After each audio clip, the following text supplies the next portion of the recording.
Well, that was a good decision, came Lucavian's voice, though it sounded somewhat garbled as if his mouth was full. Valeria's smirk instantly vanished, replaced by a deep scowl as she turned toward the sound. And there he was, Lucavian, casually leaning against a nearby wall, chewing on what looked like a large sandwich. His appearance was completely relaxed, with no sign of worry on his face, despite the rapidly approaching registration deadline. He even gave her a small wave as if they were old friends. "What a broken bar, how?" Valeria started, her frustration evident in her voice. "How are you here already? Weren't you supposed to still be in line?" Lucavian swallowed his mouthful of food and grinned widely, wiping the crumbs from his hands. "Turns out, all you need to do is have enough money." Valeria's eyes flared with indignation, her voice rising sharply. "You bribed someone?" she demanded, her fists clenching at her sides. "You cut the line and bribed your way through?" Lucavian raised an eyebrow at her reaction, his grin widening. "Technically, I didn't cut the line. I simply expedited the process. Besides," he said, shrugging, "I figured I'd make the most of the time I had." "No harm in that, right?" "No harm?" Valeria nearly growled, her anger palpable. "You've committed 2 crimes at once, and you're just standing there, smiling like it's nothing? Are you out of your mind?" Lucavian chuckled softly, clearly amused by her outrage. "Come on, Valeria. Don't tell me you're that much of a stickler for the rules. You've never bent a rule or 2 in your life?" "Of course not," she shot back, her voice firm and unwavering. "I follow the laws because that's what's expected of a knight to integrity, honor, responsibility. Unlike you, who apparently sees them as inconveniences to be tossed aside whenever it suits you." Lucavian's smile didn't falter,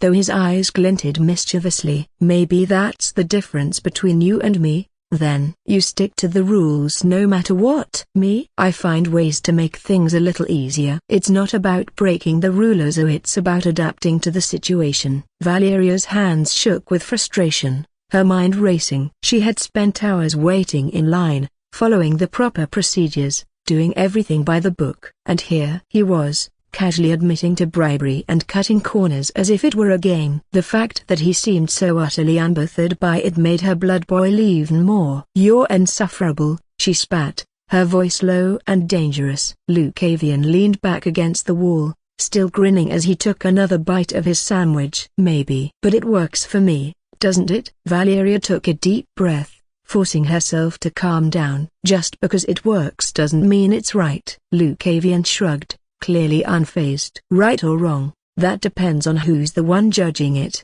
doesn't it? For someone like you, it may not be right to cut the line, but from my perspective, I just paid the price for the time that I would have spent normally. It is eventually an exchange at the end." "You're using sophistry," Valeria said sharply, her eyes narrowing. "If everyone did the same thing, bribe their way through, what would happen? It would be chaos." "There are rules for a reason." Lucavian, unfazed, took another leisurely bite of his sandwich, chewing thoughtfully before offering her another grin. "Ah, but that's the point, isn't it? Not everyone can do it." Valeria opened her mouth to respond, but the words caught in her throat. She hated to admit it, but he was right at least to a certain extent. Not everyone had the means or connections to bend the rules in their favor. But that didn't make it right. Bribing someone wasn't just a simple exchange, like he wanted to make it sound. It was an abuse of authority, paying individuals instead of contributing to the state,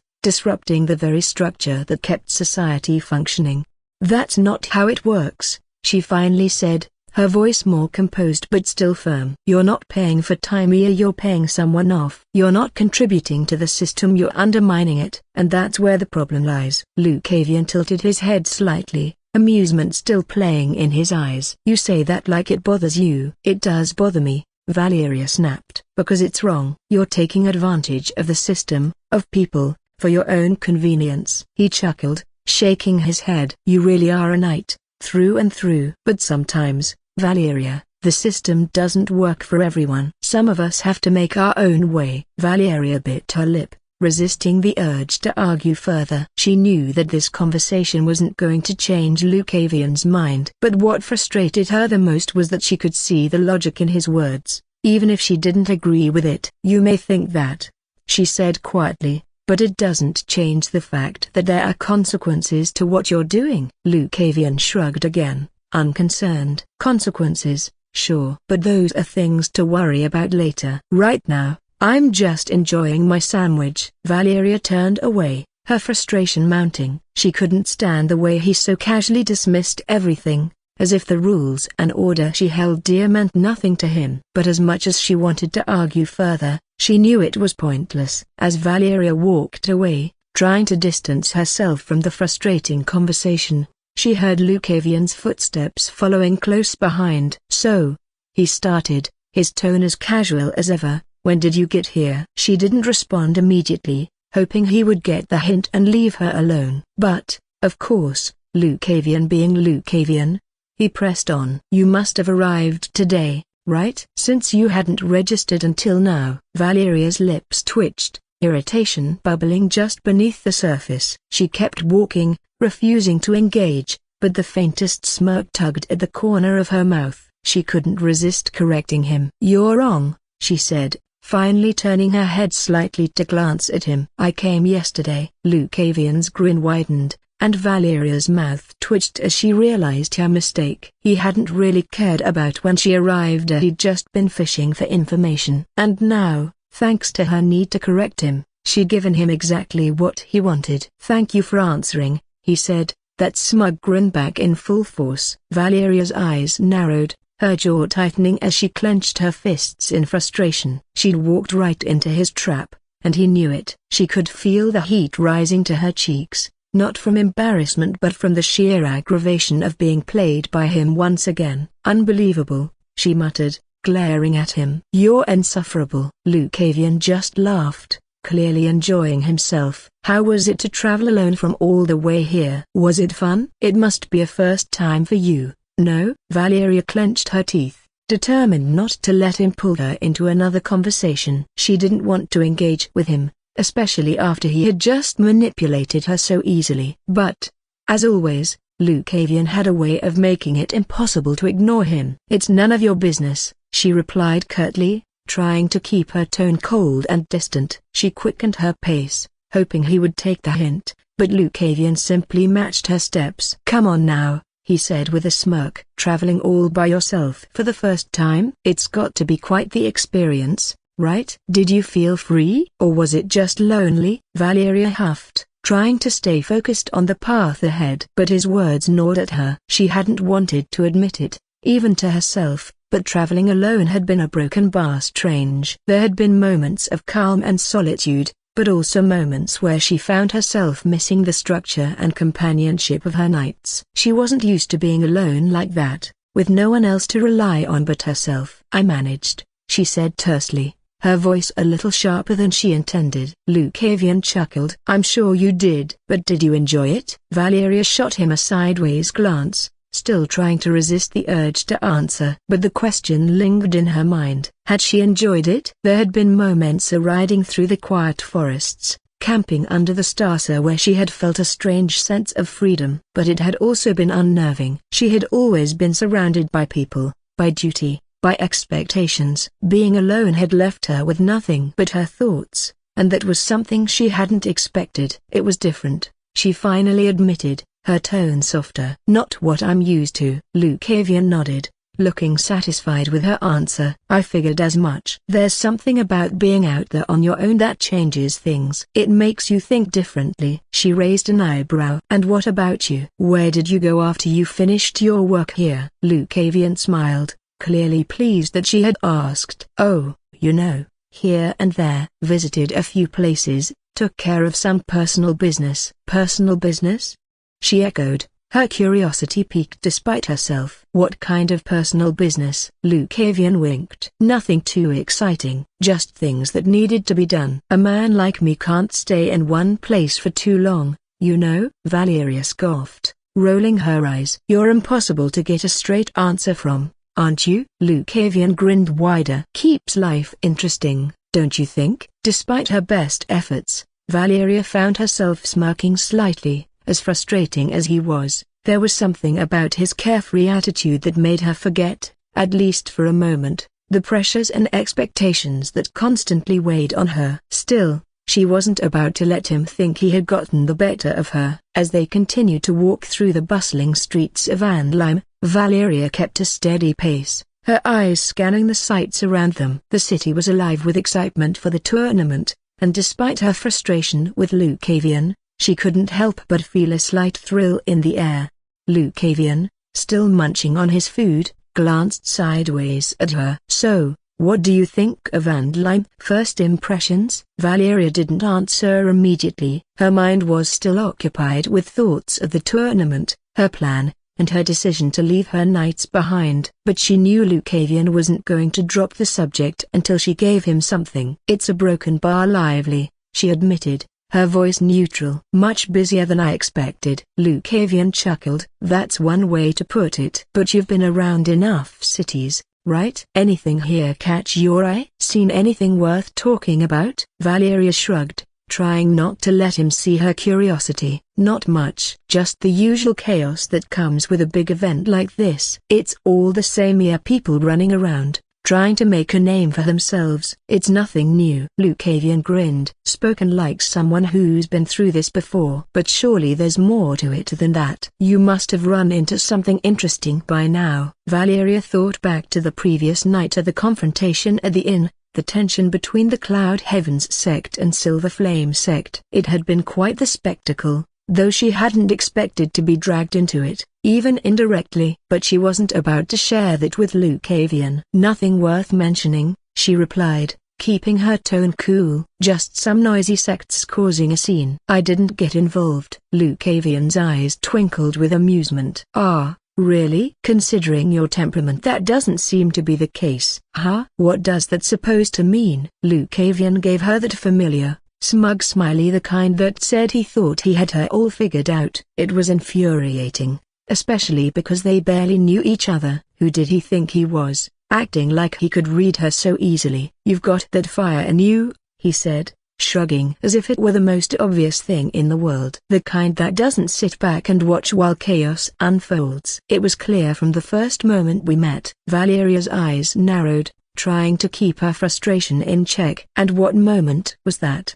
She shot back, knowing full well he was referring to their first duel, the one she lost. She could feel a slight flush creeping up her neck at the memory, but she masked it with a sharp glare. She wasn't about to let him see that small embarrassment resurface. Lucavian's grin only widened as if he could see right through her act. "Oh, you know, when you challenged me and got all worked up because I didn't take you seriously." That moment, her fists clenched instinctively, and she quickly turned her head to hide her embarrassment. "I wasn't worked up," she muttered, doing her best to sound indifferent, though the memory of that defeat still stung. Sure, Lucavian replied, the teasing lilt never leaving his voice. He paused for a moment before glancing at her with a mischievous glint in his eye. "So, what happened at the inn last night?" "I'm guessing there was some action, and you couldn't resist getting involved." Valeria rolled her eyes, feeling cornered. He was relentless with his teasing, and she knew that if she didn't share what had happened, he'd keep prodding her all day.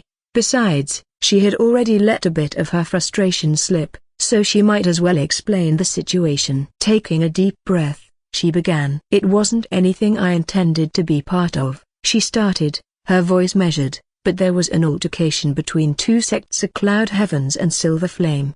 Lucavian's eyebrows rose slightly in interest. "Oh, those two." "Quite the rivalry." His eyes maintained a clear interest different from the many times that she had seen him. This time his focus felt more real. "Is there something?" Valeria thought to herself. Could he know someone from those sects? Or maybe he encountered. She felt intrigued, but knowing this bastard he would not reveal it directly and could even possibly use it as a teasing argument. That is why she just decided to talk about what happened to see his reaction. She nodded. "Yes, and it's only gotten worse after last night. It was mostly just petty insults at first, but then it got personal." She paused, remembering the cutting words Varin had thrown at Lyra, how the atmosphere in the inn had shifted so sharply. "One of the leaders from Silver Flame, Varin, I think, has started attacking the senior sister from Cloud Heavens, Lyra. He accused her of far broken bar well, something personal and unforgivable. Things escalated quickly from there, and they almost came to blows. Lucavian's eyes sparkled with curiosity as he leaned in,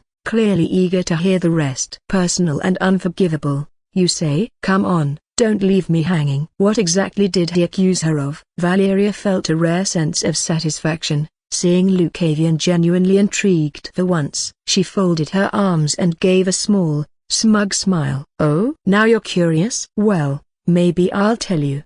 Or maybe I won't. She turned her head with an exaggerated humph, feeling like she finally had the upper hand in their never-ending verbal sparring. Lucavian raised an eyebrow, smirking slightly. Playing hard to get with information, are we? That's cute, but you do realize I can just go back to that inn and ask around, right? I'm sure the locals would love to spill all the juicy details for me. Valeria's triumphant smile faltered slightly as she realized he wasn't bluffing. Knowing Lucavian, he absolutely would do that just to irritate her further. She glared at him, her pride refusing to back down. You're impossible, she muttered, her satisfaction quickly fading. Fine. If you're that determined to know if Varun accused Lyra of having an affair with someone from her sect. Apparently, they were engaged to settle the feud between their sects, and Varun found out she was involved with another man. Lucavian's smile didn't waver, but something in his eyes shifted just a brief flicker of thoughtfulness that Valeria caught before he masked it with his usual nonchalance. Well, that's one way to break an engagement, he said with a low chuckle. Can't say I blame him for being angry, then. Valeria couldn't help but notice the way he had quickly brushed off the seriousness of the situation. Something about the way he reacted made her wonder if he had more personal experience with these kinds of situations than he was letting on. Anyway, she said, trying to steer the conversation back on track, their fight nearly wrecked the inn, but the owner stepped in before it could get any worse. A broken bar.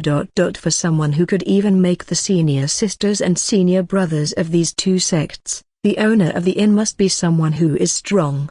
Yeah, broken bar. She was really strong. Valeria's mind wandered back to the events at the inn, recalling the powerful presence of the innkeeper, the Iron Matron. The way she had stepped in, easily commanding respect and authority, had left an impression on Valeria, especially once she had learned the innkeeper's title. She had been no ordinary woman, and Valeria knew it, the Iron Matron. She mumbled the title of the inn owner unconsciously, and since she was busy remembering the past, she couldn't see a small change in Lucavian's face. She really was strong. I wouldn't even last 2 moves against her. The fact that such a strong person was managing an inn was weird to her, but it was not her job to intervene. My broken bar. My broken bar. My broken bar. Just then she heard a small humming sound. Turning her gaze, she saw Lucavian humming to himself, a knowing smile tugging at his lips. Valeria narrowed her eyes, her curiosity piqued. What's that smile for? Lucavian chuckled softly, glancing at her with that ever-present mischievous glint in his eyes. I just remembered something. Nothing too important. Valeria crossed her arms, not buying his casual dismissal. Spill it. What is it you remembered? Lucavian sighed dramatically as if he were burdened with the weight of too many secrets. Oh, nothing much. Just that I wouldn't mind seeing this infamous inn and meeting the legendary Iron Matron myself. Sounds like a fascinating place, wouldn't you say? You just want to see where the fight took place, Valeria shot back, rolling her eyes. Don't pretend you're interested in anything else. He grinned, not even bothering to deny it. You got me there. But come on, you can't blame me for wanting to see the scene of such a grand spectacle. Think of it as gathering information. Valeria frowned, but there was no use arguing with him. Fine, I'll show you where it is. But don't expect anything exciting to happen this time. Lucavian clapped his hands together, clearly pleased. Lead the way, Lady Olarian. Valeria sighed inwardly, wondering why she kept getting dragged into Lucavian's whims. Yet, as they walked, a small part of her couldn't help but be curious about how the Iron Matron would react to someone like Lucavian. Perhaps, just this once, it would be entertaining to watch him get caught in his own mischief. The bustling streets of Andlime were filled with the vibrant energy of the city, but Valeria's thoughts were fixed on the inn as they made their way toward it. Lucavian, walking beside her with his usual carefree stride, seemed more curious than ever, and Valeria couldn't help but wonder what he was expecting. Soon, the familiar sight of the inn came into view, the same place where the tense confrontation between the Cloud Heavens sect and the Silver Flame sect had unfolded. The sign bearing the inn's name swung gently in the breeze as they approached, and Valeria could already feel the lingering tension of the previous night. As they neared the entrance, Lucavian's eyes gleamed with interest, his usual smirk widening. "So, this is the place, huh? Doesn't look like the scene of a grand battle." Valeria rolled her eyes. "It wasn't a grand battle, just a lot of tension and one ruined meal." Lucavian chuckled. "A shame about the meal. But I guess we'll see if the legend of the Iron Matron holds up." With that, they stepped inside the inn. The atmosphere was quieter than the night before, with only a few patrons seated at tables, enjoying their meals. The warm scent of roasting meat filled the air, mingling with the rich aroma of fresh bread. Valeria scanned the room briefly, her eyes landing on the same innkeeper who had diffused the situation the night before. The Iron Matron stood behind the counter, her sharp gaze sweeping across the room as if she were silently assessing every person who entered. Despite the relatively peaceful morning, she still carried herself with the same commanding presence that had sent shivers down Valeria's spine the previous night. Lucavian followed her gaze and let out a low whistle. "So, that's the infamous Iron Matron, huh?" Valeria nodded slightly. "Yes, that's her." "Be respectful." Lucavian raised an eyebrow, a playful grin dancing on his lips. "I'm always respectful, but I can't wait to see if she lives up to her reputation." As they approached the counter, the Iron Matron's eyes flicked toward them, her expression unreadable but her presence unmistakable. "Well, well," she said, her voice steady but carrying a weight of authority. "Back again so soon?" "And with company this time." Valeria straightened while looking at him with a side glance. "Companion?" The way how it was worded certainly bothered her to quite an extent. The fact that he was regarded in such a way as if they were Lucy Broken Bar. "That a broken bar. He is not my comp." Just as Valeria began to protest, Lucavian, ever the opportunist, smoothly intervened. "She told me all about this place," he said with a grin, gesturing around the inn. Valeria was curious, and I figured, why not come along? Thought I might see the famous Iron Matron in action myself. His words rolled off his tongue with such ease that, for a moment, Valeria could only stand there, slightly stunned. She glared at him from the corner of her eye, but Lucavian, ignoring her frustration, turned his attention to the innkeeper with an air of casual curiosity.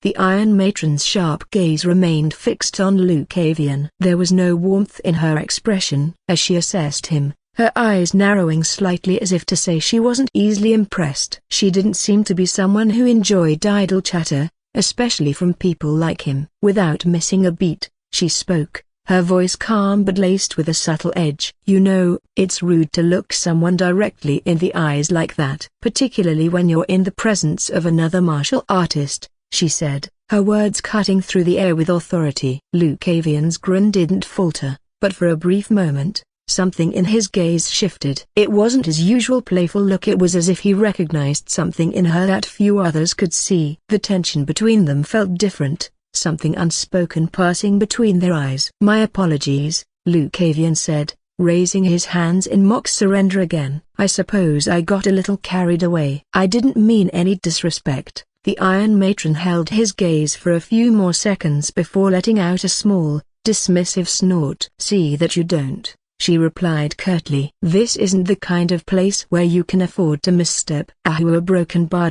I can see that." He smiled, shaking his head, but at that moment she had read his lips. She is just as Master had talked. There was no voice that reached her ears, but she still was able to get a little bit of information from those lips. "Master?" she asked herself. And then, as she stood beside Lucavian, her thoughts began to wander back to the strange aura that surrounded him, so similar to the other martial prodigies she had encountered recently, Alira and Varan. There was something about Lucavian that felt a broken bar off, not in a malicious way, but in a way that hinted at depth beyond what he let on. His playful, laid-back demeanor was just a mask, hiding something far more dangerous and complex underneath. She remembered their duel, the casual way he had disarmed her, The unsettling intensity that had flashed in his eyes for just a moment before he masked it again with that infuriating grin. Even though she hadn't gone all out in that duel, she couldn't shake the feeling that if it had been a real fight, she would have lost. The realization stung, but more than that, it intrigued her. Who is he?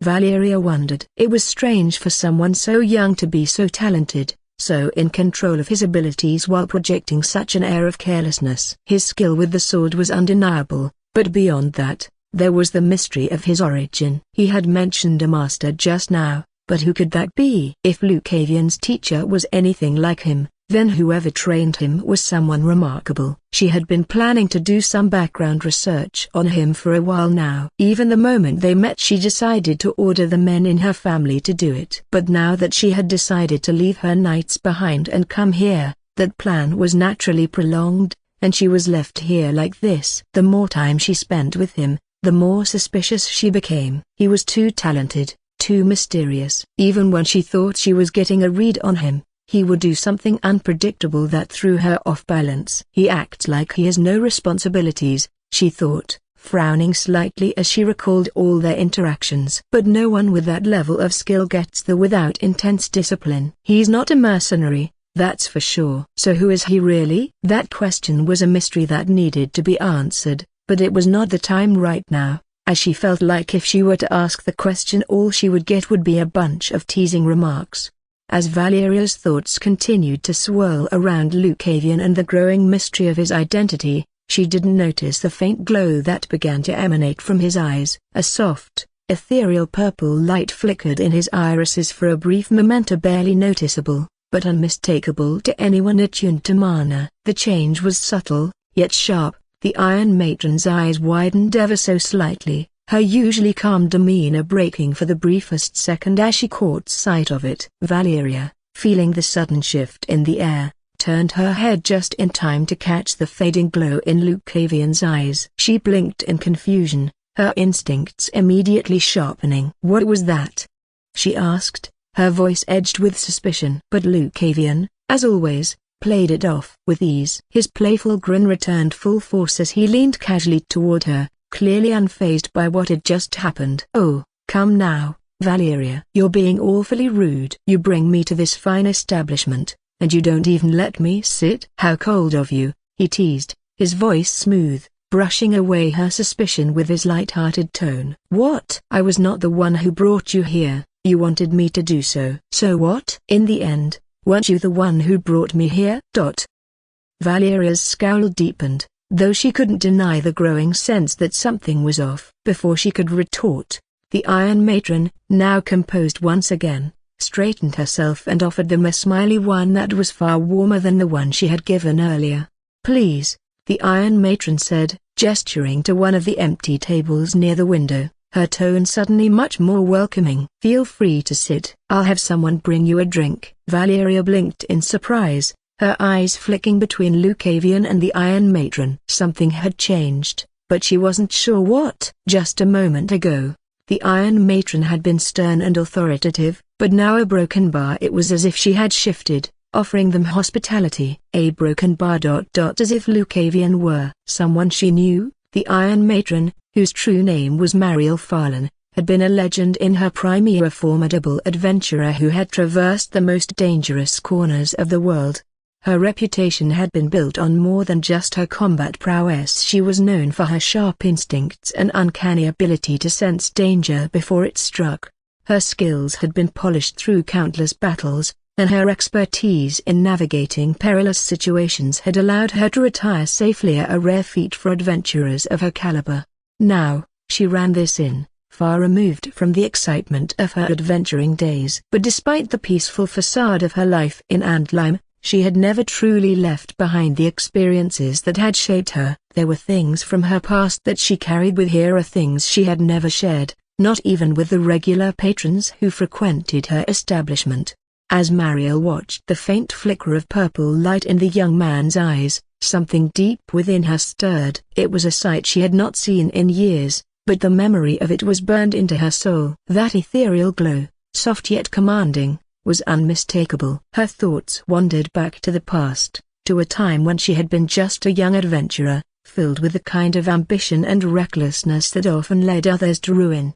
But she hadn't been ruined. In fact, she had flourished, and much of that had to do with the guiding force she had once encountered. A figure from her past to one she had never fully understood had appeared in her life when she had needed it most. A being of starlight, whose eyes had glowed with the same color as the young man's had just now. The starlight had lit her path, guiding her through a treacherous journey that had shaped her into the adventurer she eventually became. That purple light had been more than just a trick of mana. It had been a symbol, a mark of something otherworldly, something far greater than herself. It was because of that mysterious presence that she had survived, thrived, and eventually retired from the dangerous life of an adventurer. Now, standing behind the counter of her inn, Mariel couldn't help but wonder, who was this young man before her? Could be his disciple? Maybe that could be a possible case. After all, never, in all her years since, had Mariel encountered anyone with that kind of mana. It had been unique,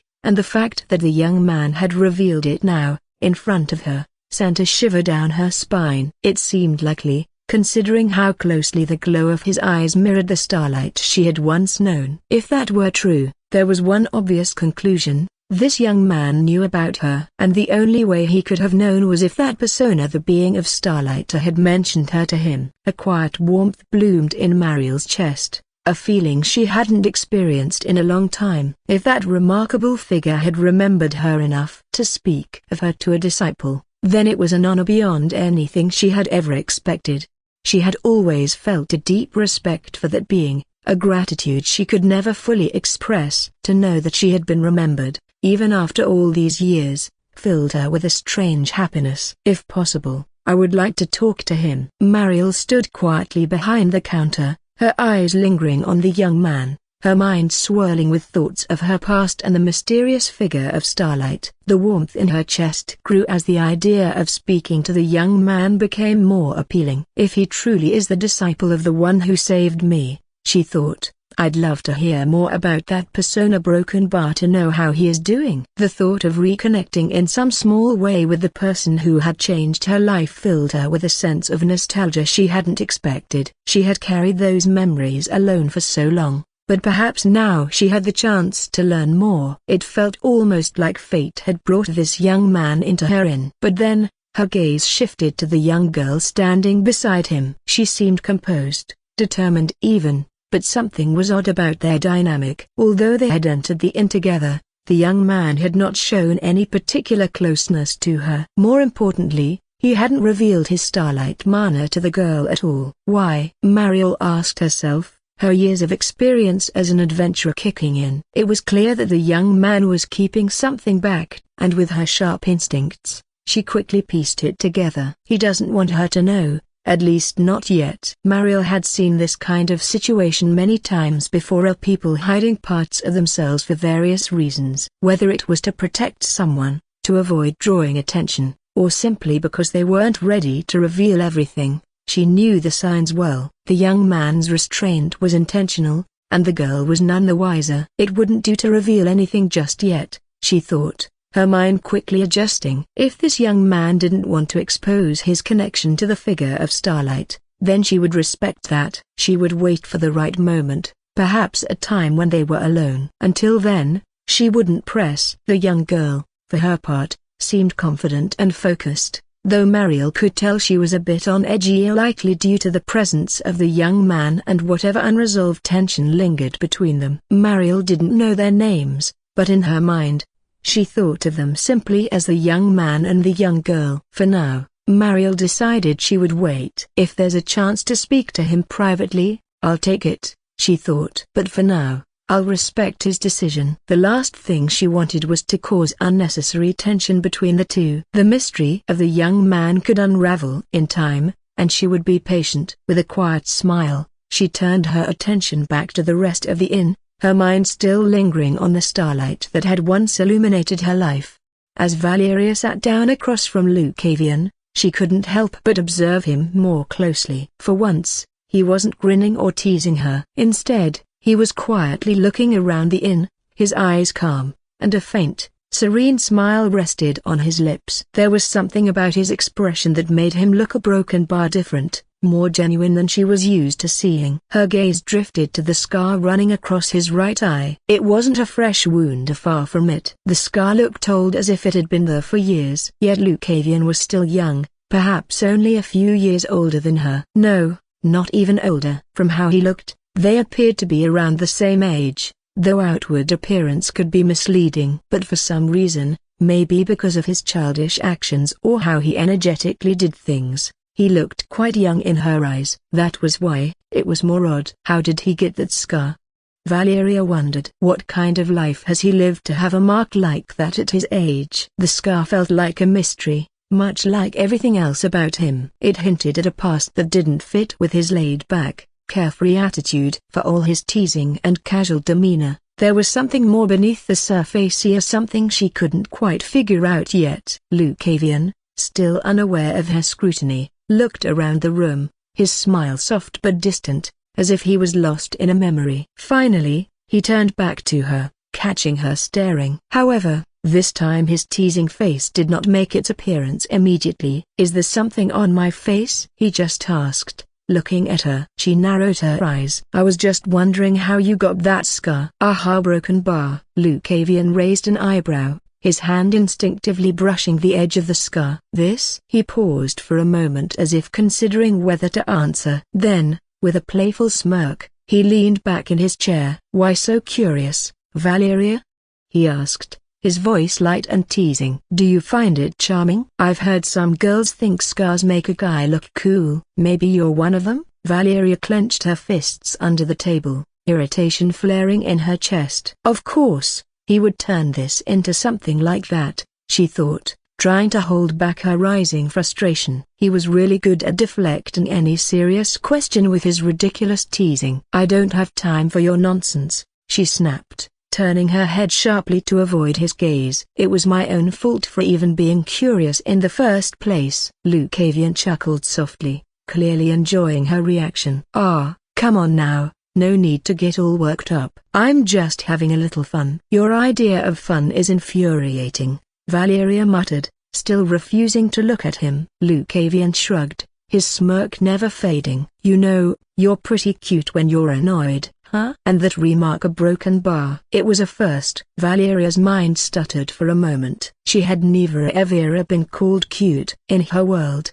she was a knight, a warrior, the heir to a noble house, and every interaction she had was framed by those expectations. She had always been judged by her skill, by her abilities as an awakened, by her dedication to her family's legacy. But cute? That was new. That was a broken bar, unfamiliar. For a split second, she didn't know how to react. Her heart fluttered unexpectedly, a strange, unfamiliar feeling creeping into her chest. Her face grew hot, though she quickly suppressed it, clenching her jaw to maintain her composure. "What?" Valeria managed to stammer, the word slipping out before she could stop it. Her heart thudded in her chest, and for the first time in a long while, she felt truly off balance. Lucavian didn't answer immediately. Instead, he simply looked at her with that same casual smile, his head tilted slightly, palm resting on his cheek, elbow propped on the table as if they were having the most ordinary conversation. But there was something in his gaze here, something far less teasing than usual. His eyes were softer, studying her in a way that felt a broken bar foreign. Why was he looking at her like that? It wasn't the mocking, infuriating grin she'd come to expect. There was something else behind his eyes, something she couldn't quite place. It made her heart flutter again, much to her frustration. Valeria felt her breath catch. This whole situation felt wrong, unfamiliar. She was used to combat, strategy, duty. Not a broken bar, whatever this was. "Why are you looking at me like that?" she asked, her voice quieter than she intended. Lucavian blinked, as if her question had brought him back to the present moment. His smile returned, a little softer this time. "Just thinking," he said casually, "I just remembered someone like you." Valeria's brow furrowed. "Someone like me?" What kind of person was that? Her question hung in the air, and for the first time in their exchange, she felt unsettled. Lucavian had a way of acting like he knew her and knew more than he let on. His carefree mask usually irritated her, but now, something deeper stirred beneath his words. He was. Lucavian began, his eyes momentarily distant, as though recalling something far away. Valeria noticed the subtle shift in his voice. The way his usual teasing edge seemed to soften. Someone who was always under someone's expectations, Lucavian continued, his words quiet but deliberate. He lived his life to fulfill them, never really his own. He glanced at her, his gaze piercing in a way that made Valeria's breath catch. For a moment, Valeria could only stare, surprised by the truth in his words. Is that me? It struck her deeply. She had spent her entire life being molded by Datya, by the expectations of her family, her role as a knight, and the legacy she was bound to uphold. Every decision she made, every action, was calculated to align with those expectations. But her own desires, her own path, they were things she had pushed aside, locked away behind the walls of her duty. Why are you telling me this? Valeria's voice was barely above a whisper, her guard lowered for a moment as she processed the weight of his words. Lucavian gave a small, almost wistful smile. Because, he said, leaning back slightly,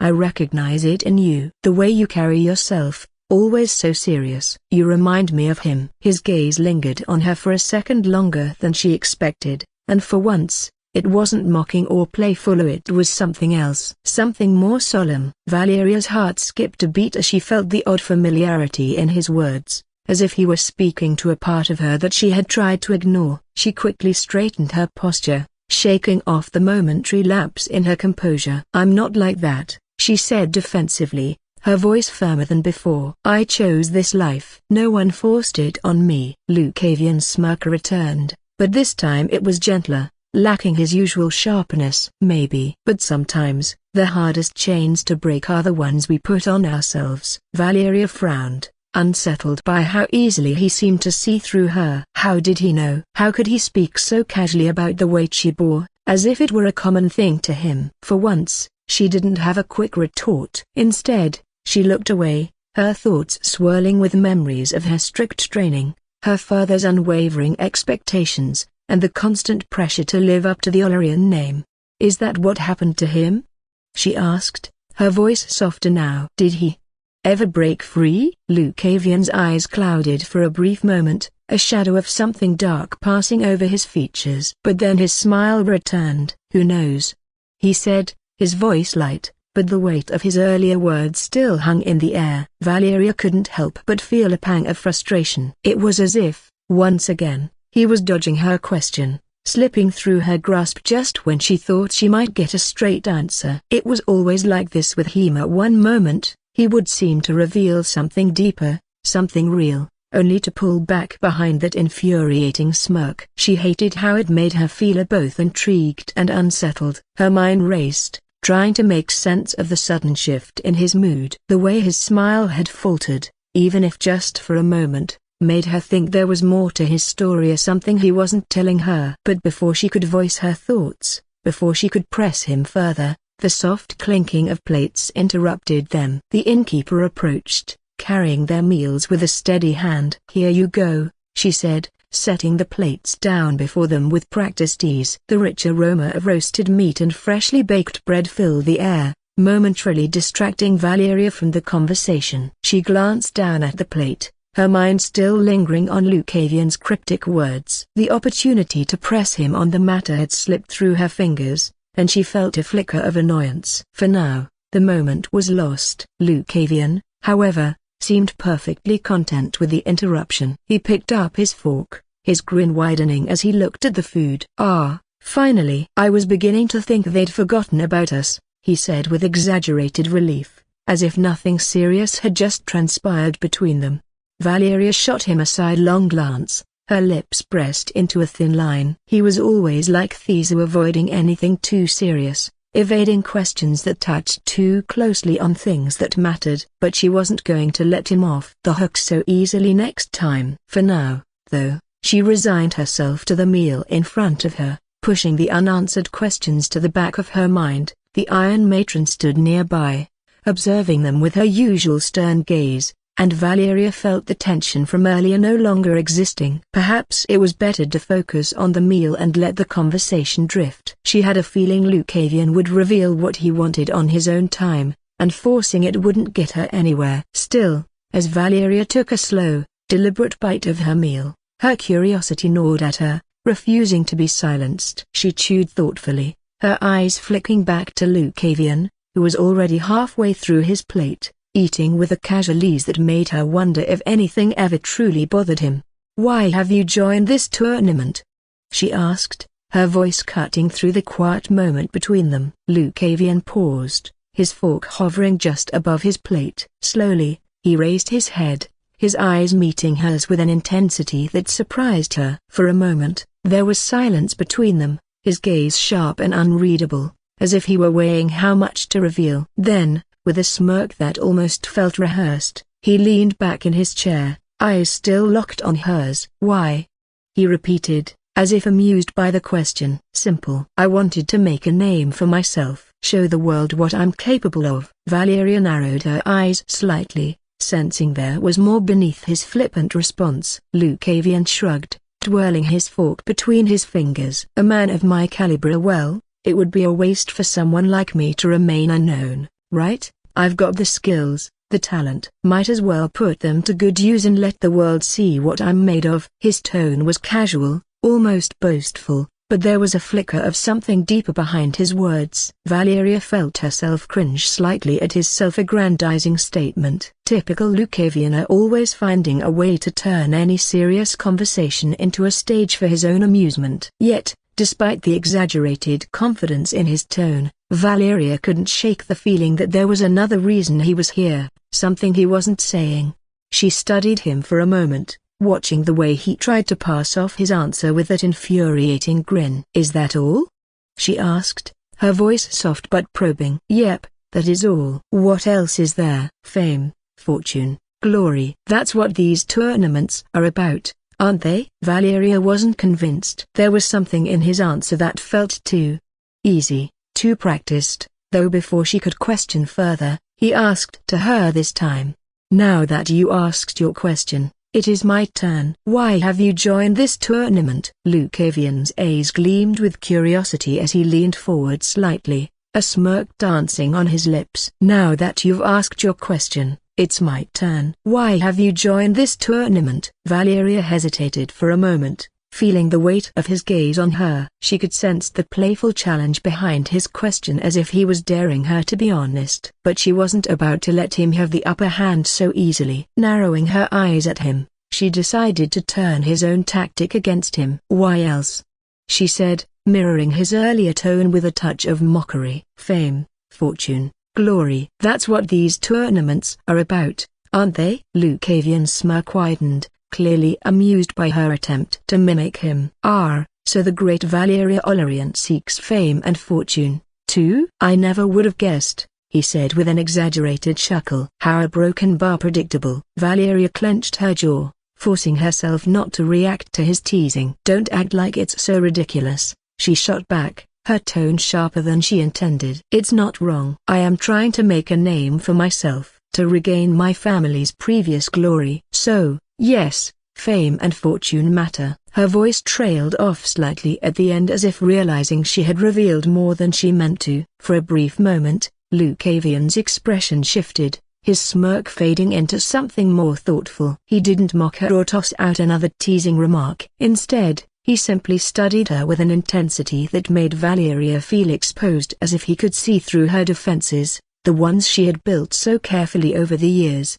"Well," he said softly, his voice carrying a weight she hadn't expected, "at least you're honest about it." Valeria blinked, caught off guard by the sincerity in his tone. She had been prepared for him to laugh at her, to twist her words into another joke, but instead, he simply nodded, as if he understood. It unnerved her more than anything he had said before. "Of course I'm honest," Valeria replied, quickly regaining her composure. "Why wouldn't I be? This tournament is an opportunity to prove myself, or to show that the Olarian name still carries weight. It's not just for me. It's for my family." Her voice was firm, but there was an undercurrent of vulnerability that she couldn't quite mask. For the past few days, she had been wondering, now that she was traveling alone, what does it mean to regain my family's former glory to me? This was something that suddenly she asked herself, Was her family's glory something important to her? Was she really supposed to spend all her life chasing it? Was that how life was supposed to be lived? Lucavian didn't push further,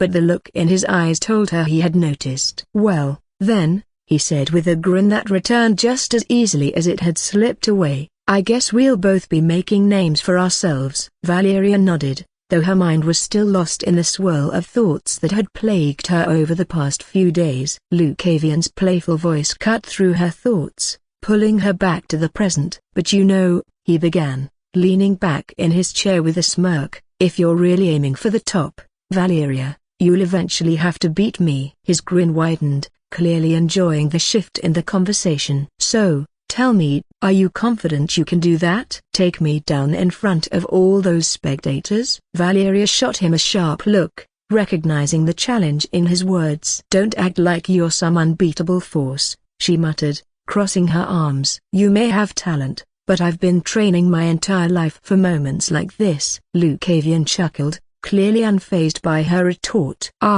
Training your whole life, huh? Impressive. But let me remind you." He leaned in slightly, his eyes sparkling with that infuriating confidence. "I've already beaten you once. Or have you forgotten our little duel?" His voice was light, but there was a deliberate edge to his words, one that stoked her irritation. Valeria's jaw tightened at the memory. He had beaten her, and despite the fact that she hadn't gone all out, the defeat still lingered in her mind. "I wasn't at my best that day," she said coolly, trying to maintain her composure. "Don't get too comfortable thinking you'll have the same result." "Oh, I'm not comfortable," Lucavian replied, his grin widening. "But confident?" "Absolutely. I mean, look at me." He gestured to himself with an exaggerated flourish, as if his mere presence was proof enough of his superiority. "I've got the skills, the talent, the charm. I'd say I'm pretty much the whole package." Valeria cringed at his self-aggrandizing display, feeling a mix of irritation and second-hand embarrassment. "You're insufferable, you know that?" she muttered, rolling her eyes. "This isn't about charm or talent alone. It's about discipline and hard work." Lucavian laughed, clearly enjoying how easily he got under her skin. True, but talent makes things a lot more fun, don't you think? Besides," he added, leaning forward slightly, "I wouldn't be so quick to dismiss me. After all, you'll need more than discipline if you plan to beat me in the tournament." Valeria narrowed her eyes at him, her competitive spirit flaring in response. "We'll see about that. I'll show you that there's more to being a warrior than swagger and showmanship." Lucavian's grin remained, but for a brief moment, something sharper flashed in his eyes, a reminder that beneath his playful exterior, there was a dangerous skill that he rarely showed. "I look forward to it, Lady Olarian," he said, his voice softening but still carrying that same teasing edge. "But don't be surprised if I end up stealing the spotlight. It's just what I do." For some reason, she felt like these words really contained truth. Why did she just get chills from that statement just now? Why did her senses tingle and warn her? "This bastard a broken bar. Is he planning something?" The thought crossed her mind briefly, but she quickly pushed it aside. "No, he's just trying to mess with me again," she told herself. This was Lucavian, after all, always teasing, always finding a way to keep her off balance. There was no point in overanalyzing every word he said. With a dismissive shake of her head, Valeria buried herself in her meal, determined to let the conversation fade. She focused on the taste of the roasted meat, the warmth of the bread, or anything to keep her mind from wandering back to his cryptic statement. Lucavian, to her surprise, didn't say anything else either. He simply continued eating, his earlier grin replaced by a quiet, contemplative expression. It was odd, the sudden silence between them, especially after their usual back and forth, but Valeria didn't question it. She wasn't in the mood to engage further, and perhaps neither was he. The tension from earlier gradually dissipated as they ate in silence, the only sounds being the clinking of utensils and the occasional murmur of other patrons in the inn. It wasn't an uncomfortable silence here, just one that felt different. Valeria glanced at Lucavian from the corner of her eye, half expecting him to start up again, to break the quiet with another one of his infuriating remarks. But he remained focused on his food, his expression unreadable, and for once, She found herself thankful for the reprieve. Eventually, they finished their meals. Valeria wiped her mouth, feeling the weight of the day beginning to settle in. She leaned back in her chair,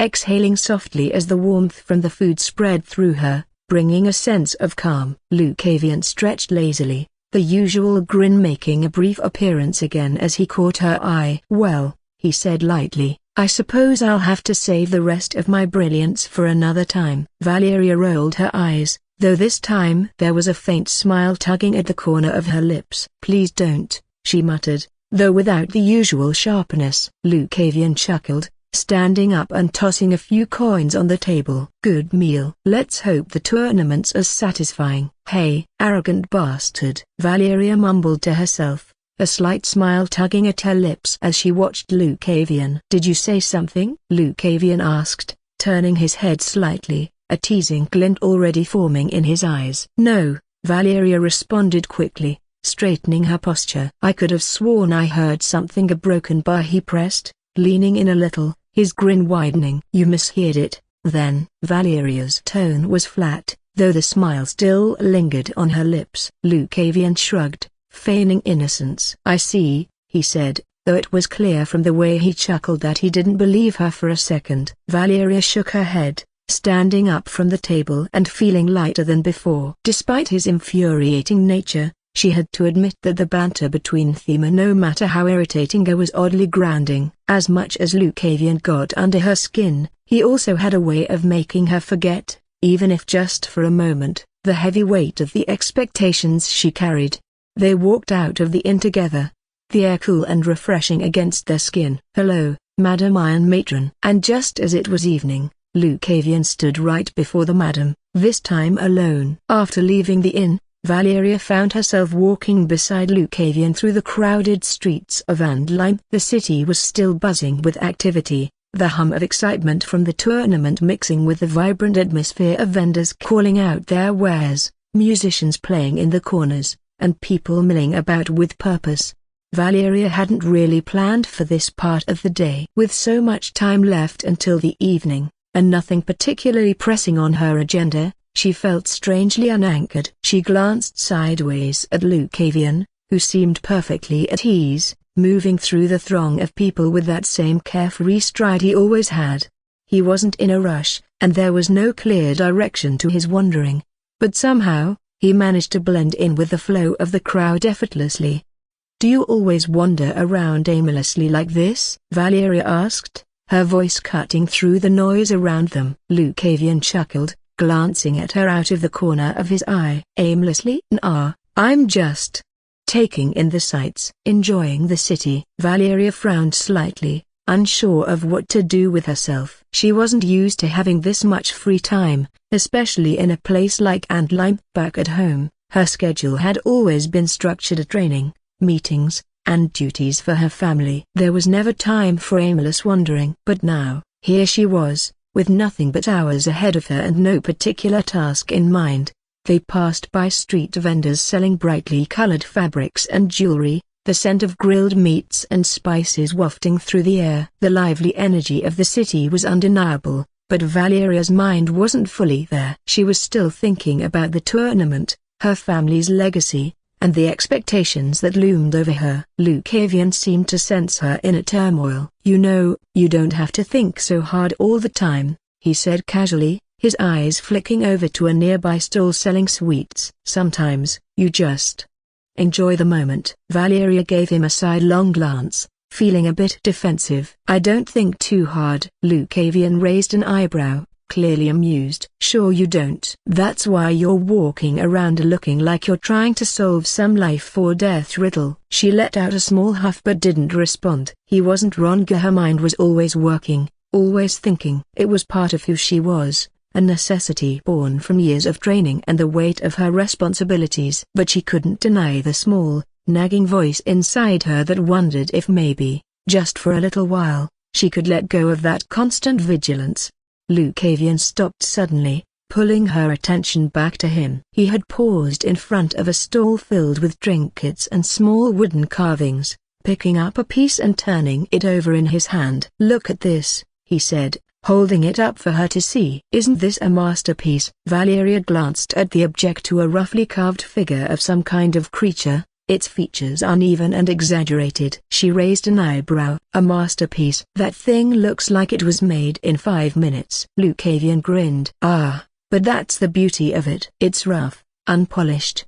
Kinda like me." Valeria rolled her eyes but couldn't help the small smile that tugged at her lips. "So you admit it then, you're unpolished?" "Hey, I didn't say that," Lucavian replied with mock indignation. "I'm a masterpiece in progress." "Progress," Valeria repeated with a dry laugh. "Right." As they continued to walk, Valeria started to relax a bit, letting herself drift along with Lucavian's wandering. She wasn't used to this kind of aimless freedom, but for once, she didn't feel the overwhelming pressure to be productive every second of the day. Maybe it wasn't so bad to just be. For a little while the streets were still bustling as they passed through different parts of the city. Valeria noticed small groups of travelers and warriors like themselves, some clearly competitors for the tournament, others just enjoying the festivities. Everywhere she looked, there was life and energy. "So," Lucavian said, breaking the comfortable silence between them,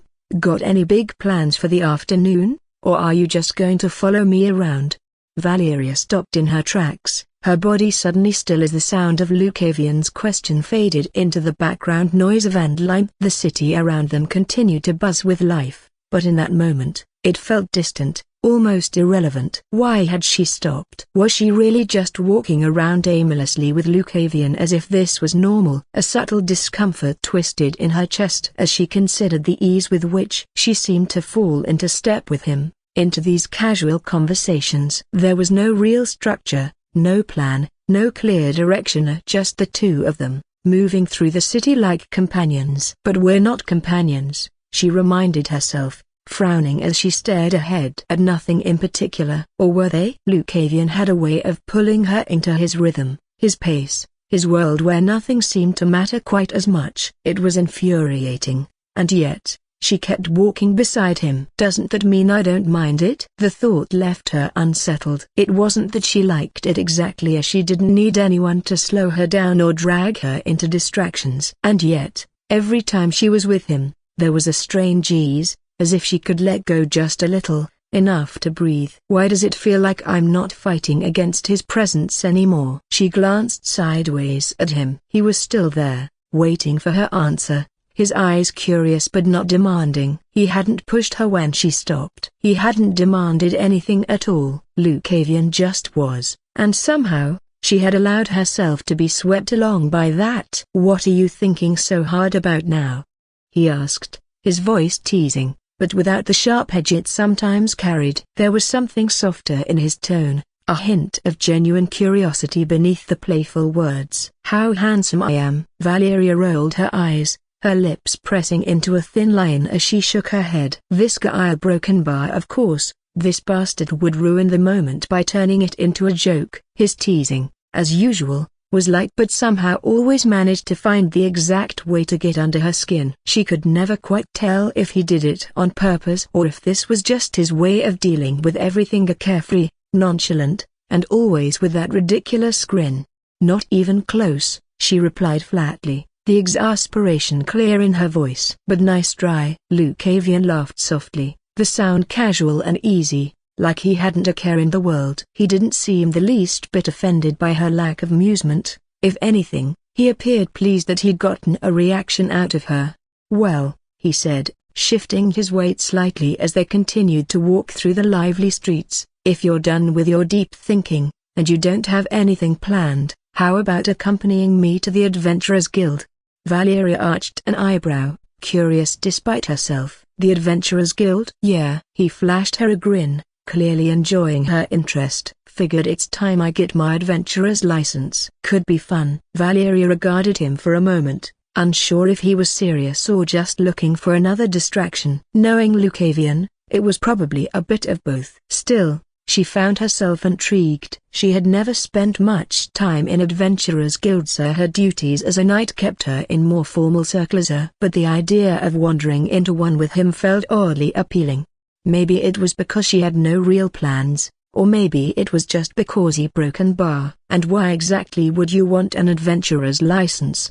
She asked, her tone skeptical but not dismissive. Lucavian shrugged, his grin not fading. Why not? Wandering around the world and having fun while making some money? Isn't it how life is supposed to be? Valeria's gaze hardened slightly as she listened to his answer. Life isn't about wandering around aimlessly and having fun, she said, her tone sharp with the weight of her convictions. It's about fulfilling your purpose, carrying out your duties. That's what gives it meaning. Lucavian, as usual, didn't seem fazed. He simply gave a casual shrug, his grin unwavering. And what if someone's purpose is to have fun? His eyes gleamed with amusement, but there was something thoughtful behind them too. What if living your life freely, doing what makes you happy, is the purpose you're meant to fulfill? Can you really judge that? It's not like you have the moral high ground just because you chose duty over enjoyment. His words cut through the air with an unexpected sharpness, and for a moment, Valeria found herself at a loss. She opened her mouth to respond but nothing came out. What could she say? She had always believed in duty and honor, responsibility, the weight of her family's legacy. That was how she defined herself. But Lucavian's carefree philosophy challenged her in a way that left her feeling unsettled. What if he was right, at least in his own way? The silence between them lingered, heavy with unspoken thoughts. Valeria's jaw clenched, her mind searching for a rebuttal, but no matter how hard she tried, the words wouldn't come. What if she couldn't judge him? What if both paths of the life of duty and the life of freedom were equally valid? Lucavian must have sensed her inner turmoil, because he leaned in slightly, his voice softer now, almost gentle. See, you're always thinking too hard about everything. Maybe you don't have to figure it out right now. Valeria remained silent, her eyes forward, not meeting his gaze. She wasn't ready to admit that his words had struck a chord. Not yet. Lucavian turned his head to the side, scanning the bustling street for a moment. His expression shifted from playful to thoughtful as his eyes settled on a nearby vendor. Excuse me, he called out, waving a hand at the vendor. You wouldn't happen to know where the Adventurers Guild is, would you? The vendor, a burly man with a thick beard, looked up from his stand, eyeing Lucavian with mild curiosity. Adventurers Guild? Aye, it's just a few streets over. Head down this way, he gestured toward the narrow alley to their left, then take a right at the third corner. Can't miss it. Big building with a sign out front. Lucavian grinned, giving the man a quick nod of thanks. Much appreciated. He turned back to Valeria, his usual carefree attitude firmly back in place. Shall we? Valeria sighed, feeling a mix of resignation and curiosity tugging at her. She wasn't entirely sure why she was still following along, but with nothing pressing to do, she found herself giving in. Lead the way, she said,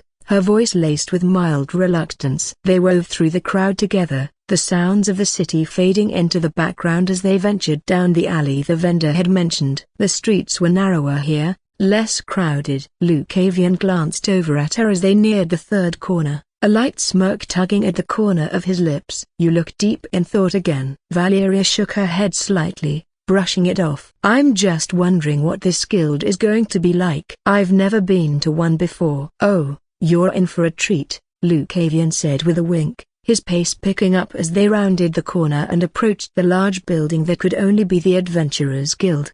The sign above the entrance was simple, but the large wooden doors and the steady stream of people going in and out told her all she needed to know. This place was busy, filled with people of all kinds, most likely mercenaries and adventurers seeking contracts, bounties, or simple tasks to earn a living.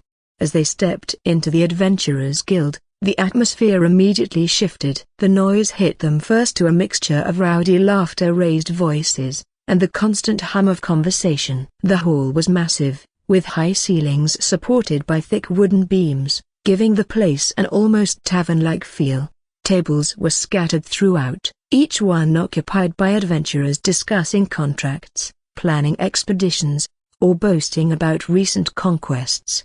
Valeria's eyes scanned the room, taking in the chaotic energy. There were all sorts of people here: mercenaries in battered armor, mages in simple robes, and a handful of rangers with bows slung across their backs. Some sat at the bar along the far wall, downing drinks and swapping stories. Others huddled around notice boards where quests were pinned up, each one offering coin in exchange for a task. It was a world apart from the structured, disciplined environment she was used to in her nightly duties. Here, everything felt a broken bar, unpredictable. Lucavian, on the other hand, seemed perfectly at ease. He stepped forward with his usual relaxed stride, weaving through the crowd without a second thought. "Lively, isn't it?" he said, glancing back at Valeria with a grin. "Feels like the kind of place where anything can happen." Valeria's gaze lingered on a nearby group of adventurers who were arguing loudly over the spoils of a recent job. She frowned. "It's a broken bar, chaotic," she remarked, her tone disapproving. "No order, no structure." That was something that she could not get used to. Her frown deepened as she observed the chaotic scene. The Adventurers Guild was packed to the brim, and though she was still getting used to this disordered environment, she suddenly realized why it was so overwhelming. The tournament, she thought, that had to be the reason for the unusual crowd. Even though Andlime was a prosperous city, it didn't usually draw this much attention. But with the tournament around the corner, adventurers, mercenaries, and travelers from across the region had all flocked here, seeking work, fame, or simply a chance to witness the spectacle.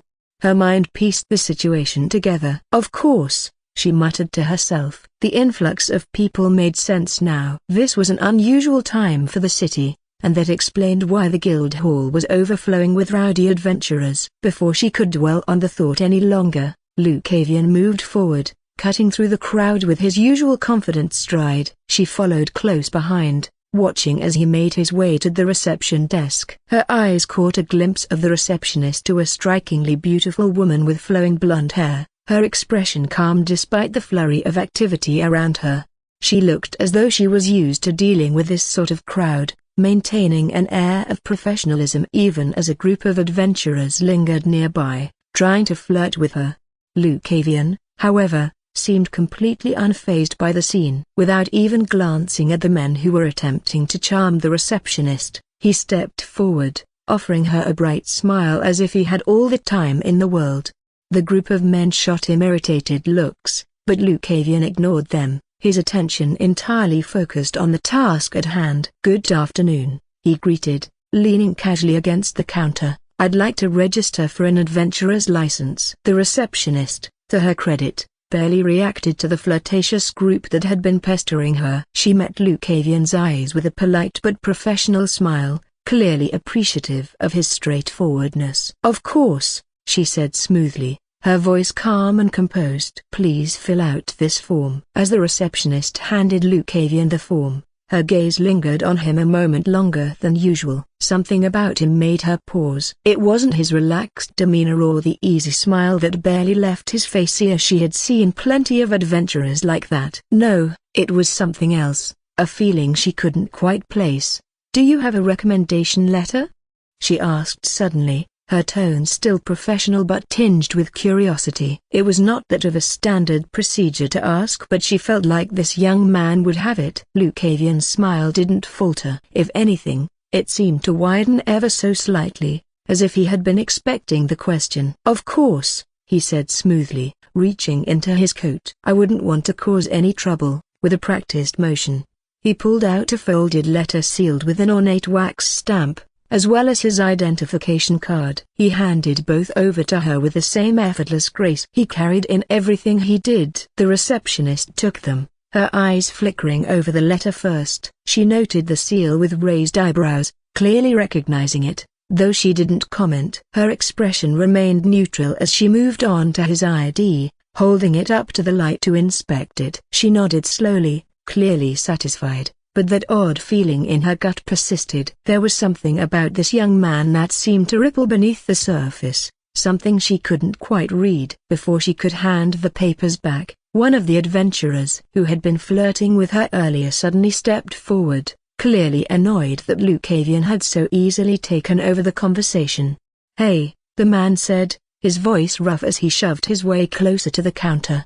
He was tall, with a muscular build and a scar running across his jaw. "Who do you think you are, just barging in here like that?" Lucavian, still smiling, turned his head slightly to face the man. "I was not even barging in. I calmly came here and simply asked for a registration process." The man's eyes narrowed, his expression darkening. "You think you're real clever, don't you?" Lucavian shook his head, still wearing that easy, almost amused smile. "Clever? No, I wouldn't say that." His tone was calm and casual, as if they were having a friendly chat rather than a confrontation. "There are plenty of people far smarter than me, believe me." It was the lack of concern in Lucavian's voice, the way he didn't rise to the bait, that seemed to irritate the man even more. His face darkened, and he stepped closer, looming over Lucavian. The sheer difference in their sizes became clear as the man straightened, his broad shoulders casting a shadow over Lucavian. The tension in the air thickened as he leaned in, his voice low and dangerous. "You might want to be careful,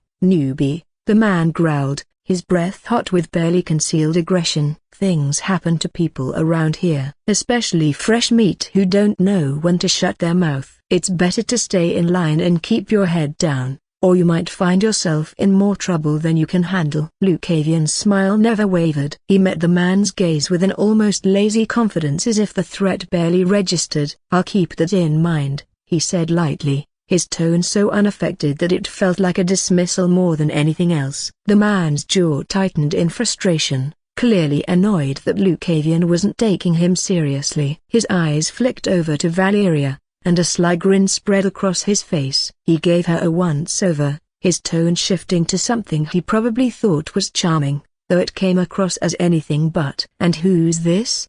he asked, his voice dripping with forced charm. "You with him, sweetheart? If you're looking for someone who can show you a good time, I'd say you're wasting your time with this guy. You want someone who knows how to handle things." Valeria's eyes flashed with irritation as she felt his leering gaze settle on her. His attempt at flirting was not only pathetic but infuriatingly transparent. She could feel the urge to shut him down rising, but before she could say a word, Lucavian spoke up again. "She's with me," Lucavian said casually, his tone still light, but there was an edge beneath it now. "And she's not interested in whatever it is you think you're offering." He didn't even look at the man, focusing instead on adjusting his coat as if this conversation barely warranted his attention. "Oh? I don't think you have the capability to keep her, though. Or at least, you will not have." I swoosh. Following that, a quick jab followed. The man's fist shot forward with brutal speed. A quick jab aimed directly at Lucavian's face. The motion was sudden and precise, powered by the kind of brute strength that had likely won him more than a few bar brawls. Valeria's eyes widened in shock. She hadn't expected the adventurer to escalate things so quickly, and she instinctively reached for her sword, ready to intervene. But Lucavian, a broken bar, he didn't move. He didn't even flinch. He sat there, completely still, his calm demeanor unchanged, as if the fist flying toward him was of no consequence at all. Valeria's heart leapt into her throat as she prepared for the impact, her body tense, ready to spring into action. "What is he doing?" she thought, disbelief washing over her. Was he seriously going to let this brute hit him? But then, just as the punch was about to land, the man's fist came to a sudden, jarring stop. The knuckles hovered less than an inch from Lucavian's face, trembling slightly, the raw force behind the punch dissipating as if something had yanked the strength out of it. Valeria blinked, her hand still gripping the hilt of her sword, unsure of what had just happened. The adventurer's fist trembled in the air, just inches from Lucavian's face, his muscles taut as if straining against an invisible force. But Valeria could see now there was no magic stopping the punch, no external barrier. The man had pulled it back himself at the very last second, though why he had stopped, she couldn't quite say. Lucavian's smirk widened as he glanced up at the man. "No balls?" he said, his tone light and mocking, as if the whole situation amused him. The adventurer's face flushed a deep red, his entire body rigid with anger, his eyes blazed with frustration, but something else flickered there, too, something like doubt. He glared down at Lucavian, his fists still clenched tight at his sides, but he didn't move to strike again. Valeria, her hand still resting on her sword's hilt, felt a strange sense of understanding wash over her. The man hadn't been stopped by fear or by some external force. He had stopped himself. She didn't know why, or perhaps something in Lucavian's unwavering calm, in his complete lack of concern, had unnerved the adventurer. Maybe, on some instinctual level, the man had realized that throwing that punch would have been a mistake. The receptionist, who had been watching the scene unfold with growing tension, let out a quiet sigh of relief. She shot a quick glance at the adventurer, her expression shifting from concern to subtle disdain, though she said nothing. The adventurer's jaw tightened as Lucavian's words sank in. His teeth ground together audibly, and his fists clenched harder, knuckles white. But something in him had changed. Lucavian's mocking tone, the smirk, the absolute certainty with which he carried himself, it had shaken the man's resolve. For all his brute strength, for all his bluster, he wasn't willing to follow through. With a sharp huff, the adventurer stepped back, glaring daggers at Lucavian. "This isn't over," he growled, his voice thick with barely controlled rage. His eyes flicked briefly to Valeria as if gauging whether she would intervene, but seeing the steady confidence in her stance only seemed to harden his decision to leave. With one last seething glare, he turned on his heel and stormed out of the guild hall, his heavy boots echoing through the now silent room. The crowd parted for him as he left, whispers rippling through the adventurers who had witnessed the scene, though no one dared to say anything aloud.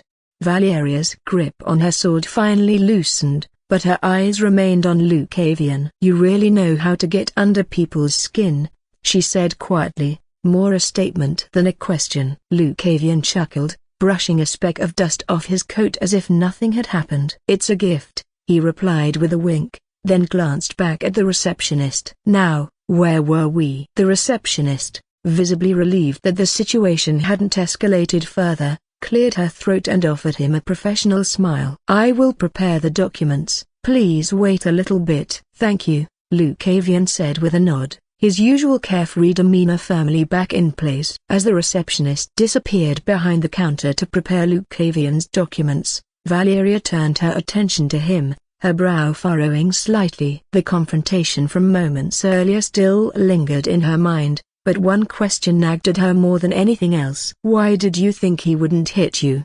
she asked, her voice low but direct. "How could you be so sure he'd stop the punch at the last second?" Lucavian's smirk returned, that familiar glint of amusement flashing in his eyes. He didn't answer right away. Instead, he gestured subtly around the guild hall, his hand sweeping over the crowded room filled with hardened adventurers, mercenaries, and bounty hunters. Some were still glancing in their direction, though most had returned to their business after the brief disturbance. "Look around," he said, his voice calm and measured. "This place is packed with people who live on the edge of death every day. They're lawless by nature, living for the next fight, the next challenge." And yet a broken bar. He paused, letting his words hang in the air for a moment, his gaze shifting to meet hers. "Why do you think this whole place runs so smoothly?" Valeria blinked, her eyes narrowing as she considered his words. She scanned the room again, this time more thoughtfully. He was right. These adventurers were the type to live by their own rules, yet there was a strange sense of order in the guild. Despite the constant hum of activity,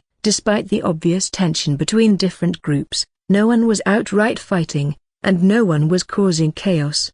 She had assumed the guild itself imposed strict rules, but now a broken bar. She wasn't so sure. Lucavian leaned in slightly, his smirk never fading. "Think about it," he continued. "If people like that man aren't daring to act out of line, what does that tell you?" Valeria remained silent for a moment, turning his question over in her mind. If those adventurers, who are often lawless and dangerous, hesitated to escalate violence in a place like this, then there had to be something they feared. Something or Samionia held them in check. "They're afraid," Valeria finally said, her voice thoughtful. "Afraid of the consequences." Lucavian gave a small nod of approval, his eyes glinting with satisfaction. "Exactly." He leaned back slightly, his smirk softening as he continued. "There's a rule," he explained, his voice still carrying that easy confidence, "that prohibits any adventurer from fighting inside guild buildings. If anyone were to break that rule, their license would be revoked immediately, and they'd be marked as a criminal in the guild's records. Valeria listened carefully, her mind already piecing together the significance of such a rule. For most adventurers, Lucavian continued, gesturing casually around the hall, that would mean the end of their careers. No more contracts, no more bounties. They'd be blacklisted, unable to take work from any guild across the region. And with the fierce competition out there, being cut off like that would leave them with nothing. No one would risk it, not unless they were really stupid. Valeria nodded slowly, the full weight of the rule settling in her mind. So that's why he stopped. Even someone as hot-headed as him wouldn't risk his entire livelihood over a fight. Exactly, Lucavian said, his grin widening. In a place like this, even the most dangerous people know when to hold back. Survival's not just about brute strength or skill, it's about knowing how to play by the rules, even if you don't like them. Valeria glanced around the room, noticing the quiet but intense focus of the adventurers scattered throughout.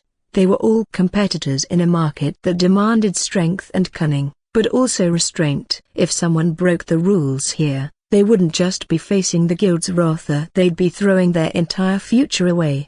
She looked back at Lucavian, a mix of admiration and frustration flickering across her expression. He had read the situation perfectly, knowing exactly how far things could go without crossing that invisible line. And you knew all of this, Valeria said, more a statement than a question. You were counting on him not wanting to throw his life away. Lucavian shrugged, his eyes gleaming with amusement. I had a pretty good hunch. He leaned in slightly, his voice dropping just enough for her to hear, but, you know, I was also ready to move if things went south. Valeria huffed, shaking her head. We're broken bar.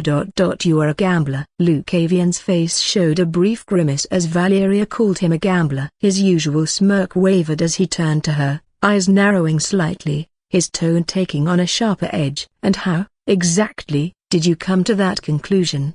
He asked, almost as if challenging her. Valeria didn't flinch under his gaze. She just shrugged, her lips curving into a knowing smile. It's how it looks, she said simply, her voice steady, betraying no hint of hesitation. Lucavian shook his head, his expression a mixture of amusement and exasperation. Looks can be deceiving, he murmured, his voice regaining its typical playful lilt. It's better to keep those thoughts in check, Valeria. Before she could respond, the receptionist returned, the tension in the air dissolving as the woman approached with the documents in hand. Your papers are ready, she said, her tone polite but businesslike. Lucavian's attention shifted immediately.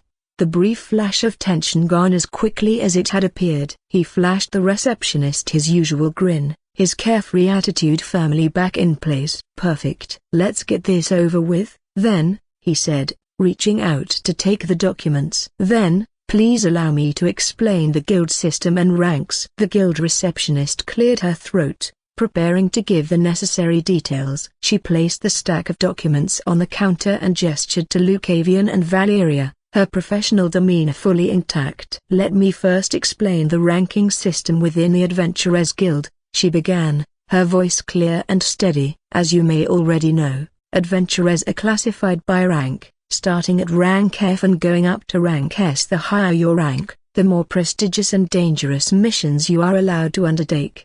She glanced briefly at Lucavian, who gave her a nod, signaling his understanding. Rank F, she continued, is typically reserved for beginners or those just starting out in the guild. These adventurers are assigned simple tasks, such as gathering materials, escorting merchants, or helping with small disputes. The pay for rank F missions is modest, but it provides a good starting point for those wishing to build experience. Valeria, standing quietly beside Lucavian, listened intently as the receptionist went on. This was the first time she was informed of the details of the adventurer's work. While she knew the outline of the work like most people, she wanted to know more about the adventurer world itself. Let's see. As adventurers progress and prove their skills, they can ascend to rank E, where the missions become a little more challenging. Here, you might find yourself hunting down weaker monsters or defending villages from minor threats. Rank D and rank C, the receptionist said,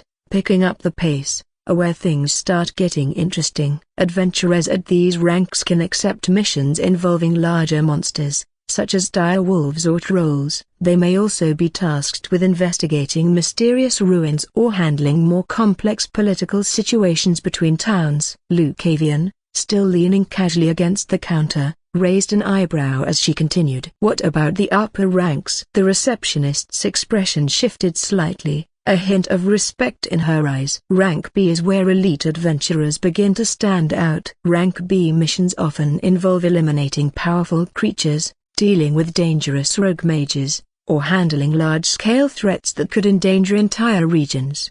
At this rank, adventurers also start gaining influence and may even work directly with nobility or royal officials. Her tone lowered slightly as she spoke about the next ranks. Rank 2 adventurers are some of the best in the world. Their missions frequently involve dealing with creatures of immense power, like dragons, or taking on high-stakes political assignments that could alter the fate of entire nations. These adventurers are often sought after by kingdoms and empires alike. She paused for a moment before continuing. As for ranks R Broken Bar, they are legendary. Rank S adventurers are rare, and their missions can involve fighting beings from other realms, like demons or even primordials. Many of them operate with near-total independence and are only called upon in times of crisis. Lucavian nodded, clearly interested, but his casual demeanor remained. And what about commissions and payments? The receptionist nodded and flipped through a page. In the documents she had prepared, the guild takes a standard commission on every mission completed. For rank F and D missions, the guild's commission is 20%. As you climb the ranks, the percentage decreases, so rank D and C adventurers only lose 15% to the guild, while rank B and A adventurers see a 10% deduction. Rank S? Lucavian asked. For rank S adventurers, the commission is negotiable on a permission basis. In most cases, they retain almost all of their rewards, as their work is deemed critical to the guild's reputation. Valeria stood beside Lucavian, watching the receptionist finalize his rank. Her mind churned with thoughts she kept to herself, but the weight of them pressed heavily on her. Valeria's mind was sharp and focused as she compared the life of a knight to that of an adventurer. Listening to the guild receptionist explain the ranking system, she could see the appeal of the freedom, the variety of challenges, and the thrill of pursuing personal goals rather than those dictated by duty. Yet, for all its allure, the world of adventurers lacked something fundamental: structure, honor, and a clear path of responsibility. Knighthood demanded adherence to strict codes of conduct, principles she had been raised on since childhood. Discipline, loyalty, and selflessness were the cornerstones of her identity. As a knight, her duty wasn't to herself or the rewards of individual glory, but to a greater cause, to th kingdom, to justice, and to protecting those who could not protect themselves. While adventurers might face dangerous beasts or venture into the unknown, there was a selfishness in it. They fought for coin, for reputation, or for personal gain. Her hand brushed the hilt of her sword, a reminder of the weight of her responsibility. The life of an adventurer, with its constant shifting allegiances and willingness to bend or break rules for a reward, would never fit her. Adventurers, knights, two different worlds, a broken bar, yet both fight. For what, though? Glory, gold, honor? For adventurers, it seems to be whatever goal is closest at hand, nothing more than a paycheck. But knights fight for something greater, for duty, for a cause that matters beyond the self. So why does this path seem so broken bar appealing? She thought back to Lucavian, his carefree nature and reckless disregard for rules. It was the very essence of what she couldn't stand. And yet a broken bar, there was something to be said about the independence adventurers had. No titles, no expectations, just raw survival. Her hand brushed the hilt of her sword again, a familiar comfort in moments of unease. She glanced briefly at Lucavian, who stood as though he didn't have a care in the world, soaking in the guild atmosphere with an amused grin on his face.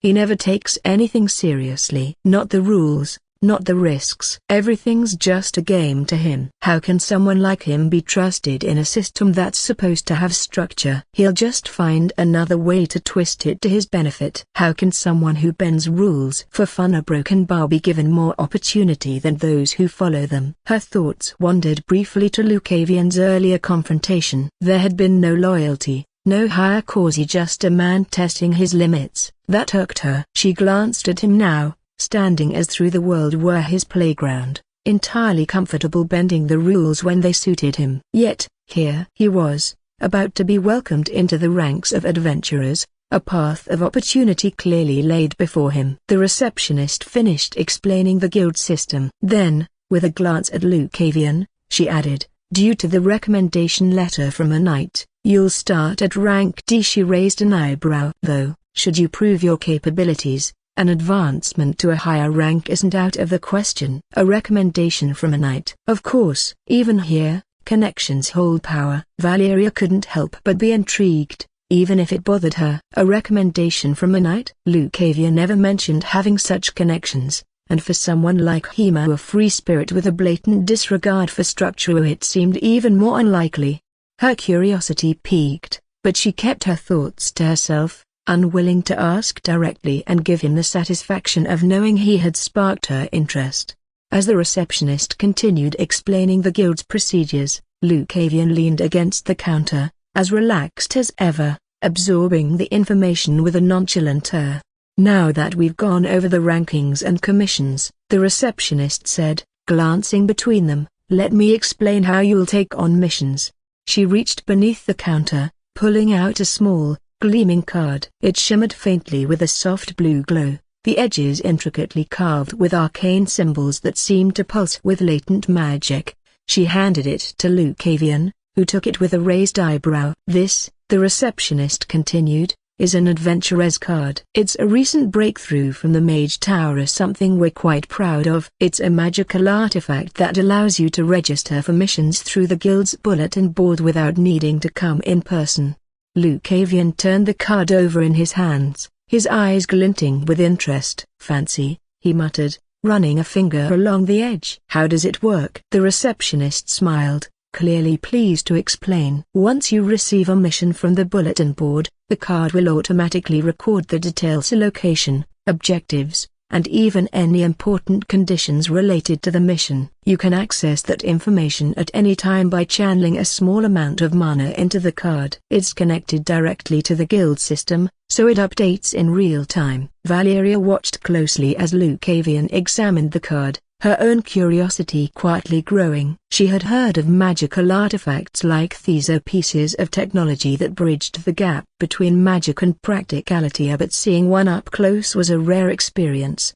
"You'll also need this to track your progress within the guild," the receptionist added. "All missions you complete will be registered through the card, which will automatically update your rank and records. It's a system that keeps things simple and efficient." Lucavian nodded, clearly impressed, though he still carried his usual casual demeanor. "Convenient," he said, tucking the card into the inner pocket of his coat. "So, what's next?" The receptionist smiled and gestured toward a bulletin board at the far end of the room. "You can browse the available missions on the board, or you can use your card to look them up remotely once you've decided on your next move. Keep in mind that some missions are restricted by rank, so you'll only be able to accept those suited to your current level." Valeria, standing beside him, couldn't help but wonder more about the knight who had given him that recommendation. Who could it be?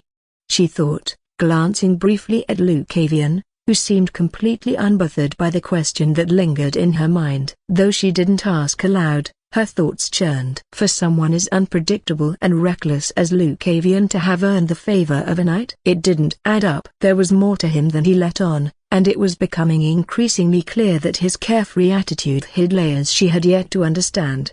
Lucavian caught her gaze for a brief second, a flicker of amusement in his eyes as if he could sense her silent questions. "Ready to head out?" he asked, his voice light, but there was an unspoken challenge there. Valeria gave a small nod, pushing the questions aside for now, as Lucavian and Valeria stepped out from the guild's registration room. The bustling sounds of the adventurers' hall enveloped them. The moment the heavy wooden door closed behind them, a sudden blur of white fur darted through the air, leaping directly onto Lucavian's shoulder. It was Vitaliara, her sleek, white fur gleaming in the soft light. She landed gracefully, her emerald eyes glinting with a quiet satisfaction. As she perched herself, her tail flicking with ease, the connection between them was almost palpable. more tangible than it had been before, after the breakthroughs they had both experienced. Lucavian glanced briefly at the curious onlookers before focusing on Vitaliara. "Seems you're in a playful mood today," he teased, a hint of amusement in his mental voice, which resonated clearly within his mind. Vitaliara purred softly, her tail flicking back and forth as she settled comfortably. "Playful? I'd say I'm just keeping an eye on things. Someone has to make sure you don't get too reckless." Valeria, walking beside Lucavian, eyed the exchange but said nothing. She had grown accustomed to the presence of Vitaliara, though the casual way Lucavian handled everything still nagged at her. Still, her thoughts were elsewhere, on the knight's recommendation and the deeper mystery of who Lucavian really was. Lucavian, on the other hand, moved through the adventurer's hall without a care in the world, his mind already preparing for the next steps. He hadn't yet chosen a mission, but that could wait. There was always time for another challenge, another adventure. "So, what now?"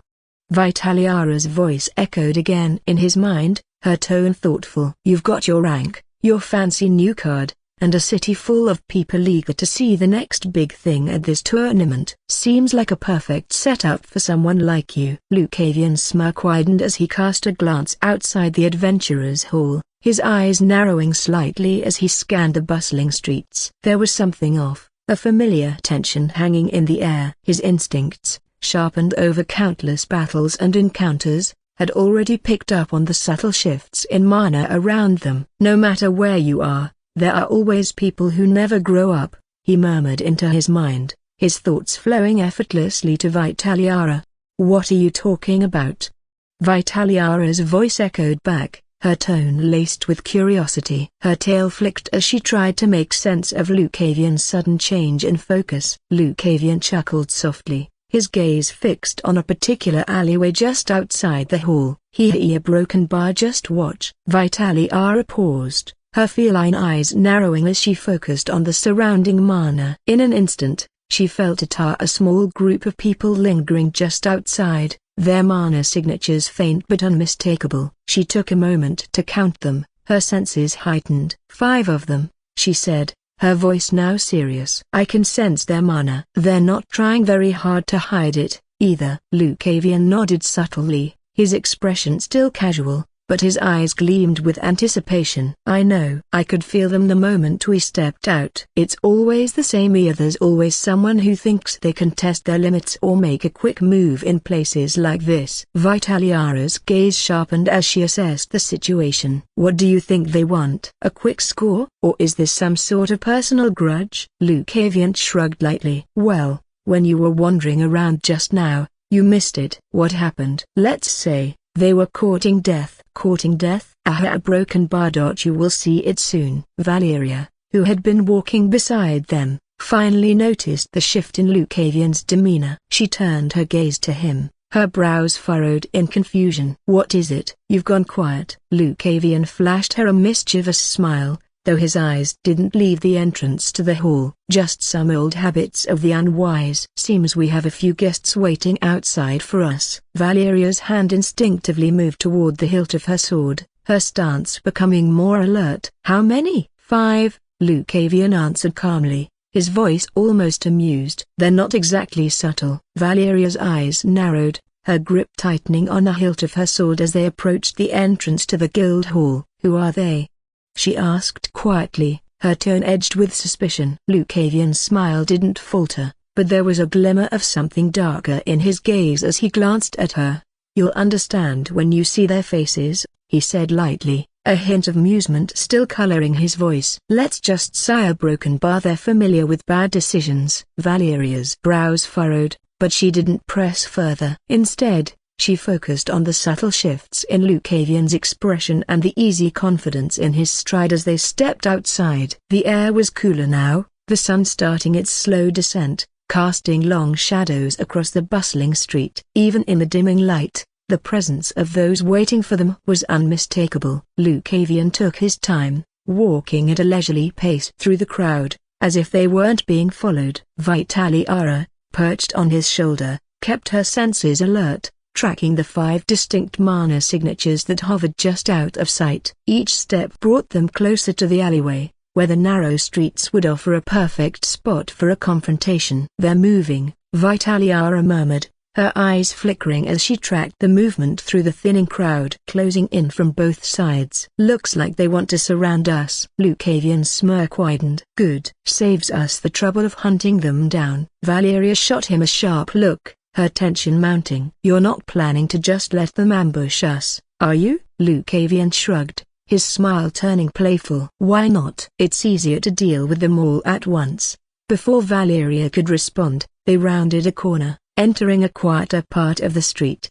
The alleyway was narrow, hemmed in by tall stone buildings that cast long, dark shadows. It was the perfect place for an ambush or empty, isolated, with only a few flickering lanterns casting pale light over the cobblestones. The moment they stepped into the alley, the atmosphere shifted. The presence of mana thickened, and the 5 figures emerged from the shadows, stepping forward with slow, deliberate movements. Each wore a smirk of their own, their eyes gleaming with malicious intent. Valeria's eyes widened as she recognized them. They were the same group of adventurers who had jeered at Lucavian back in the guild hall earlier, the ones who had tried to intimidate him. Their leader, a broad-shouldered man with a scar across his jaw, stepped forward, his smile cold and predatory. "Well, look who it is," he drawled, his voice dripping with mockery. "The arrogant brat and his little entourage. Didn't think you'd show your face around here so soon." Lucavian stopped in the middle of the alleyway, his expression still as relaxed and casual as ever.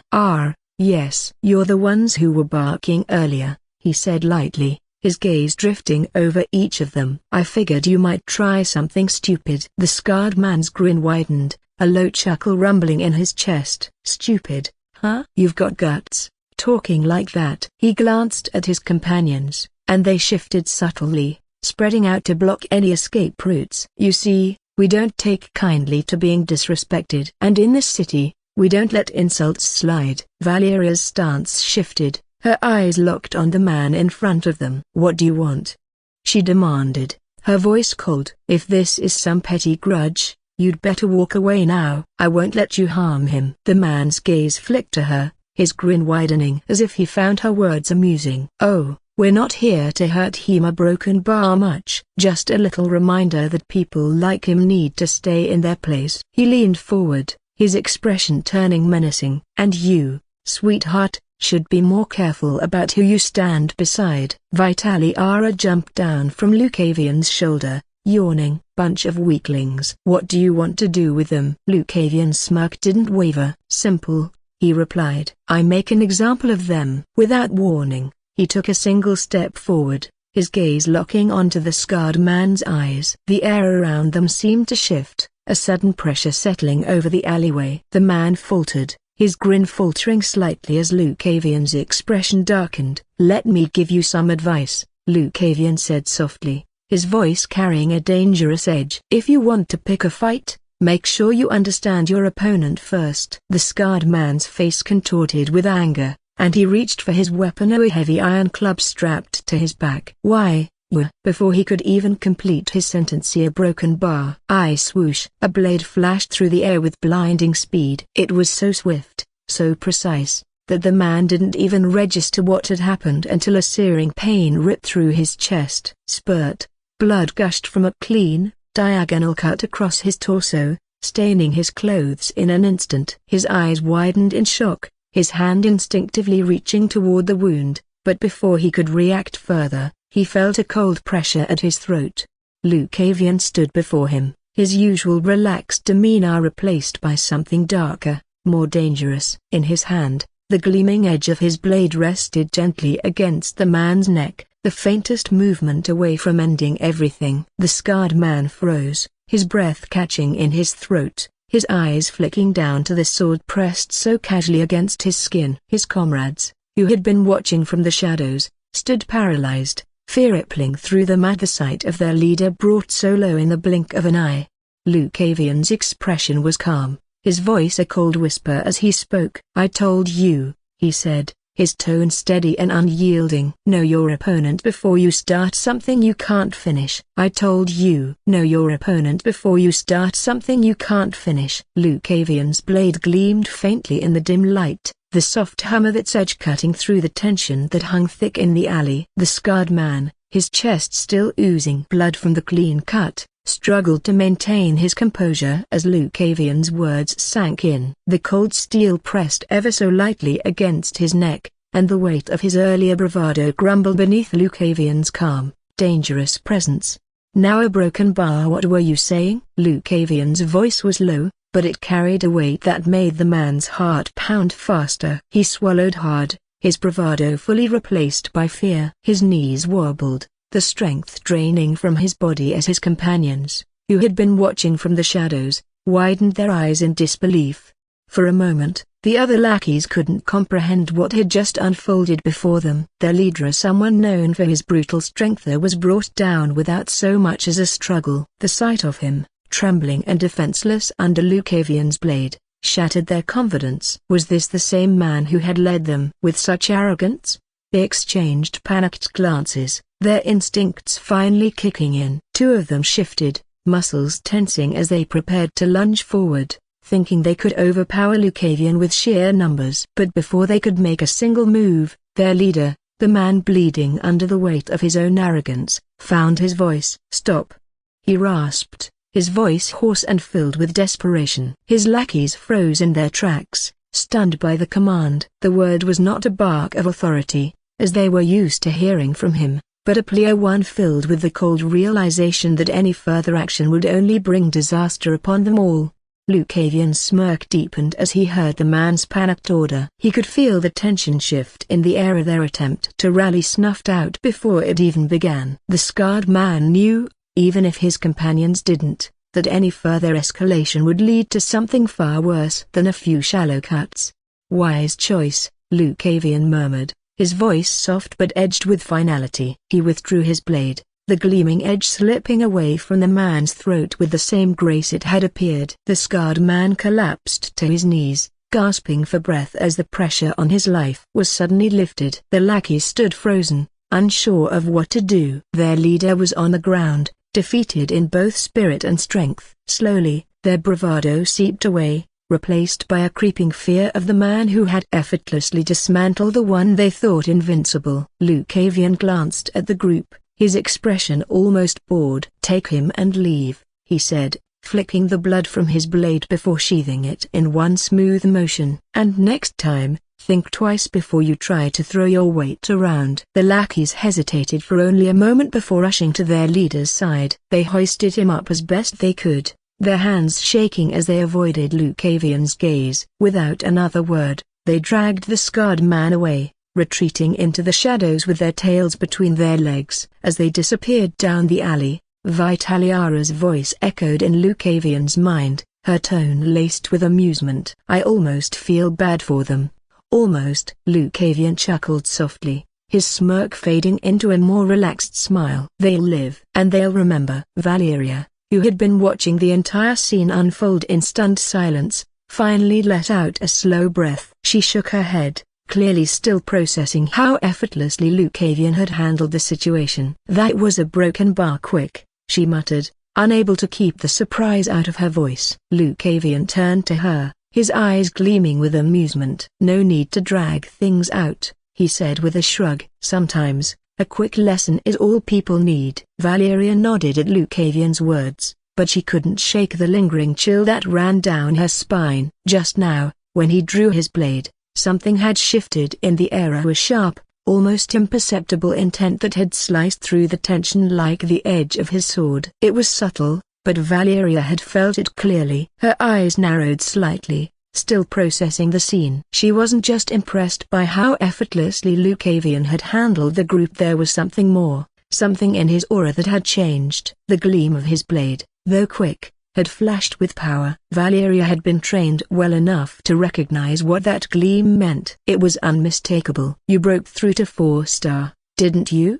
she asked, her voice steady, but edged with curiosity. Lucavian turned to her, his playful smirk still lingering on his lips, but there was a flicker of something more serious in his eyes. He didn't answer immediately, instead letting her words hang in the air for a moment, as if debating how much to reveal. Then, with a casual shrug, he said, Maybe I did. Maybe I didn't. His tone was light, but the sharpness in his gaze hinted at the truth. Valeria's expression hardened, not in anger, but in realization. She had suspected for a while that Lucavian's true power was far beyond what he let on, but to think he had crossed that threshold into the 4-star realm without even mentioning it both intrigued and unsettled her.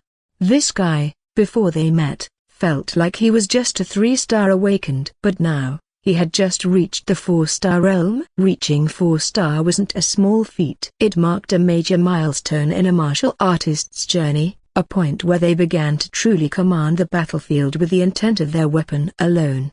And for Lucavian to have crossed that barrier, made his playful, carefree attitude all the more dangerous. Just now she was sure that, she had witnessed a sword intent. In a world of strength like that, she felt helpless for a second. While her talent was definitely not bad, looking at Lucavian and other people, she felt like she was lacking. After all, she was just a 3-star awakened and had been one for a long time. Valeria's thoughts churned as she stared at Lucavian. His carefree grin remained in place, but all she could think about was the invisible gap that seemed to have opened between them. How did he advance so quickly?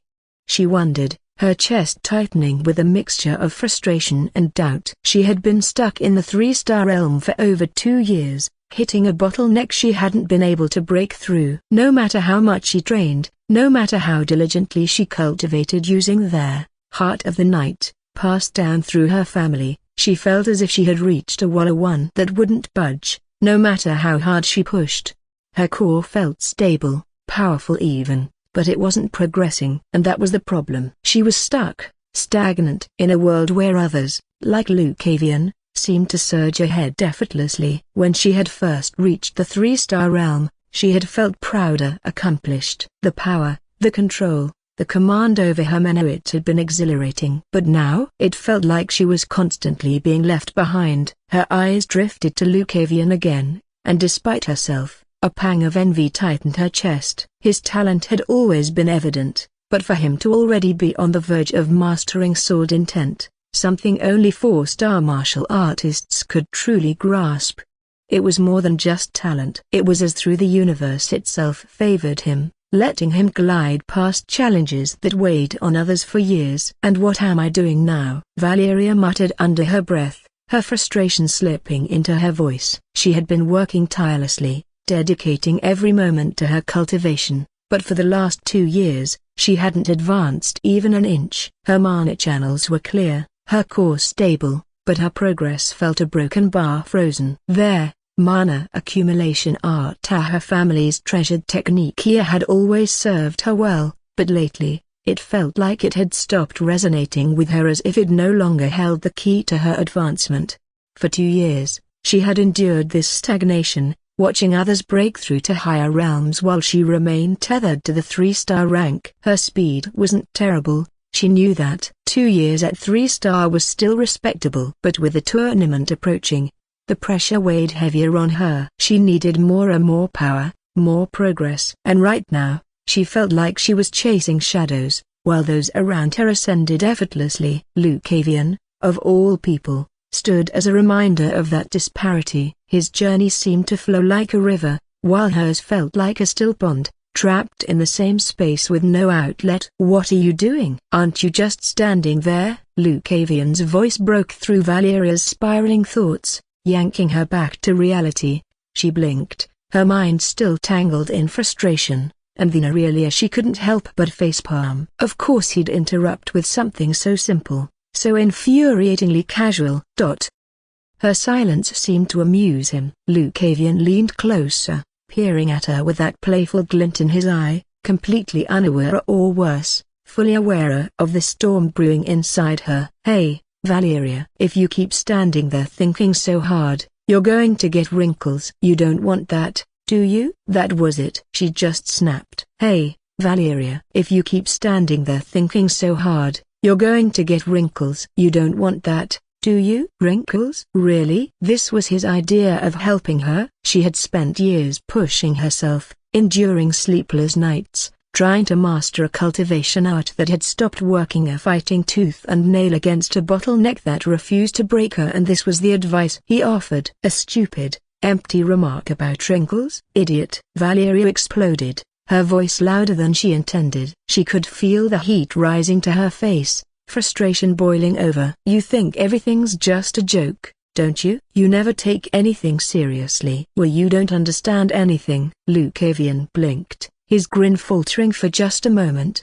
but then it returned with a teasing smirk. Hey, calm down, Valeria. No need to be so tense all the time. It's not good for your health. Also, Wrinkleser, shut up, she snapped, cutting him off before he could finish. Don't you dare follow me. She didn't wait for a response. With an exasperated huff, Valeria turned on her heel and stormed away, leaving Lucavian standing alone in the street. Her heart was pounding in her chest as she walked, her fists clenched at her sides. She didn't even know why she was so angry. Or was it him? Was it his carefree attitude? Or was it just the suffocating pressure she'd been feeling for weeks, months, years, finally breaking through? She couldn't tell anymore. This is the talent everyone keeps talking about, isn't it? Valeria's thoughts raced bitterly. People like him just glide through life feel like they're riding a wave here, while people like me have to fight for every inch. It's not fair. It's never been fair. She quickened her pace, needing distance. Lucavian had a way of disarming her, but not in a way that was comforting. It was frustrating, like he could never understand the weight she carried or the struggle she endured. To him, everything was a game, a challenge to be laughed at and brushed off. But for her, this was her life, her future. As she moved deeper into the bustling streets, Valeria fought to regain control of her emotions, but the bitterness lingered, gnawing at her. She didn't look back, didn't care if Lucavian had decided to follow her. After all, she just needed to be alone, away from his teasing, his endless carefree attitude. For now, she just needed space to think, really think her, without the distraction of someone who made everything look so infuriatingly easy. As Valeria stormed away, her footsteps echoing through the alley, Lucavian remained standing, his expression shifting from amused to thoughtful. The air, once thick with tension, now felt empty, save for the fading sounds of Valeria's departure. Vitaliara, still perched on his shoulder, watched Valeria's retreating figure with a narrowed gaze. Her tail flicked sharply, her displeasure evident. She's acting so entitled, Vitaliara hissed in Lucavian's mind. Frustration or not, that attitude is starting to grate on me. Lucavian sighed, a soft chuckle escaping his lips, though the edge of it felt slightly guilty. He glanced at the ground, scratching the back of his neck. I might have gone a little overboard with the teasing, he admitted, his tone far more reflective than usual. She's clearly frustrated, and I'm not exactly helping, am I? Vitaliara's emerald eyes blinked slowly as she processed his words, her sharpness softening just slightly. Maybe. But you're not responsible for whatever is bothering her. She's got to learn to deal with it herself. Lucavian's gaze followed Valeria's form as she disappeared into the crowd, her rigid posture telling the whole story of her frustration and self-doubt. He felt a small pang of regret, but not enough to wipe away his signature smirk entirely. True. Lucavian's smirk lingered, but his thoughts drifted back to what he knew about Valeria from the novel. He recalled the way her journey had been described, the constant frustration, the sense of being left behind despite her efforts. Valeria had been stuck in the 3-star realm for what seemed like an eternity, and no amount of training had managed to break her through. In the novel, Valeria's struggle was more than just personal frustration. It was her constant need to prove herself, to line up achievements that would make her family proud and honor their legacy. As the heir to a distinguished knightly house, the pressure to excel weighed on her shoulders like a suit of armor that never came off. She wasn't just trying to grow in ranks, she was fighting against a clock, knowing that time was slipping through her fingers, and the gap between her and her peers was widening. Lucavian remembered that even as she entered the academy, she remained stuck in the 3-star realm, and that had been a source of embarrassment for her. At the academy, the other students were often in the 4-star realm or higher, leaving Valeria feeling inadequate and outmatched. It had taken her far longer than most to reach that milestone, and it had branded her as weak in the eyes of those who measured worth solely by power and rank. No wonder she's frustrated, Lucavian thought to himself, his smirk fading into something more thoughtful. Valeria wasn't just angry at him, she was angry at herself, at her perceived failure to keep up with those around her. Every little reminder of someone else's progress, like Lucavian's recent breakthrough, probably felt like another weight pressing down on her.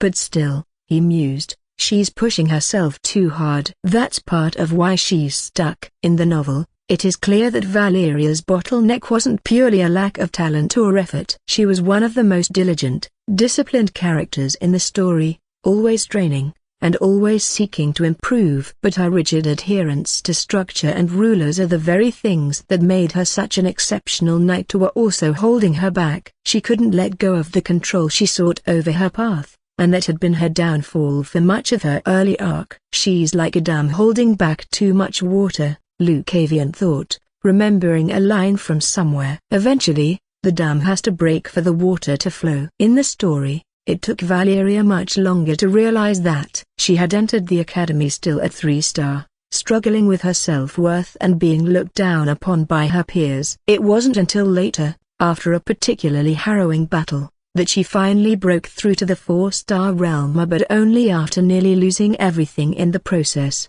Well, this time, things shall be a little different. Remembering the time when he was on that battlefield and under the old man's teachings, he smiled a little. At that time, he also had quite a lot of mental barriers that he had put around himself that were obstructing him from the potential that he could awaken. Master always had a way of knowing just what to say to get under my skin, he mused to himself, shaking his head. He straightened his coat and started walking at a leisurely pace through the bustling streets of the city. As he moved, the crowd swirled around him, the energy of Andheim humming with anticipation for the upcoming tournament. Lucavian's smile remained, but his thoughts were still on Valeria. Since Master guided me that way, why wouldn't I do the same for her? He thought. Sometimes, people need a little push, even if they don't like it. But as he walked, Vitalia flicked her tail and tilted her head, sensing a shift in Lucavian's thoughts. Aren't you going to catch up to her? She asked, her voice laced with curiosity. It seemed like you wanted to talk to her about all this. Lucavian shook his head, his pace unhurried as he moved through the streets. Nah, he said aloud, his voice casual and relaxed. She doesn't want me around right now. It's better to leave her alone for the time being. Vitalia blinked in surprise. That's uncharacteristically thoughtful of you, she remarked, though there was a teasing edge to her words. Lucavian chuckled softly. I have my moments, he said with a grin. She'll cool off, and then maybe we can talk. For now, though, I think giving her space is the right move. He glanced around the city, taking in the sights and sounds of the bustling marketplace. Merchants shouted their wares, adventurers and travelers moved about, and the distant hum of excitement from the tournament grounds buzzed in the air. It's not like I have nothing to do, he added with a shrug, his eyes glinting with amusement. It is about the time I met with the Miss Bear that Master had mentioned. The Iron Matron, or in other words a broken bar. Little Bear. It was a name he had heard from his master after all. Lucavian continued his leisurely stroll through the bustling streets of Andheim, the sounds of the marketplace gradually fading into the background as his thoughts shifted to his next destination. The Iron Matron, or as his master had once affectionately called her, Little Bear. The memory of his master's words resurfaced, and Lucavian couldn't help but smirk at the thought of the formidable woman carrying such a nickname. Well, a broken bar. Master just causally talked about it at that time, but who would have thought I would meet one of the people that Master saved in this place? At that time, Gerald had mentioned the girl with a voice of wonder. Master, a broken bar. You must have said quite a lot of people in your prime? A broken bar. You brat. Of course. Your master saved a lot of people. There was this particular girl who had caught my attention at that time. Caught your attention? Well, let's say she was different. She was like a man in a woman's body. She fought with her hands. Bare hands? Indeed. She had an unnatural strength, like an orc. You saved such a girl. Well, she was not awakened but still registered as an adventurer in the guild. And while I was passing on the ruins, I saw her fighting with a one-star monster. She fought with an evolved monster while being non-awakened. Wow, a broken bar. Remembering the contents of the talk they had, he couldn't help but shake his head. Fighting with an evolved monster while being a common mortal with bare hands? Lucavian shook his head in disbelief as he continued his walk, the memory of his conversation with Gerald playing out in his mind. His master's tales had always been filled with incredible stories, but this one had stuck with him. A girl with the strength of an orc, fighting evolved monsters with nothing but her bare hands. So if anyone other than Gerald had told the story, Lucavian might have dismissed it as exaggerated adventurer folklore. But Gerald never exaggerated. Mariel Farlan, his master had finally revealed with a chuckle, after teasing him for being so captivated by the story. Lucavian had listened intently, amazed at how his master described her. Despite being a common mortal at the time, Mariel had possessed a spirit that could rival any awakened. It wasn't just her strength or resilience that had caught his master's attention, it was her sheer willpower. She fought with everything she had, never once thinking of giving up, even when the odds were stacked impossibly against her. To be honest, Master, you made her sound like a walking legend, Lucavian thought with a smirk, and now here I am, about to meet the woman you saved, the one you called Little Bear. The nickname made him chuckle again as he neared the inn. But at the same time, to think that Iron Matron, Mariel Farlan, was actually someone Master had saved. I did not know such a setting existed in the novel. Lucavian's steps slowed for a moment as he recalled more about Mariel Farlan from the novel. She wasn't just some nameless figure from the past, but rather a central figure in the adventurer's world, a retired A-rank adventurer, known for her unwavering discipline and iron will. Her nickname, Iron Matron, wasn't just for show. It was a title earned through years of service, battle-hardened experience, and a reputation for being a no-nonsense mentor to younger adventurers. A 6-star awakened, Lucavian thought to himself, his smirk fading into a more thoughtful expression. That's no small feat. She was a powerhouse. In the novel, Mariel had always been portrayed as a strong, good-natured, yet stern woman. She was the kind of mentor who believed in pushing her disciples to their limits, not out of cruelty, but because she believed in their potential. Despite her rough exterior, she was deeply respected by those around her, especially for the way she cared about the adventurers who came under her wing. She wasn't just a retired adventurer who faded into the background. Mariel has made a lasting impact on the Adventurers Guild and the younger generations who looked up to her. Though she had stepped away from active duty, her name carried weight, and even now, she remained one of the strongest figures in the city. In the novel, her role has been pivotal, acting as a mentor to several important characters, guiding them through the difficult trials of their journeys. And to think, she's someone my master saved back when she was just a mortal, Lucavian mused, shaking his head slightly. This whole thing feels like a story within a story. He remembered her key moments in the novel, how she had once taken on a high-ranking demon alone during a crisis, how she had led a group of adventurers to protect an entire town from a monster outbreak. Her presence alone had inspired countless others to take up the mantle of adventurer. Despite her retirement, Mariel had remained a formidable force, a walking legend in her own right. Quite the woman, Vitaliara noted, remembering what Lucavian had said about her. A 6-star awakened, retired but still more than capable. Are you sure you can keep up with her? Lucavian chuckled softly. Keep up? That's not my goal. I'm just here to give a visit, that is all. Lucavian pushed open the door to the inn, the soft hum of conversation and the warmth of the fire enveloping him as he stepped inside. His eyes scanned the room, taking in the quiet, relaxed atmosphere. Adventurers and travelers were scattered around, enjoying their meals, discussing their next ventures, and unwinding after a long day. Well, she is here as usual. Considering that she was the one who owned the inn, it wasn't a surprise after all. Lucavian's eyes swept across the room, taking in the lively scene as adventurers and travelers talked, laughed, and unwound from their days. The warm glow of the fire, combined with the hum of conversation, made the Im feel inviting or almost comforting. But with most of the tables filled and his own desire not to draw unnecessary attention, Lucavian made his way to the bar counter instead. He liked to keep things casual, and sitting at a table meant drawing the Iron Matron's attention in a way that might seem more formal than he intended.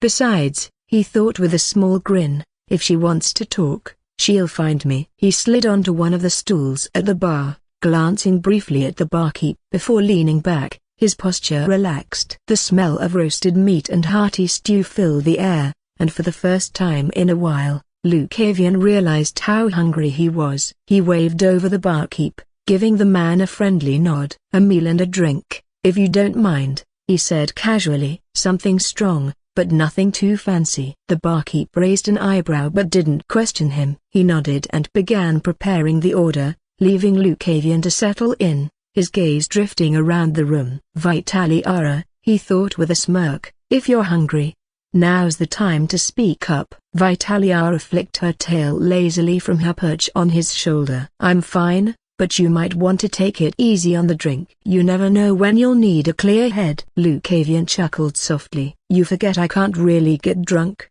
at least not in the way mortals do. My body burns it off too quickly." "Still, it's not a good habit," she muttered, though there was no real annoyance in her voice. As Lucavian sat waiting for his meal, the atmosphere in the inn buzzed around him. The stories of adventurers, the excitement over the upcoming tournament, it was all background noise to him now. His focus was elsewhere. "You make it sound like I always drink." Humphrey, as Lucavian sat waiting for his meal, the atmosphere in the inn buzzed around him. The stories of adventurers, the excitement over the upcoming tournament, it was all background noise to him now. His focus was elsewhere. A moment later, he sensed her before he saw her. Mariel Farlan, the Iron Matron, approached the bar with the same calm, authoritative presence that commanded attention without her having to utter a word. Lucavian remained casual, not turning to acknowledge her immediately, though he knew she was coming. She stopped just a few feet away, her gaze settling on him like the weight of a mountain, as if she was testing him just like she did in the morning. Though Lucavian knew one thing: a show, isn't it? She was also putting on a show, and he just played along. Or he did not. "There is no need to act. I don't mind the attention." Since his words directly undermined her purpose. For Mariel, the days were the same. Open the tavern, prepare the meals, serve the customers, chat with people all around the world, and repeat. Today was the same, with a little change. As the evening deepened into night, the familiar hum of activity filled Mariel Farlan's tavern. With the city's tournament drawing more people than usual, her inn was bustling with visitors, some honorable warriors, others less so. It had been a busy day, with patrons coming and going, many of them boasting about their upcoming matches or drowning their nerves in drink. Mariel moved through the inn like she always did, her sharp eyes missing nothing. She had seen it all over the years: so adventurers, mercenaries, and even nobles trying to impress their companions. But with the increase in foot traffic during the tournament, trouble always followed, and tonight had been no exception. A burly man, his voice slurred and his movements sluggish, had decided that he'd had one drink too many. His booming laughter quickly turned into shouting, and soon enough, the situation escalated into a full-blown brawl when he swung a fist at another patron. The tables had been overturned, chairs knocked aside, and drinks spilled everywhere. Mariel had stepped in, her presence commanding as always. Without hesitation, she had subdued the man with swift, efficient strikes that left no room for retaliation. Even in her retirement, her strength and skill were nothing to underestimate. The tavern had quieted after that, a few nervous glances exchanged among the remaining patrons, who wisely kept to their drinks. Now, as the night stretched on, Mariel stood near the bar, wiping down a mug as she kept a watchful eye on the remaining crowd. The atmosphere had settled somewhat, though the rowdy energy of the tournament goers lingered in the air. She knew that as long as the tournament was in full swing, her inn would be a hotspot for excitement and for trouble. She sighed softly to herself. "Never a dull moment," she muttered. Just as she was about to return behind the counter, the door to the inn opened, and someone entered. The door to the inn creaked open, and in walked the young man from earlier, that dire Lucavian whose name she had heard when the girl was calling him. His casual stride and carefree aura were the same as before, but there was a certain deliberateness in the way he moved, as if he had come here with a purpose. He wore the same worn clothes, his straw hat tilted low over his face, giving him an air of mystery that hadn't gone unnoticed throughout the day. He glanced around briefly, his eyes scanning the room before they landed on Mariel. Their gazes met, and in that brief moment, Mariel knew why he was there. He had come alone, and the look he gave her confirmed it. He was here to talk. Lucavian made his way to the bar counter, the casual confidence in his movements never faltering. He sat down, leaning slightly against the counter as if he had done it 100 times before. His presence, while relaxed, still carried a quiet power that seemed to ripple subtly through the air. Jorkin, one of Mariel's trusted staff members, approached Lucavian with a nod, ready to take his order. The young man exchanged a few words with him, his tone as light as ever before Jorkin disappeared to fetch whatever Lucavian had requested. But Mariel's attention didn't waver. She continued wiping down the mug in her hand, though her focus remained on Lucavian. He had come for more than just a drink. The slight glance he had thrown her earlier had been enough of a signal. He's come to talk, Mariel thought, setting the mug aside. She wasn't sure what the conversation would entail, but she had an inkling that it would lead back to the Starlight Manor, the very thing that had stirred something deep within her that morning. Mariel's expression remained as stern as ever as she approached Lucavian, her sharp gaze never wavering. She moved with the same commanding presence she always carried, her demeanor projecting the authority she was known for. To anyone watching, it would seem like a typical encounter between the inn's formidable owner and a patron who had caught her attention. There were eyes on her, as there often were, given her reputation and the notable presence of this young man. But Mariel's experience told her that Lucavian wasn't the type to seek attention, at least not the kind that came with being associated with her. She chose her approach carefully, both to test him and to maintain the illusion that this was just a regular interaction. She stopped in front of him, her hands resting on her hips. For a moment, the inn seemed to quiet ever so slightly, the eyes of a few patrons subtly flicking toward them. Mariel's voice was low and even as she spoke. "Is there something you need?" she asked, her tone neutral, giving no indication of their earlier recognition. Lucavian, leaning back against the counter, let a small, amused smile cross his lips. His eyes gleamed with that familiar, playful light, and after a brief pause, he tilted his head up toward her. "There's no need to act," he said softly, his smile widening just enough to carry a hint of mischief. "I don't mind the attention." The words hung in the air for a moment, and Mariel raised an eyebrow slightly. He had seen right through her, and what's more, he didn't care. His statement was clear. He wasn't concerned if people thought there was a connection between them if it meant drawing some attention. He didn't mind at all. It was a bold response and one that made Mariel reevaluate her initial caution. This young man wasn't like most people who crossed paths with her. His confidence, his ability to read a situation, and his complete lack of concern for appearances spoke volumes. "Interesting. Should I just call it youth?" Mariel's stern expression couldn't help but soften just slightly, though her eyes remained focused and sharp. "Is that so?" she asked, a hint of curiosity creeping into her voice. Lucavian gave her a knowing look as if he already understood far more than he was letting on. "After all," he continued, his voice casual but steady, "it's not often you get to talk to someone like you." For the first time in a long while, Mariel found herself intrigued. Lucavian wasn't trying to hide, nor was he afraid of standing out. There was no pretense with him, and that made her wonder just how much he truly knew. "Well then," Mariel replied, her voice now carrying a subtle warmth beneath the surface, "I suppose we have something to talk about after all." "Indeed, we do have." "Miss Little Bear." The moment Lucavian spoke those words, "Miss Little Bear," Mariel's eyes widened in surprise, her stern composure cracking for the first time in years. That name, the one she hadn't heard in decades, hit her like a wave of memory crashing down all at once. It was a name that only one person had ever called her, and hearing it now, from this young man, sent a chill down her spine. Her mind raced back to a time when she had been just a young, reckless fighter, a mere mortal trying to survive in a world full of dangers far beyond her understanding. She had been on the brink of disaster, overwhelmed by an enemy that she had no chance of defeating when he had appeared. The figure of Starlight, the being who had saved her life and set her on the path she would later follow. It was he who had called her by that name, with a smile on his face, teasing her for her stubborn courage in the face of overwhelming odds. And now, this young man before her, Lucaviana, was calling her the same name. Her heart raced as the pieces fell into place. The purple light in his eyes, the starlight mana.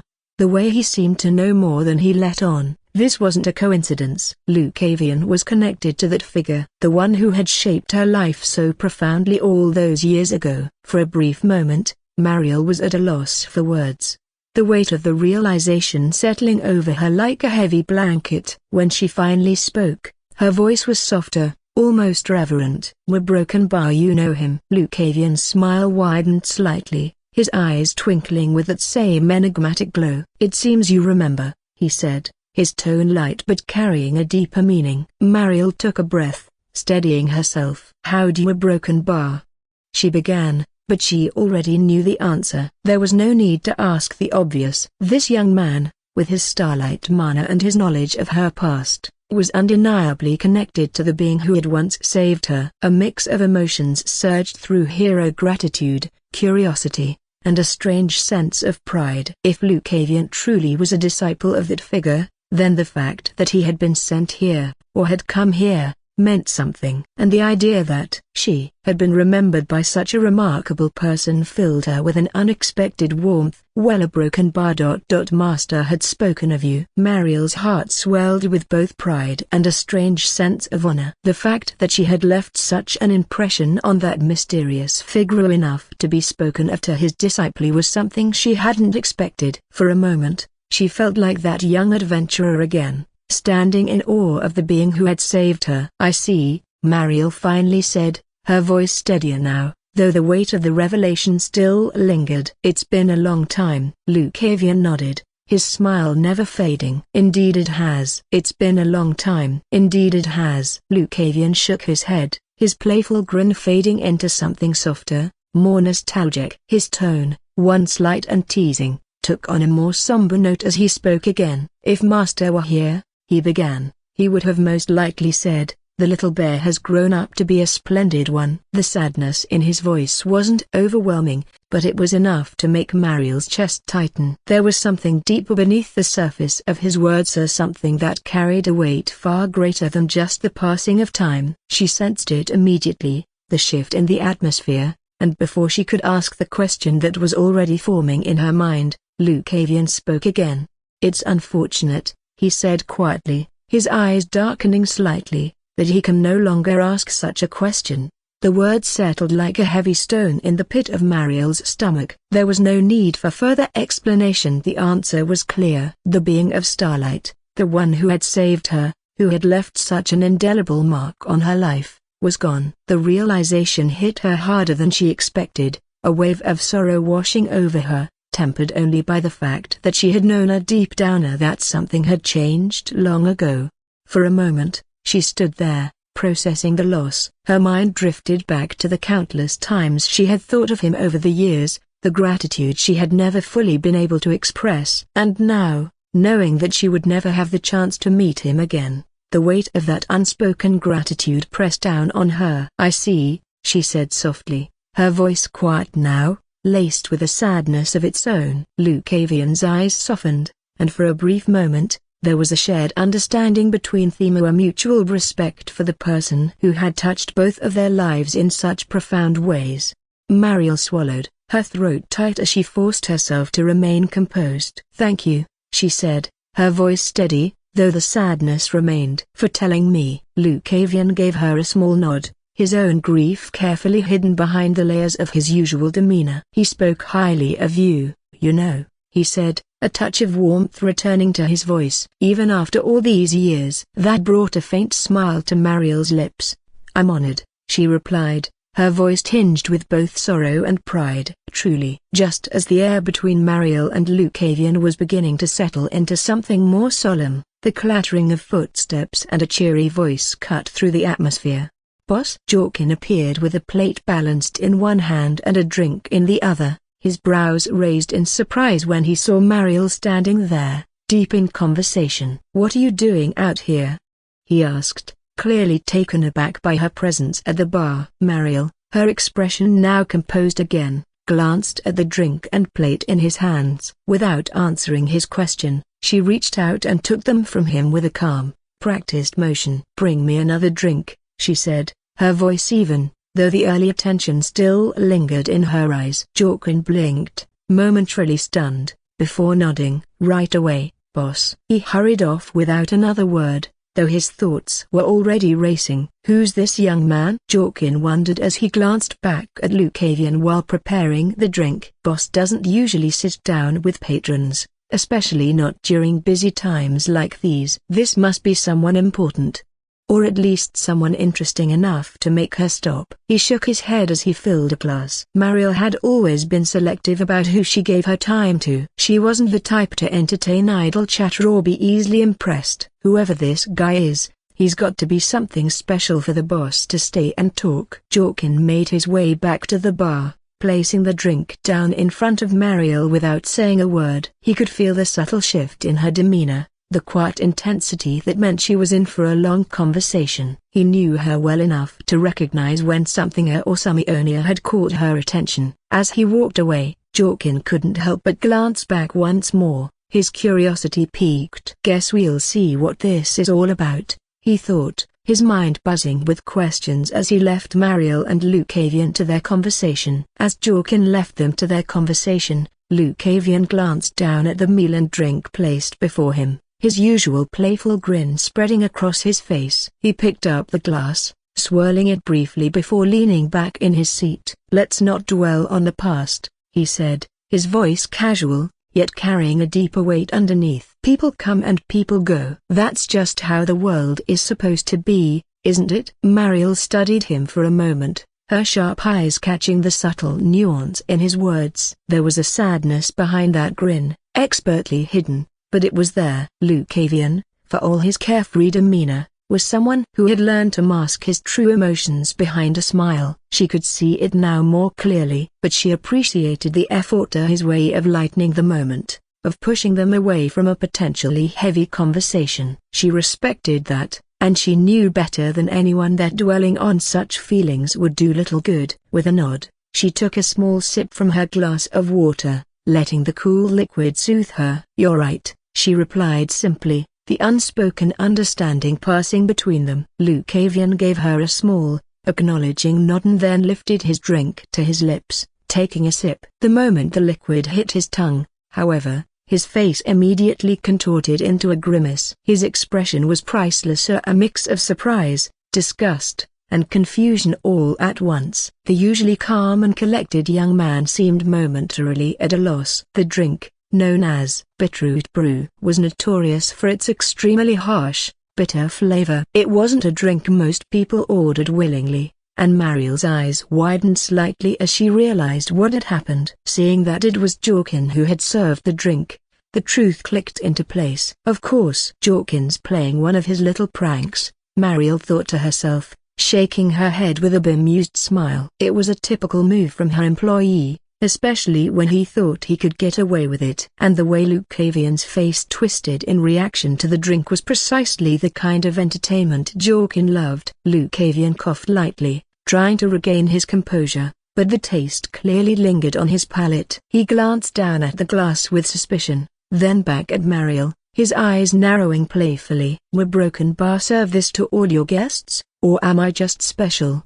he asked, a strange chuckle escaping him. Mariel couldn't hold back a small laugh. "Special indeed," she replied, her tone light. "It's not every day someone gets served Bitterroot Brew. Consider it an initiation." Lucavian groaned dramatically, setting the glass down with exaggerated care. "Initiation, huh? I'll remember that next time." Mariel just smiled, shaking her head slightly. It was a normal reaction to the Bitterroot Brew. After all, Jorkin's prank had landed, and for a moment, the mood lightened again, just as Lucavian had intended. After his dramatic reaction to the Bitterroot Brew had subsided, Lucavian set his glass aside and leaned forward slightly, his tone shifting once again. "So, tell me," he said, his voice a touch more serious, "how did you meet my master?" "I'd love to hear the details." Mariel paused for a moment, letting his question hang in the air. Her eyes drifted off, her thoughts taking her back to a time she hadn't revisited in quite a while. For a few seconds,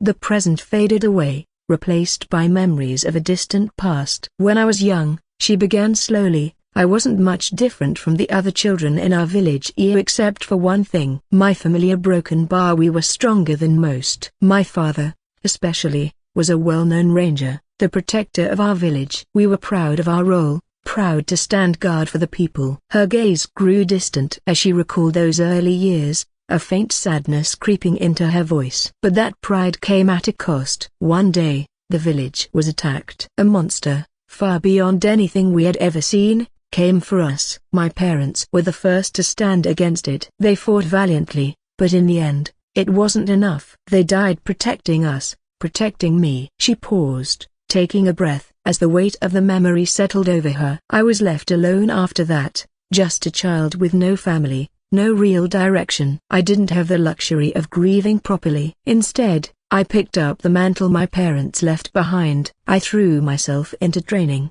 learning the skills my father had once used to protect our home. It was my way of honoring them, of keeping their legacy alive." Lucavian listened in silence, his gaze focused, though his face remained unreadable. Mariel continued, her voice gaining strength as the memories unfolded. "I wanted to be strong, stronger than my father or mother, so that when the time came and I was in a similar situation, this time I wouldn't die. So that the people I cared about wouldn't feel the same pain I felt at that time. I wanted to be strong, stronger than my father or mother, so that when the time came and I was in a similar situation, this time I wouldn't die. So that the people I cared about wouldn't feel the same pain I felt at that time." Hearing this, Lucavian's gaze flickered with something unreadable as he listened to Mariel speak. His usually playful demeanor was absent, replaced by a rare moment of introspection. When Mariel finished speaking, he mumbled, almost to himself, "Some will die protecting others.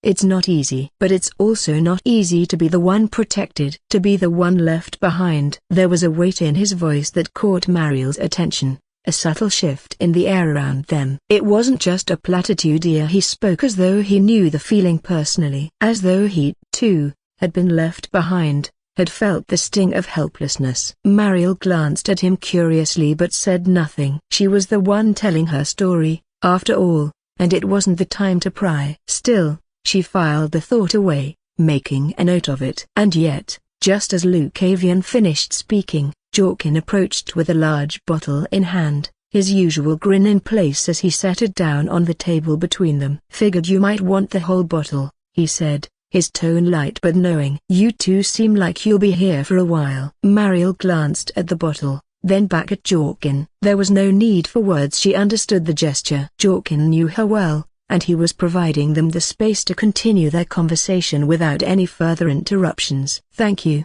Jorkin," she said, her voice a little softer than usual. Jorkin simply nodded and walked away, leaving the two of them alone once again. Lucavian chuckled, leaning back in his chair and glancing at the bottle. "Looks like you want to talk for a while." Mariel nodded, pouring herself a glass and then gesturing toward Lucavian. "Seems like it," she replied, taking a sip. She appreciated the gesture not just from Jorkin, but also the way Lucavian was easing into the conversation, never pushing too hard. He seemed to know when to listen and when to speak, a trait she found admirable. As the warmth of the drink spread through her, she smiled faintly. "I suppose it's fitting. This story has been a long time coming," she continued, her voice steady. "That's why I decided to leave my village and travel to the city. I had heard stories or tales of adventurers and the awakened, people with strength beyond the ordinary, people who could change their fate, who had the power to protect others. I wanted to be like them." Lucavian nodded slightly, his eyes watching her intently. "I arrived at the guild and registered as an F-rank adventurer,"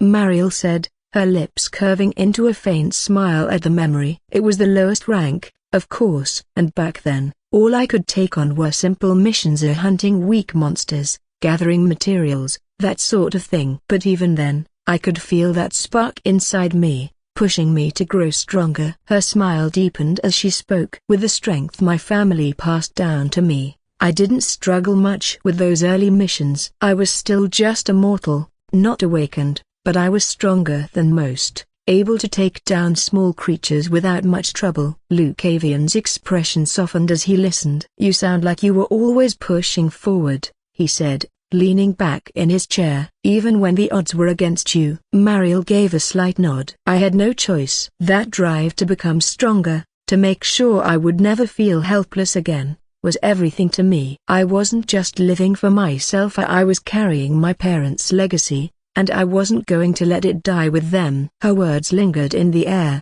the weight of her past still pressing down but lighter now that she had shared it. Lucavian's eyes softened even more as if he understood her journey on a deeper level than he had let on. Mariel could tell he wasn't just listening to her story, he was relating to it in ways she hadn't expected. Mariel leaned back slightly in her chair, her eyes distant as she continued recounting her story. "As the months went by, I started taking on more difficult jobs, gaining a reputation within the guild. I'll admit, the string of successes started to get to my head. I thought I could handle anything they threw at me." Lucavian nodded, listening intently as she continued. "One day, I took a job that involved hunting monsters in the forest nearby. It wasn't supposed to be anything special, just another routine task. At least, that's what I thought." Mariel's voice held a touch of bitterness as if recalling the folly of her younger self. "But when I got there, I discovered something unexpected, a hidden ruin deep within the forest." She paused,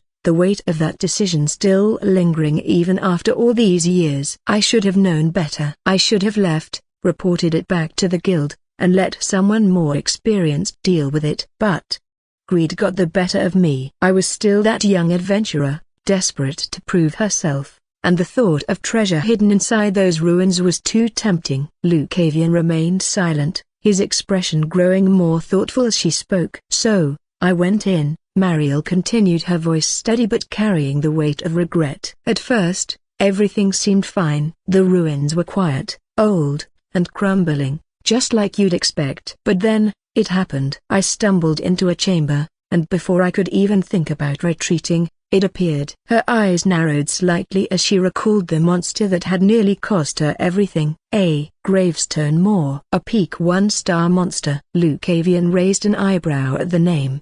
He was familiar with it. Our gravestone moors were quite strong creatures, known for their immense strength and their ability to manipulate the earth around them. For a mortal, even one as strong as Mariel, facing such a beast would have been a death sentence. "Even with my unnatural strength, I was no match for it," Mariel admitted, her voice low. "I fought as hard as I could, but nothing I did worked. The more I struggled, the more I realized how outmatched I was. I was out of my depth, and there was no one to save me. I was completely alone." She sighed, the memory of that battle clearly still vivid in her mind. "It was my greed and overconfidence that had led me there, and I knew I was going to die because of it." Lucavian's gaze remained steady, but Mariel could see a flicker of understanding in his eyes. He wasn't just hearing her story, he was connecting to it, maybe even seeing pieces of his own experiences reflected in her words. "And that's when he appeared," she said softly, her voice dropping as she recalled the moment that had changed her life. "Your master." "Out of nowhere, he stepped in and saved me. If it weren't for him, I would have died in that ruin.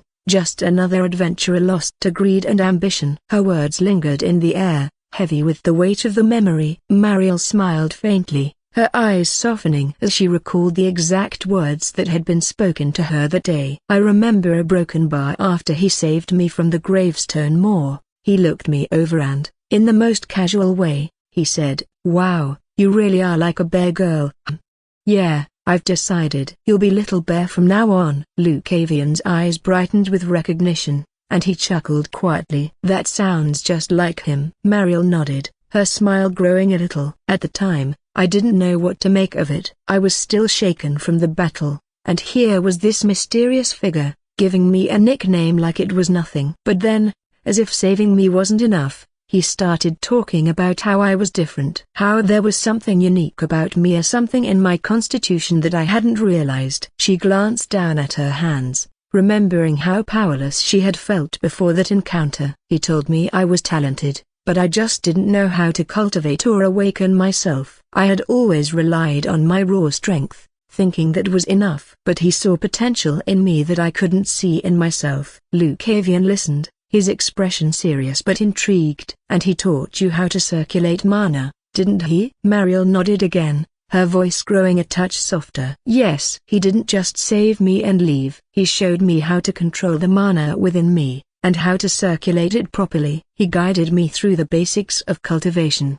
something I'd never been exposed to before. It felt like unlocking a part of myself that had always been there but was dormant, waiting for the right moment to awaken. She took a deep breath, her tone filled with quiet gratitude. That day changed everything for me. I went from being a simple, stubborn mortal with a little strength to someone who could harness their true potential, and it's all because of him. Lucavian's gaze softened, and there was a certain understanding in his eyes. He had a way of seeing things in people that others couldn't. He said quietly, "I'm not surprised he saw that in you. I wanted to be strong, stronger than my father or mother, so that when the time came and I was in a similar situation, this time I wouldn't die. So that the people I cared about wouldn't feel the same pain I felt at that time." Hearing this, Lucavian's gaze flickered with something unreadable as he listened to Mariel speak. His usually playful demeanor was absent, replaced by a rare moment of introspection. When Mariel finished speaking, he mumbled, almost to himself, "Some will die protecting others. It's not easy. But it's also not easy to be the one protected, to be the one left behind." There was a weight in his voice that caught Mariel's attention, a subtle shift in the air around them. It wasn't just a platitude. He spoke as though he knew the feeling personally, as though he, too, had been left behind, had felt the sting of helplessness. Mariel glanced at him curiously but said nothing. She was the one telling her story, after all, and it wasn't the time to pry. Still, she filed the thought away, making a note of it. And yet, just as Lucavian finished speaking, Jorkin approached with a large bottle in hand, his usual grin in place as he set it down on the table between them. "Figured you might want the whole bottle," he said, his tone light but knowing. "You two seem like you'll be here for a while." Mariel glanced at the bottle, then back at Jorkin. There was no need for words. She understood the gesture. Jorkin knew her well, and he was providing them the space to continue their conversation without any further interruptions. "Thank you, Jorkin," she said, her voice a little softer than usual. Jorkin simply nodded and walked away, leaving the two of them alone once again. Lucavian chuckled, leaning back in his chair and glancing at the bottle. "Looks like you want to talk for a while." Mariel nodded, pouring herself a glass and then gesturing toward Lucavian. "Seems like it," she replied, taking a sip. She appreciated the gesture not just from Jorkin, but also the way Lucavian was easing into the conversation, never pushing too hard. He seemed to know when to listen and when to speak, a trait she found admirable. As the warmth of the drink spread through her, she smiled faintly. "I suppose it's fitting. This story has been a long time coming," she continued, her voice steady. "That's why I decided to leave my village and travel to the city. I had heard stories or tales of adventurers and the awakened, people with strength beyond the ordinary, people who could change their fate, who had the power to protect others. I wanted to be like them." Lucavian nodded slightly, his eyes watching her intently. "I arrived at the guild and registered as an F-rank adventurer," Mariel said,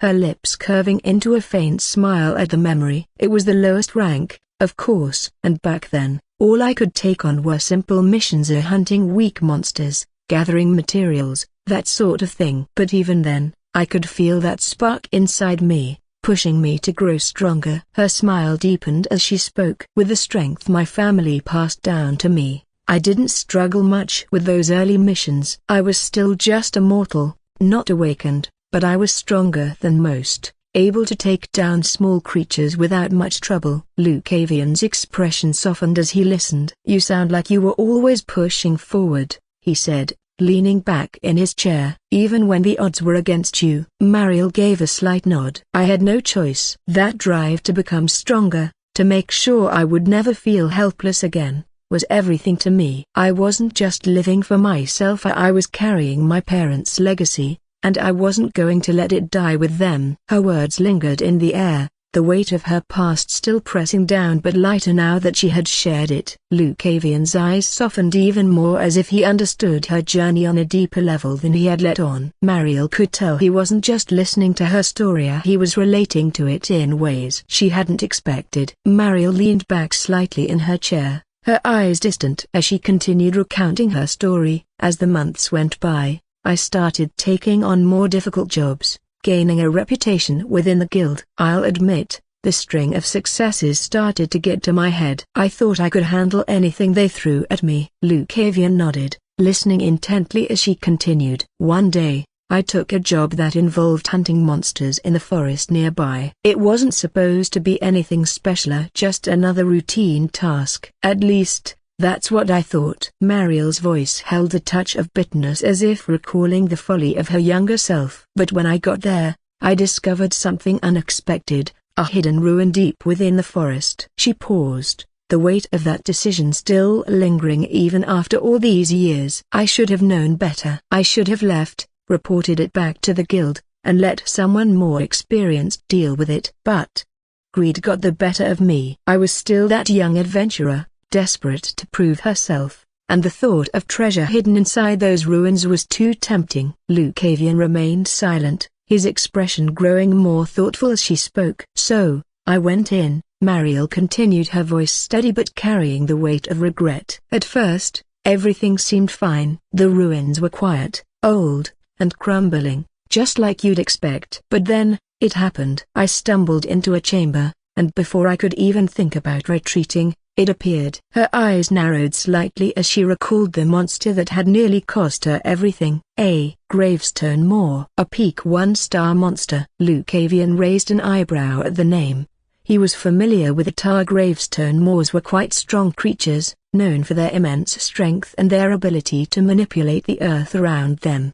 For a mortal, even one as strong as Mariel, facing such a beast would have been a death sentence. Even with my unnatural strength, I was no match for it, Mariel admitted, her voice low. I fought as hard as I could, but nothing I did worked. The more I struggled, the more I realized how outmatched I was. I was out of my depth, and there was no one to save me. I was completely alone. She sighed, the memory of that battle clearly still vivid in her mind. It was my greed and overconfidence that had led me there, and I knew I was going to die because of it. Lucavian's gaze remained steady, but Mariel could see a flicker of understanding in his eyes. He wasn't just hearing her story, he was connecting to it, maybe even seeing pieces of his own experiences reflected in her words. And that's when he appeared, she said softly, her voice dropping as she recalled the moment that had changed her life. Your master. Out of nowhere, he stepped in and saved me. If it weren't for him, I would have died in that ruin. Just another adventurer lost to greed and ambition. Her words lingered in the air, heavy with the weight of the memory. Mariel smiled faintly, her eyes softening as she recalled the exact words that had been spoken to her that day. I remember a broken bar after he saved me from the gravestone moor. He looked me over and, in the most casual way, he said, "Wow, you really are like a bear girl." Yeah. I've decided you'll be Little Bear from now on. Lucavian's eyes brightened with recognition, and he chuckled quietly. That sounds just like him. Mariel nodded, her smile growing a little. At the time, I didn't know what to make of it. I was still shaken from the battle, and here was this mysterious figure, giving me a nickname like it was nothing. But then, as if saving me wasn't enough, he started talking about how I was different. How there was something unique about me, or something in my constitution that I hadn't realized. She glanced down at her hands, remembering how powerless she had felt before that encounter. He told me I was talented, but I just didn't know how to cultivate or awaken myself. I had always relied on my raw strength, thinking that was enough. But he saw potential in me that I couldn't see in myself. Lucavian listened, his expression serious but intrigued. And he taught you how to circulate mana, didn't he? Mariel nodded again, her voice growing a touch softer. Yes. He didn't just save me and leave. He showed me how to control the mana within me,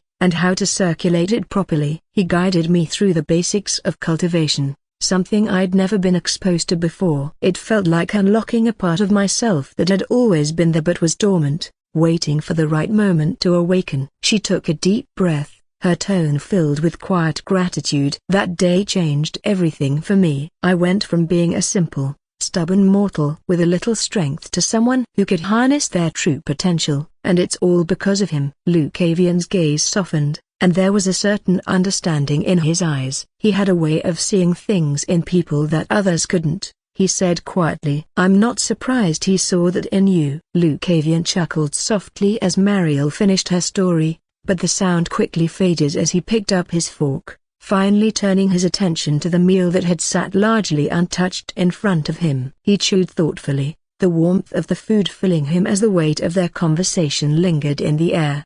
Between bites, he washed down the meal with a drink, his eyes still focused on Mariel, listening without missing a beat. For a while, they sat in a comfortable silence, Mariel quietly reflecting, and Lucavian eating, his gaze occasionally flickering back to her. It wasn't until he had nearly finished that Mariel spoke again, her voice hesitant but filled with curiosity. "There's something I've never been able to figure out," she began, her eyes meeting his steadily. "The man who saved my life via broken bar, I never learned who he really was. I've heard whispers and rumors, but no one ever gave me a clear answer. Was he really a broken bar?" Her words trailed off, and for a moment, Lucavian didn't reply. He simply set down his utensils, wiping his mouth with a casual flick of his wrist before leaning back in his chair. His playful demeanor was gone again, replaced by a quiet gravity that matched the tone of the conversation. After a brief pause, Lucavian nodded,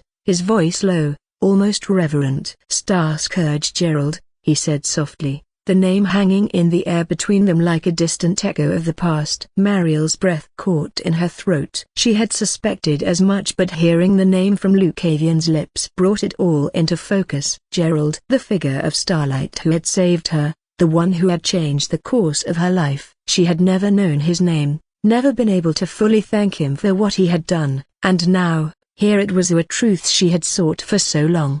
It really was him. That name, Starscourge Gerald. It was not a name that one could just casually mention. Starscourge Gerald, a name spoken with reverence, fear, and awe across the world. He wasn't just an ordinary figure of myth. He was one of those who had almost reached the very peak of humanity. His strength, his skill, his knowledge, they were so immense that they had almost transcended what it meant to be human. A man who stood at the precipice of godhood. The memories of what she had heard about him came flooding back in an overwhelming rush. Gerald, the one whose mere presence on the battlefield could shift the tide of war. His name was enough to make even the mightiest kingdoms hesitate. His starlight mana was like a divine force, one that made armies falter and crumble beneath its glow. And his greatest feats, a broken bar, those were the things of legends. He could change the course of battles on his own. Entire armies, entire campaigns thwarted just by him standing in their path. Her mind turned to the stories of their Arcanese empire, the very empire that had sought dominion over vast lands, advancing across nations, toppling kingdoms. And then a broken bar, Starscourge Gerald. He alone had halted their progress, time and time again. His power was so vast, so uncontainable, that the empire itself was forced to adapt to his mere existence. He had stood as a barrier, a force that no one could overcome, and because of that, they feared him. A single mana broken bar giving the Arcanese empire endless headaches, stalling their ambitions. How many times had he blocked their path? How many victories had he stolen from them? Mariel could feel the weight of those memories as though they were her own, despite having never witnessed them herself. The legends of Gerald were everywhere, and yet, to her, he was more than just a story. He was the one who had saved her life. And she never even knew his name. Across from her, Lucavian continued eating with an almost meditative calm, his focus entirely on his meal. He seemed unfazed by the gravity of the conversation they were having, as though speaking the name of such a legendary figure was nothing out of the ordinary. But Mariel knew, she knew that the man who had saved her, the one Lucavian called Master, was not someone whose name could be spoken so casually, Star-scourged Gerald, a broken bar to think I was saved by someone like him. And here he saw something in me. Why? The question lingered in her mind, unresolved. Why had Gerald, someone so powerful, bothered to save her, a simple mortal at the time, struggling in the ruins against a monster far beyond her capabilities?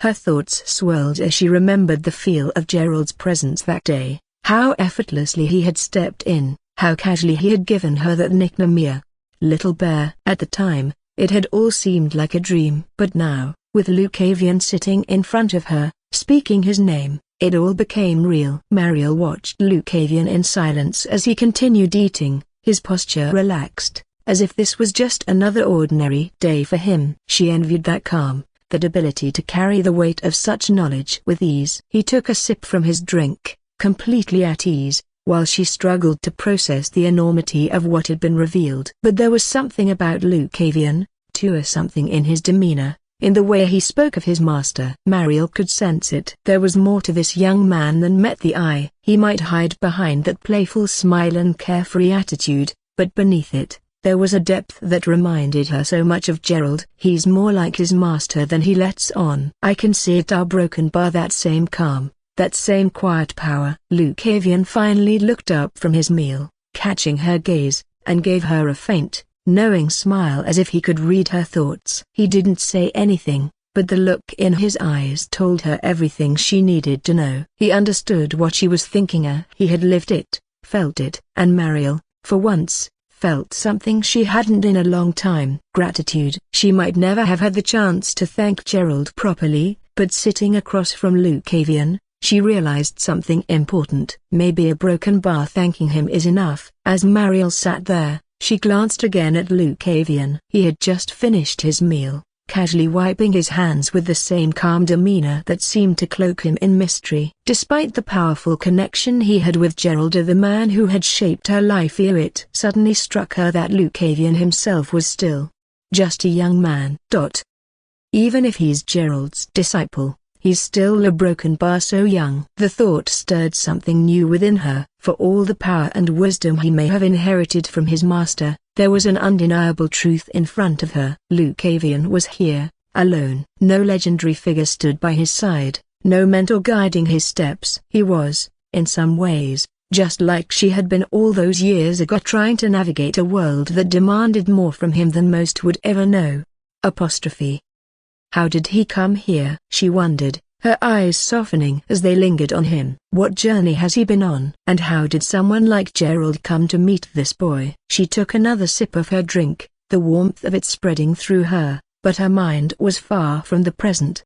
She thought of the stories, the legends of Star-scourged Gerald, the man who strode between realms, whose influence could shape the destiny of entire kingdoms. How did this boy, Lucavian, cross paths with such a figure? What had his life been like before that fateful meeting? If you want to ask something, you may ask. I don't mind. Lucavian suddenly spoke. Mariel blinked, pulled back to the present by Lucavian's words. His voice was calm, unhurried, yet there was an openness in his tone that caught her slightly off guard. She hadn't expected him to address her thoughts so directly. For a brief second, she wondered if he had sensed the depth of her curiosity, or if he had simply grown accustomed to people wanting to know more about him.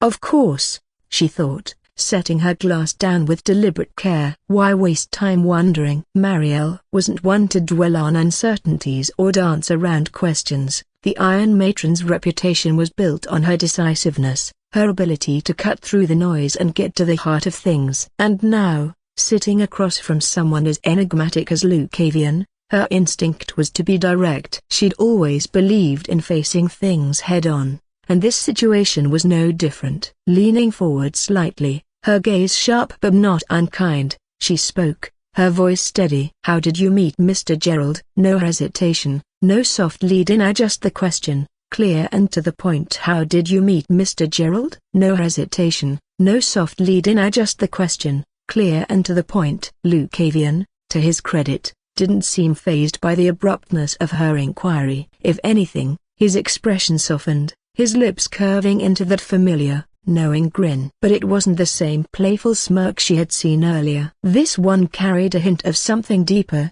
something that hinted at the weight behind the answer. He didn't answer right away, though. Instead, he picked up his glass and took a slow, thoughtful sip, as if collecting his thoughts before he spoke. Mariel watched him closely, her curiosity piqued even more by his silence. Finally, after what felt like a long pause, he set the glass down and met her gaze with an intensity she hadn't expected. Meeting Master a broken bar well, it was out of the ordinary, Lucavian began, his tone quieter, more introspective than before. At the time, I had been sent to the battlefield. Not as a hero or anything, just as a soldier. Mariel's eyebrows shot up, her surprise evident. A soldier? She asked, her gaze sharpening as she took in Lucavian's appearance again. He looked younger, far too young for something like that. And if he was speaking about a time before this, she couldn't help but wonder, how long ago could that have been? Lucavian's lips curved into a small smile, one that seemed to carry the weight of many untold stories. As if sensing her unspoken question, he nodded. Yeah, I was really young back then. Barely more than a boy, and I wasn't even an awakened yet. Mariel's frown deepened. The thought of someone like him still a child, by the sound of it being thrown into the chaos of a battlefield, unsettled her. And to be there without the power or protection of an awakened at a broken bar, she couldn't imagine what that must have been like. I was sent to fight alongside others, but I didn't have a choice, Lucavian continued, his tone matter of fact. It was a losing battle from the start. Most of us knew it. We were just bodies to throw into the fray. He paused, glancing down at the table, his fingers lightly tracing the rim of his glass. And that's where I met him. Mariel watched him closely, the pieces of the story slowly coming together in her mind. Star-scourged Gerald hiding in a battlefield camp. It didn't seem like the kind of place someone like Gerald would be, yet that was where he found Lucavian. At that time, Gerald wasn't the legendary figure that people speak of now, Lucavian continued, his gaze distant as though recalling that moment vividly. He was hiding out in that camp for reasons I didn't understand back then. But he found me, in the middle of all that chaos, and he took me under his wing. It was the first time anyone had ever looked at me and seen more than just a broken bar. There was a brief pause as Lucavian's smile faltered, his eyes darkening just slightly at the memory. Anyway, he didn't approach me right away. He watched, and waited. And then, when the moment came, he made his move. He offered to teach me, to show me what I could become. He told me I wasn't meant for the life they'd forced me into. Mariel sat in silence, her mind racing. She could picture the boy Lucavian had been, standing on the edge of death in a war he never should have been part of. And then Gerald, stepping in like a figure from the shadows, seeing something in him that no one else did. Lucavian met her gaze again, his expression light now, as if the heaviness had lifted, replaced by something more hopeful. He became my master right there, in the middle of that war. He taught me everything I know now, took me away from that life. Mariel took a deep breath, letting the story settle in her mind. She hadn't expected this. She hadn't expected the boy in front of her to have been thrust into such a brutal world so young, nor had she expected Gerald to have plucked him from it. But hearing it now, it made sense. Gerald had always seen potential in the lost, the broken. And the rest is history, huh? She said, her voice softer now. Lucavian chuckled quietly, the sound low and knowing. Something like that. Mariel nodded, still processing the weight of it all. She had always known that the world could be cruel, but hearing Lucavian's story of how he had been sent to die as nothing more than a child only solidified her resolve. You've come a long way since then, she said, her tone firm but tinged with a rare warmth. But I imagine there's more to your journey. Lucavian didn't answer immediately. Instead, he picked up his glass once more, took a slow sip, and smiled, his expression somewhere between thoughtful and amused. Maybe there is, he said softly, his voice carrying the same mystery as always. Maybe there's a lot more. Mariel studied Lucavian carefully, her sharp gaze lingering on him as the weight of his story settled between them. She leaned back slightly in her chair, folding her arms across her chest. And now? She asked, her voice low but firm. Now that your master is no longer here, broken bar, what are you planning to do? Lucavian's eyes flickered with a familiar glint of amusement, the kind of light-heartedness that masked something far deeper. His lips curled into a smirk, the playful edge returning to his expression. "What am I planning to do?" he repeated, almost as if the question itself amused him. He paused for a moment, as though savoring the tension between them before answering. Then, with a casual shrug, he leaned forward slightly, his elbows resting on the table. "I'm here for the tournament," he said simply, but there was a weight behind his words. "To make a name for myself." Mariel raised an eyebrow. "A name for yourself?" Lucavian's smirk widened. "I can't exactly stay in my master's shadow forever, can I?" His tone was light, but there was a certain seriousness in his eyes that told Mariel this wasn't just about the tournament. People knew Master. They feared him, respected him. "But me? I'm still just a nobody to most people." There was a brief pause as he leaned back in his chair, his gaze steady on her. "So, what better way to start than by standing out here? The tournament is a stage, and I intend to make sure everyone knows who I am by the time it's over." Mariel tilted her head slightly, watching him. His confidence was undeniable, but there was something more behind it, something that hinted at a greater plan. She couldn't help but admire his ambition, but she also knew that the tournament wasn't just a game. It was brutal, unforgiving, and filled with competitors just as hungry for victory as he was. "You're serious," she said, more as a statement than a question. "Dead serious," Lucavian replied, his smirk fading into something more focused. "Let's say this is the beginning of something." Mariel nodded slowly, her eyes narrowing in thought. "And you think the tournament will give you that?" "The recognition you're after." Lucavian shrugged again, but there was no doubt in his expression. "It's a start. If I win or even get far in or Ufa, people will remember me, and from there Broken Bar, well, the path forward gets a lot more interesting." Mariel couldn't help but smile slightly at his determination. There was a fire in him, a drive to carve out his own place in the world. It reminded her of herself when she was younger, fighting to make a name for her family, for her village. And in some ways, she understood exactly where he was coming from. "You've got ambition," she said, her voice thoughtful. "But ambition alone won't get you far in that arena." "To a Broken Bar." Lucavian clicked his tongue rapidly, a mischievous grin spreading across his face as he wagged his index finger at Mariel. The playful gesture contrasted sharply with the seriousness that had filled the conversation moments before. "Ambition alone?" He shook his head, eyes gleaming with amusement. "No, number. I don't just have ambition, Miss Little Bear. I've got talent too." He leaned forward slightly, lowering his voice as if sharing a secret. "Since we all know that ambition without talent is meaningless, don't you think?" Mariel raised an eyebrow, her smile deepening. His confidence was undeniable, and while part of her admired it, she couldn't help but test him a little further. "Talent, huh?" she repeated, her tone light but with an edge of skepticism. "And you think that talent will carry you through the tournament?" Lucavian's grin widened. "I don't think. I know it will." His voice was steady, filled with certainty. Mariel leaned back, crossing her arms as she considered him. He wasn't just boasting, there was something in the way he carried himself that made her believe he truly meant every word he said. "But aside from Theta Broken Bar, there is one more reason I am here at this moment." There is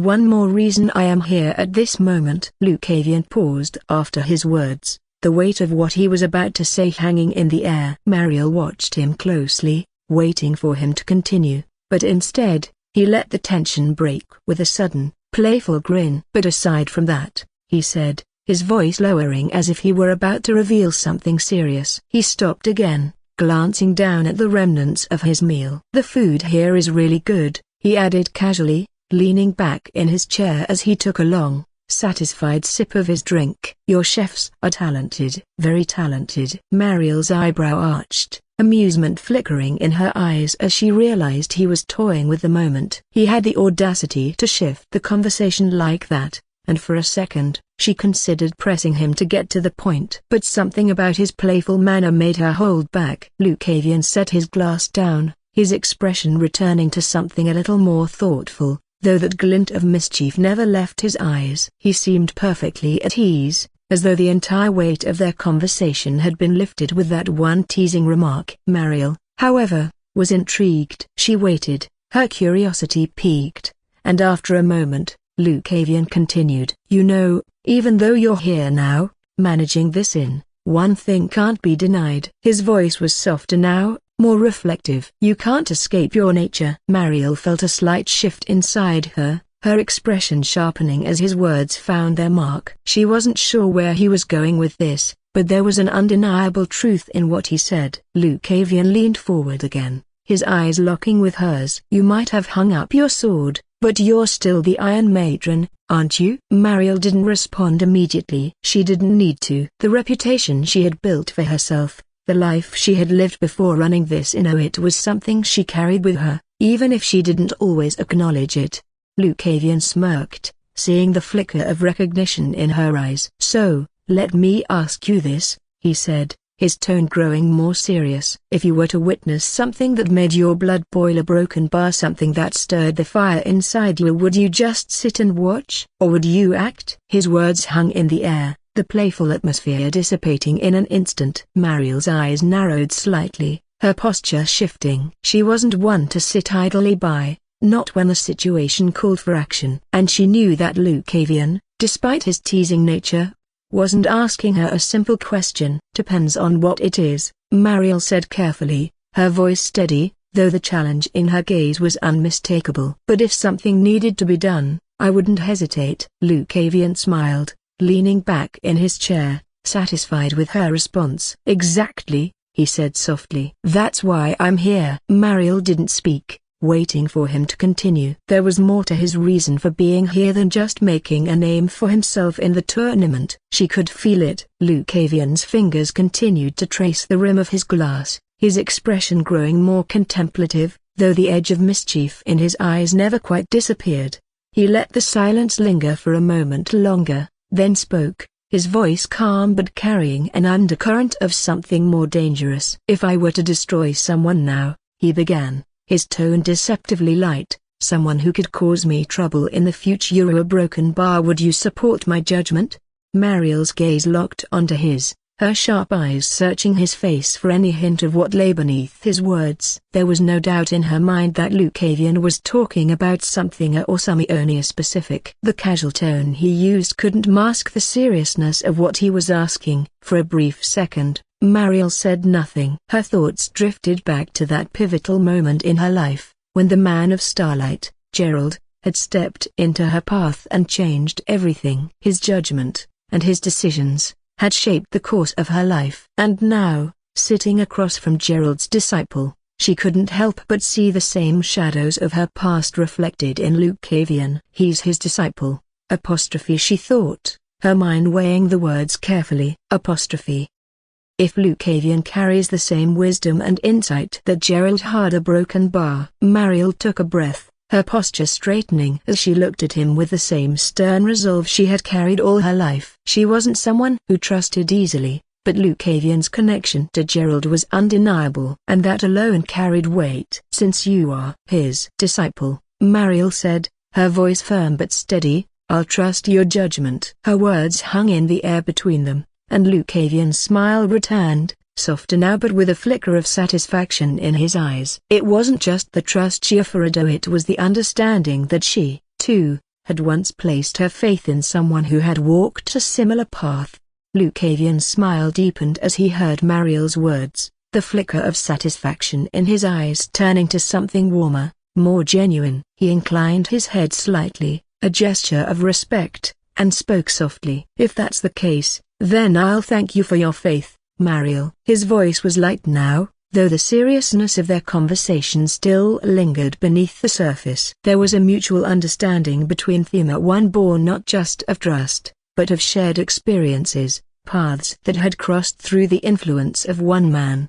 Mariel gave him a small nod in return, her gaze still steady. She wasn't one to give her trust easily, but she had placed it in Lucavian for a reason. Whether it was his own strength or the echoes of Gerald she saw in him, she knew that the decision felt right. Lucavian stood up slowly, pushing his chair back with a smooth motion. I should take my leave now, he said, his voice light again as if they hadn't just been discussing matters of life and death. He straightened his coat, his ever-present smirk reappearing as he glanced at her one last time. Don't worry, he added with a playful gleam in his eyes. "I'll make sure I don't disappoint Miss Little Bear. After all, you'll be watching." Mariel watched him as he moved toward the door, her eyes following him with the same sharpness she had carried all her life. "I will," she said simply, her voice steady. "I'll be watching closely." He paused at the door, turning back to flash her one last grin. "Then I'll make sure it's a show worth remembering." With that, he tipped his hat to her and slipped out of the inn, his footsteps light and confident as he disappeared into the night. Mariel remained where she was, staring at the door long after it had closed. Lucavian stepped out into the cool night air, the soft glow of lanterns lining the streets casting long shadows across the cobblestones. The hustle of the city had quieted, though the distant murmurs of conversation and the occasional clatter of a cart echoed faintly in the background. Pat, pat. His boots made soft sounds against the street as he walked with a purposeful yet unhurried stride, his mind already drifting toward the events of the following day. Vitaliara, perched comfortably on his shoulder, had been silent throughout his conversation with Mariel, but now, as the two of them moved through the streets, her curiosity bubbled to the surface. Her tail flicked thoughtfully as she glanced at him. "You know I'm not one to pry," she began, her tone filled with an edge of curiosity, "but what exactly did you mean back there? Destroying someone who could cause trouble in the future?" Lucavian didn't answer immediately, his eyes remained focused ahead, the smirk that had been his constant companion since he left the inn softening just slightly. He had always been good at teasing, at keeping people guessing, but Vitaliara had always been sharp enough to sense when something more serious lingered beneath his words. He finally shook his head, though the smile never left his lips. "You'll see soon enough," he said lightly, his tone carrying a note of finality. "Really?" she said, humping. "Humphrey, you are no fun." Lucavian chuckled softly at Vitaliara's playful huff. "Trust me," he said, his tone laced with amusement, "when tomorrow comes, you'll be happy I didn't spoil the surprise." Vitaliara flicked her tail, her green eyes narrowing as she shot him a sideways glance. "You always like keeping me in the dark until the last moment, don't you?" Lucavian grinned. "What can I say? I enjoy seeing your reaction when things unfold." "Humphrey," she repeated, her tone full of mock annoyance. "One of these days, I'll figure you out, Lucavian." He smiled but didn't respond directly, letting the light-hearted banter between them settle into a comfortable silence. The cool night air brushed against his skin, and the flickering lanterns of the city guided them as they made their way toward the next step in Lucavian's carefully planned path. Tomorrow would bring challenge so both expected and unexpected, and he knew that it would not be that easy. But well, so what? After all, what was the point of having a grand plan if you couldn't enjoy a bit of mystery along the way? In the city of Andheim, the Venter Martial Tournament was about to begin, and the streets buzzed with life. The entire city seemed to pulse with energy, as if the very air itself was alive. Drums echoed through the narrow alleys and broad plazas, their steady rhythm calling to the masses who had gathered for the grand event. People moved through the streets in a swarm, their voices raised in excitement, shouting to friends and strangers alike. It was as if the entire city had been transformed into one vast festival. Marquis Aldrich Venter had seen to that. From the brightly colored banners draped across every building to the musicians stationed at every street corner, the Marquis had orchestrated every detail. He didn't just want a tournament, he wanted a celebration of martial spirit, a spectacle that would be remembered long after the final bout had been fought. The Marquis' vision was clear. The Venter Martial Tournament would be both a proving ground for warriors and a festival for the people. As the crowd flowed toward the grand arena at the city's heart, the sounds of laughter and lively conversation mixed with the pounding of drums and the occasional cheer from those already inside. Children darted through the crowd, waving flags emblazoned with the golden phoenix of House Venter, while vendors hawked everything from roasted meats to colorful trinkets. The scent of sweet pastries and spiced ale filled the air, adding to the festive atmosphere. The arena itself loomed large, its stone walls towering above the city like a fortress. But today, it wasn't a place of defense, it was the center of celebration. Bright banners flapped in the wind, their vibrant hues a sharp contrast against the stone. The arena was already packed with spectators, eager to witness the opening ceremony and the first bouts of the day. In the streets, performers twirled flaming batons, their movements precise and graceful. Acrobats leapt and spun, their feats of agility drawing gasps from the crowd. Everywhere, the energy was palpable. Music floated through the air, the high notes of flutes mingling with the deep, resonant beat of the drums, creating a symphony that perfectly matched the mood of the city. A group of travelers, new to the city, paused near one of the performers. "This is incredible," one of them remarked, his voice barely audible over the noise. "I've never seen anything like it." His companion nodded, her eyes wide as she took in the scene. "They say the best fighters in the realm are here this year. Even someone from the Azure Isles." "That's the rumor, and the Marquis himself will be overseeing the final rounds." The traveler leaned in conspiratorially. "They say he's looking for new recruits." The woman grinned, her excitement mirrored in the faces of those around her. The tournament wasn't just a competition, it was an opportunity. For the fighters, it was a chance to gain glory. For the spectators, it was a chance to witness history. The streets grew more crowded as the day wore on, the flow of people moving toward the arena like a river. The clamor of voices, music, and drums created a cacophony that filled the air, giving the entire city an electric energy. Every street corner was alive with activity, whether it was street performers, vendors, or simply people excitedly talking about the matches to come. The woman's grin widened as she leaned closer to her companion, her voice lowering to a conspiratorial whisper. "And that's not the only exciting thing," she said, her eyes glinting with anticipation. "Two of the most famous sects in the realm have shown their faces this year, are the Cloud Heavens sect and the Silver Flame sect." Her companion's eyebrows shot up, his surprise evident. "Both of them? In the same tournament?" She nodded, clearly relishing the chance to share this rare piece of information. "Exactly. Their rivalry has been brewing for years, and now they're going to clash in the same arena. This isn't just any ordinary tournament anymore. With both of them here, it's bound to get intense." The tension between the Cloud Heavens sect and the Silver Flame sect was well known across the land. For as long as anyone could remember, the two sects had been at odds. Their methods, their philosophies, even their reputations, everything about them stood in opposition to each other. The Cloud Heaven sect, known for their ethereal, sky-reaching techniques, prized elegance and control in battle. Their disciples moved like the wind, swift and precise, their attacks like a sudden storm. The Silver Flame sect, on the other hand, was all about power and destruction. Their techniques were as fierce as they were overwhelming, channeling fire and explosive energy to burn through any obstacle. Their fighters were notorious for their aggression and their unwillingness to back down. For years, skirmishes and challenges had erupted between the two sects, but never in a venue like this. The Venter Martial Tournament was neutral ground, and with both sects present, the rivalry was set to explode in front of thousands of spectators.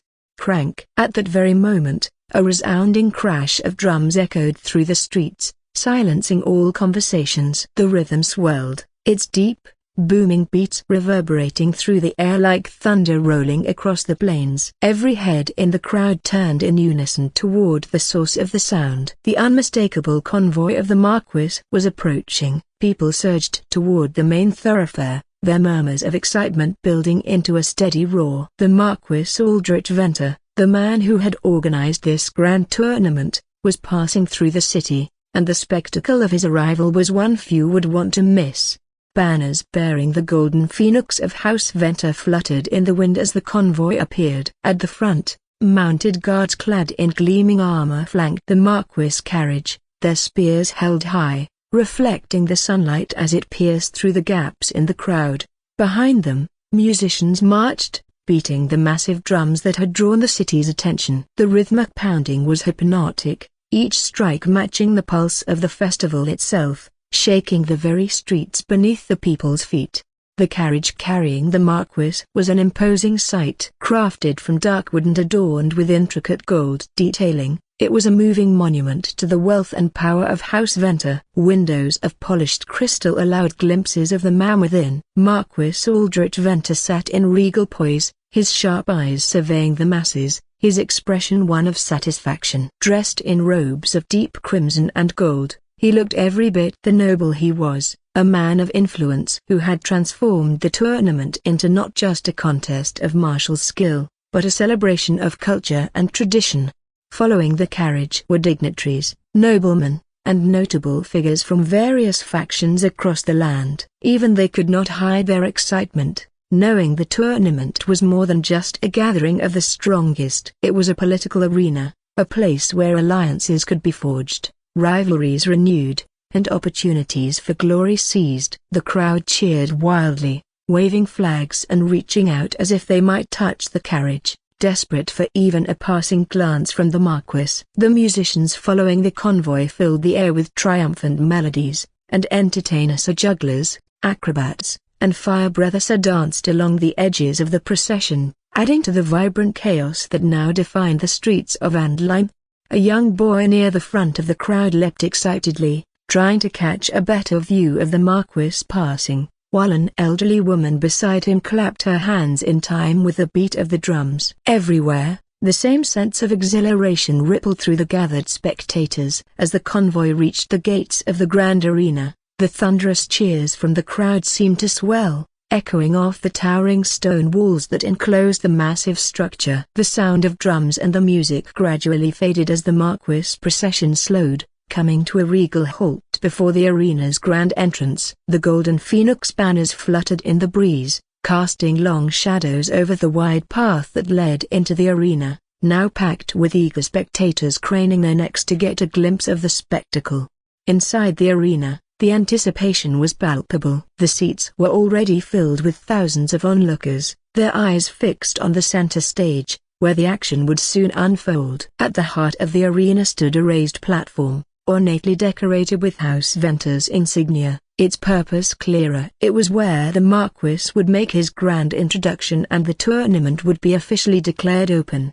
Suddenly, the amplified voice of the spokesperson boomed across the entire arena, startling some of the onlookers who hadn't noticed the man's arrival. He stood tall, positioned near the platform, holding an intricately designed artifact in his hand, a glimmering orb of crystal surrounded by intricate gold filigree. The artifact hummed faintly with power, its magic amplifying his voice so that it resonated through every corner of the arena. His voice was strong, theatrical, and filled with exaggerated enthusiasm, as if each word was meant to stoke the crowd's already burning excitement.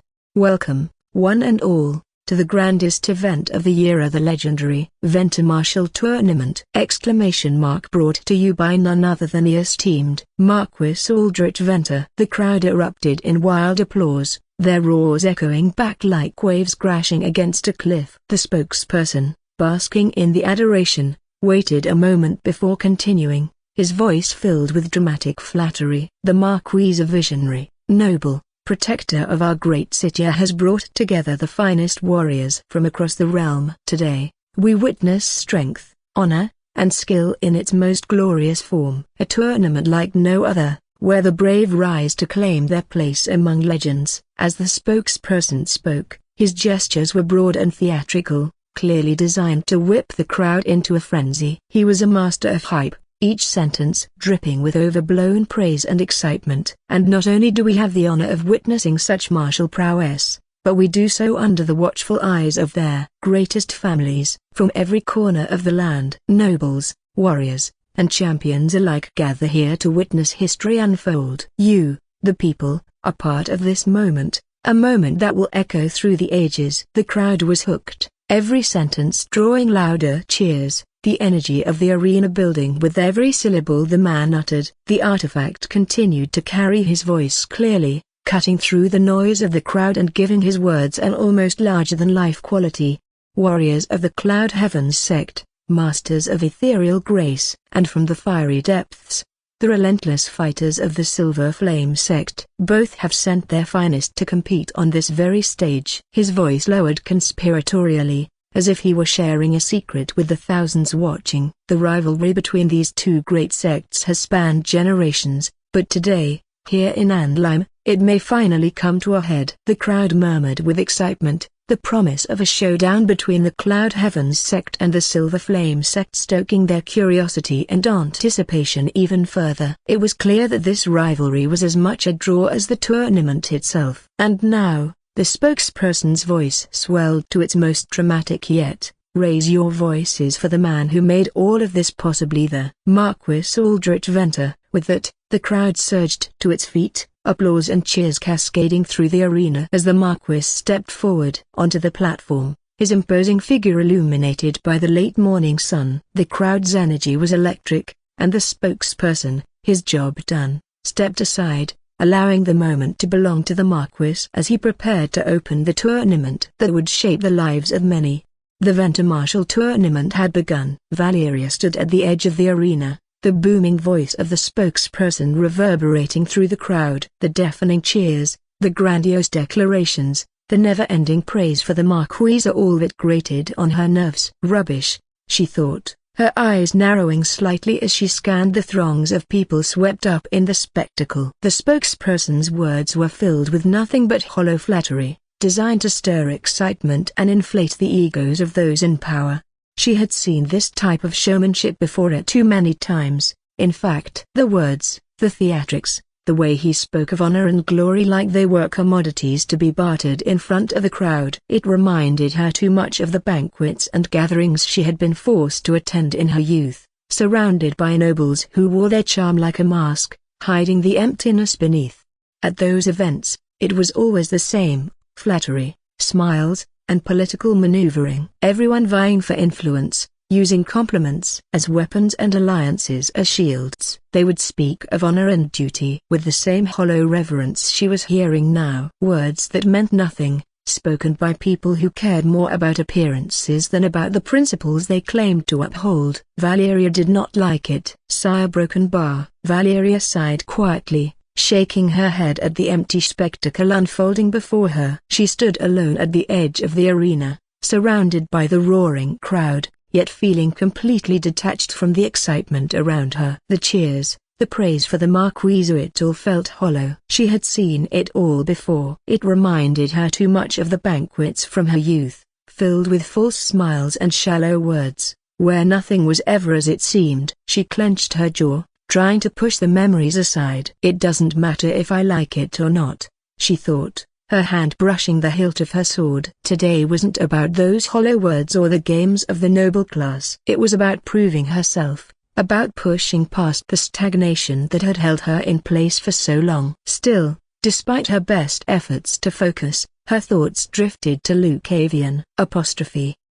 Why am I even thinking about him? She scolded herself, but the memory of their argument from the day before lingered. She had stormed off after his relentless teasing, her frustration boiling over. At the time, she had been so sure she needed to get away from Hema to escape his constant jabs and that irritating smirk. He had a way of making everything seem trivial, and that had rubbed her the wrong way. Yet, after spending time alone in her hotel room, she had started to feel a broken bar board. The empty silence of the room had given her too much time to think, to reflect on the tournament, her stagnation, and even Lucavian's infuriating presence. She had tried to push him out of her mind, but the truth was, even his teasing had brought a strange energy to her, something she couldn't quite define. Now, standing here in the arena without him, she felt a strange emptiness. I didn't even tell him where I'm staying. She realized this yesterday. She hadn't mentioned anything when she stormed off,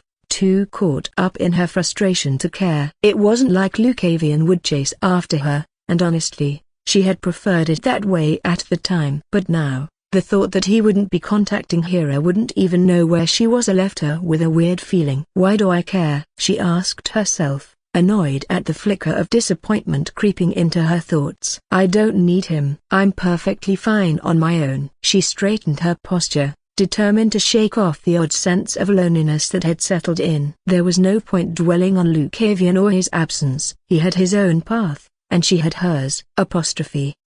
I don't need him, she repeated in her mind, trying to convince herself of the fact. As the cheers of the crowd swelled again, Valeria focused her attention on the tournament. She needed to stay sharp, to keep her mind clear. There would be plenty of time to worry about everything else later after she proved herself in this arena. "I came here to fight," she reminded herself, her grip on the hilt of her sword tightening. Not to get lost in distractions. The thunderous applause for Marquis Aldrich Venter had barely subsided when the spokesperson stepped forward once more, his voice booming across the arena.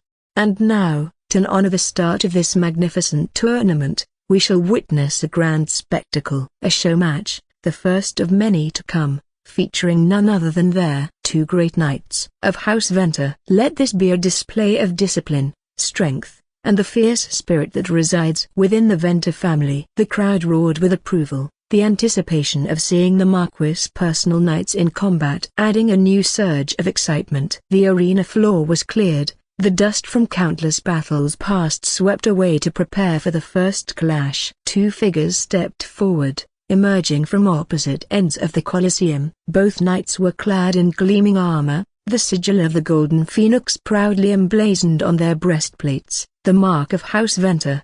One knight, taller and broader, carried a large shield and a long sword, moving with the calm, steady grace of a seasoned warrior. His name echoed through the arena: Sir Gavron, the Shield of Venter. Known for his unyielding defense and relentless patience in battle, he was a pillar of the Venter family's martial force. Across from him, a smaller, faster figure stepped into the arena, her movements fluid and light as a breeze. Lady Serine, the Falcon of Venter, was the other knight, her reputation built on speed and agility, with a pair of short blades gleaming in her hands. Her footwork was what she was good at and what she was famous for, coupled with how she danced across the battlefield with a swiftness that made her a terror to her opponents. The two knights took their positions at the center of the arena, facing each other with practiced focus. Though this was a show match, there was no question that both would give it their all. The honor of House Venter, after all, was at stake. The spokesperson's voice filled the air once more. "Let this battle be a demonstration of the strength that upholds the Venter name. May the Shield and the Falcon of Venter show you what it means to stand as champions." The crowd hushed, waiting for the signal to begin. The sound of the drums grew quieter, their deep tones underscoring the tension that now filled the air. Every eye in the arena was fixed on the two knights, their poised stances revealing the depth of their training and skill. Then, with a single sharp note from a horn, the match began. Sir Gavron charged forward with a surprising speed for a man of his size, his long sword raised and ready. His shield was a towering wall before him, moving like an impenetrable barrier. Lady Serine, however, was already in motion, darting to the side with a blur of agility, her twin blades flashing as she circled her opponent. The first clash came swift and loud, Serine's blades meeting Gavron's shield with a metallic crash that echoed through the arena. The crowd gasped as the impact sent sparks flying, but neither knight faltered. Serine danced away from Gavron's counterattack, her speed keeping her out of his reach, her movements almost too quick to track. Gavron, undeterred, kept his ground, his shield always between him and the relentless strikes of his opponent. He swung his long sword in powerful arcs, forcing Serine to stay on the defensive, but her agility was unmatched. With each swing, she seemed to slip just out of range, her blade striking back like a falcon's talons. The crowd was on the edge of their seats, watching the display of skill and strategy unfold. Gavron's powerful, methodical style was a stark contrast to Serine's lightning-fast, precise strikes. It was a battle of endurance versus speed, strength versus finesse, and neither knight was giving an inch. Serine leapt forward, aiming a flurry of blows at Gavron's side, but his shield moved swiftly to intercept, the clang of metal on metal ringing out once more. With a grunt of effort, Gavron pushed forward, using his weight and strength to drive Serine back. For a moment, it looked as though he might have the upper hand. But in a flash, Serine pivoted, her footwork impeccable, and she slipped behind Gavron's shield. Her blades came down in a swift, cutting arc, but Gavron's sword was there to block, his reflexes honed to perfection. The crowd erupted in cheers, marveling at the skill on display. For several long moments, the two knights continued their dance of steel, neither able to gain a decisive advantage. The crowd could sense the tension between them, the respect they held for one another's abilities, but also the fierce determination to win this match for the honor of their house. Finally, after a particularly fierce exchange, both knights stepped back, their breathing heavy but their resolve unbroken. The crowd roared in approval, their cheers filling the arena. With a final clash of blades, the horn sounded once more, signaling the end of the match.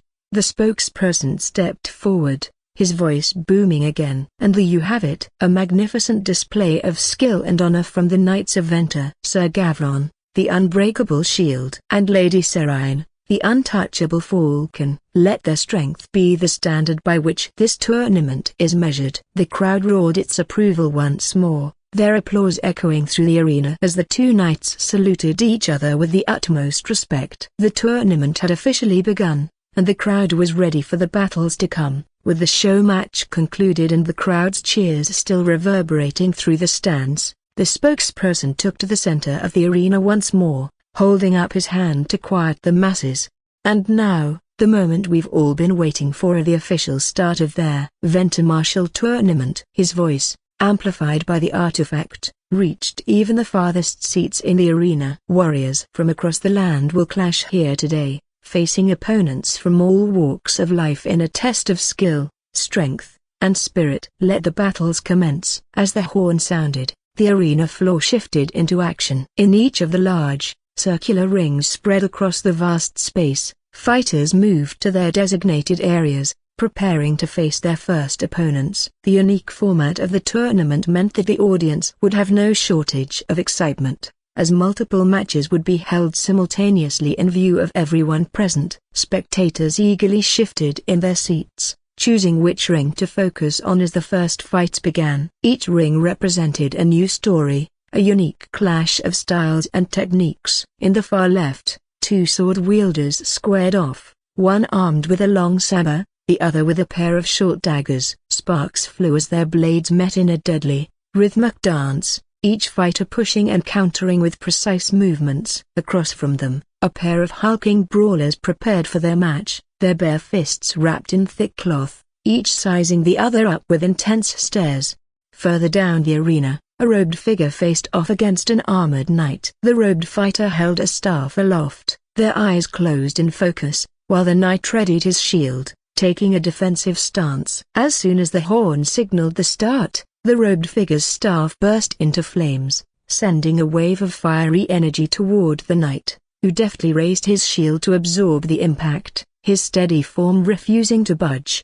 The crowd buzzed with excitement, heads turning from ring to ring, trying to keep up with the multitude of battles unfolding. The air was thick with the sound of clashing steel, the crackle of magical energy, and the grunts and yells of fighters locked in fierce competition. The diverse combat styles on display reflected the variety of martial traditions and backgrounds gathered for the tournament, from the disciplined, steady strikes of knights to the fluid, unpredictable moves of rogues and spellcasters. In the center of it all, the Marquis watched with a sharp gaze, observing the early matches with a keen interest. Each fighter's performance in these first rounds would set the tone for the tournament, and for those seeking the Marquis' attention, these initial battles were crucial. Meanwhile, the rivalry between the Cloud Heavens sect and the Silver Flame sect had already begun to cast its shadow over the event. The two sects' representatives would be fighting in different rings for now, but every eye watched their movements, speculating on who would rise to the final rounds. Fighters from each sect took to the rings with pride, keenly aware of the expectations and scrutiny placed upon them. Valeria leaned forward slightly, her gaze steady as she observed each ring. The crowd's excitement seemed to grow with every passing minute, but for her, it was mere noise. What mattered were the fighters and what they revealed in each move. A little finesse, a bit of strength, she mused, watching the dagger wielder dart back just out of the saber's reach. But he relies too much on that speed. If his opponent could just wait him out, he'd start to tire. Her eyes flicked to the robed mage, unleashing a fiery wave toward the armored knight. The knight met it with his shield, braced and steady, taking the force without budging an inch. Patience here he is that much, at least, could be useful, though if he doesn't go on the offense, He'll be easy prey for someone bolder. And the mage, strong but overzealous. If he doesn't land a hit soon, he'll burn himself out. As she assessed each fighter, her gaze shifted to the cloud heavens and silver flame sect representatives, their rivalry palpable even from where she sat. Each move, each strike, felt laden with a weight of pride that went beyond the tournament. Stubborn people, she thought, her face serious. They're too focused on each other. A distraction like that could be their downfall, though their skill is undeniable. Still a broken bar, they're stronger. Broken bar. Really strong. Observing her opponents, she thought, her gaze lingered on the disciples from the cloud heavens and silver flame sects. Their techniques were honed, every strike carrying precision, a level of skill that most common fighters in the arena couldn't hope to match. She clenched her fist involuntarily,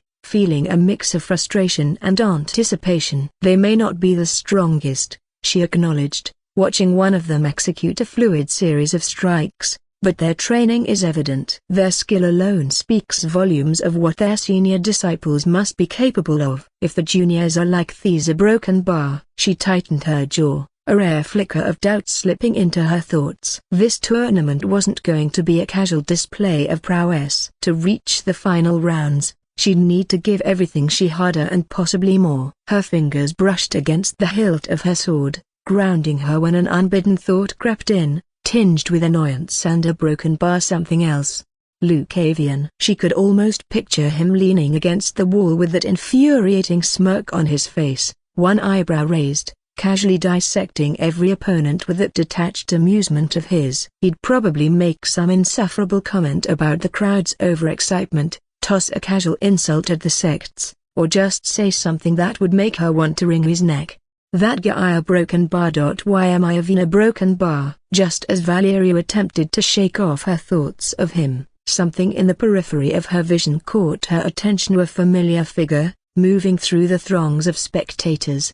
Her heart skipped a beat as she recognized him. There he was, Lucavian himself, striding casually toward one of the rings, his sword resting lazily on his shoulder. That infuriating smile was plastered on his face, his eyes scanning the crowd with that familiar glint of mischief. You've got to be kidding me, she thought, her fingers clenching around the edge of her seat. Of course, he would show up now, just when she had been trying to put him out of her mind. Lucavian stepped up to the stage, his movements so relaxed it was as if he were strolling through a park, not walking into the heart of a battle arena. The crowd around him murmured in intrigue, sizing him up, whispering speculations. He seemed oblivious to it, or worse, thoroughly entertained. She narrowed her eyes, watching as he adjusted his grip on his sword with that same effortless confidence. He hadn't even acknowledged his opponent, a tall warrior armed with a menacing glaive who was already glaring daggers at him. But Lucavian, he just offered a lazy half-smile,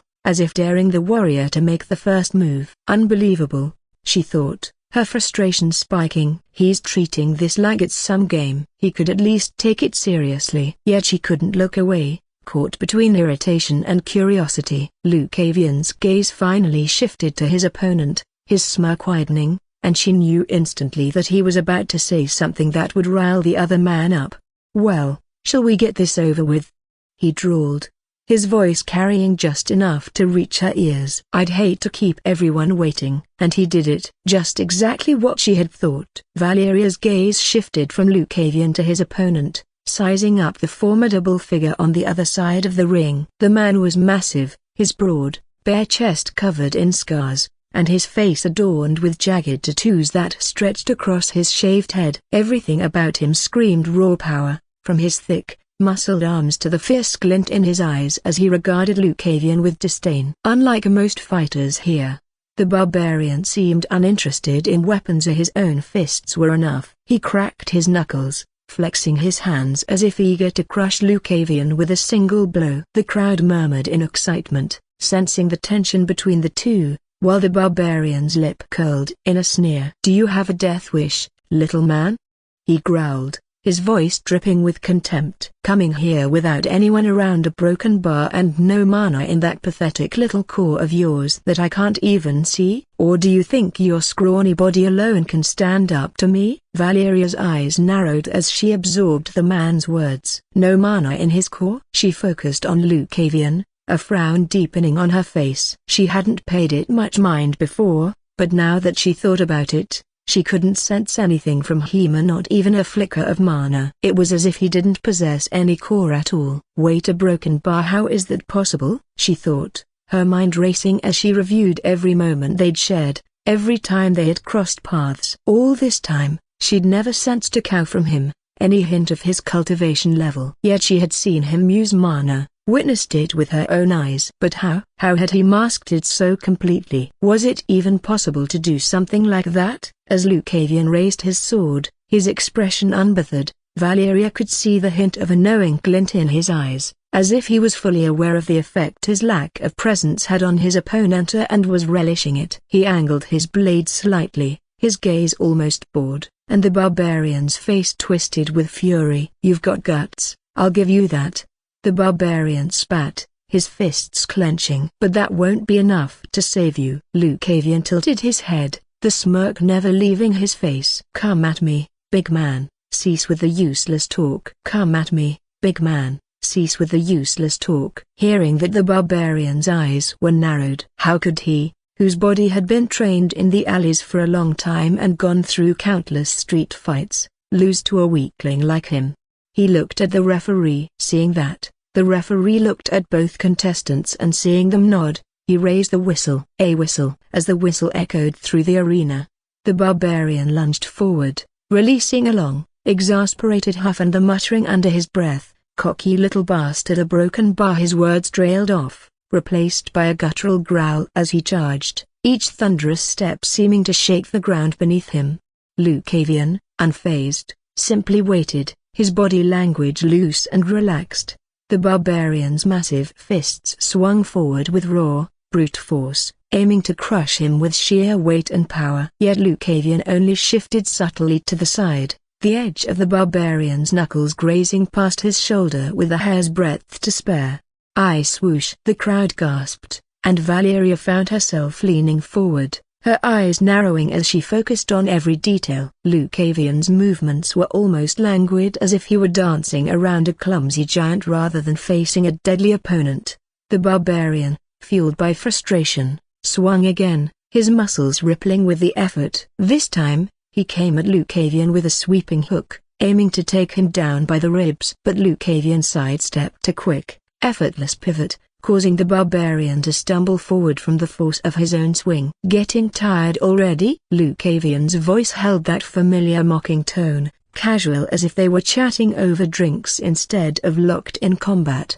The barbarian's face twisted with rage, veins bulging as he let out a snarl. "Stand still, coward!" Valeria's lips tightened in a grim line, her gaze never wavering from Lucavian. "Oh, our broken bar. Is that what you want? Then, don't blame me for being impolite." Finally, Lucavian lifted his blade, holding it at a slight angle, almost inviting the barbarian to charge again. His opponent growled in response, accepting the unspoken challenge, and barreled forward with all his strength, fists raised high to slam down on him. Just as the barbarian's fists came down, Lucavian moved, stepping into the space within his opponent's reach, his sword slicing upward in one fluid, precise arc. Swoosh! There was a flash of steel, and the barbarian froze, a thin line of blood appearing across his chest. The crowd hushed, a ripple of shock spreading through the spectators. "Yield?" Lucavian's voice was soft, almost a whisper, but the cold edge in his tone left no room for negotiation.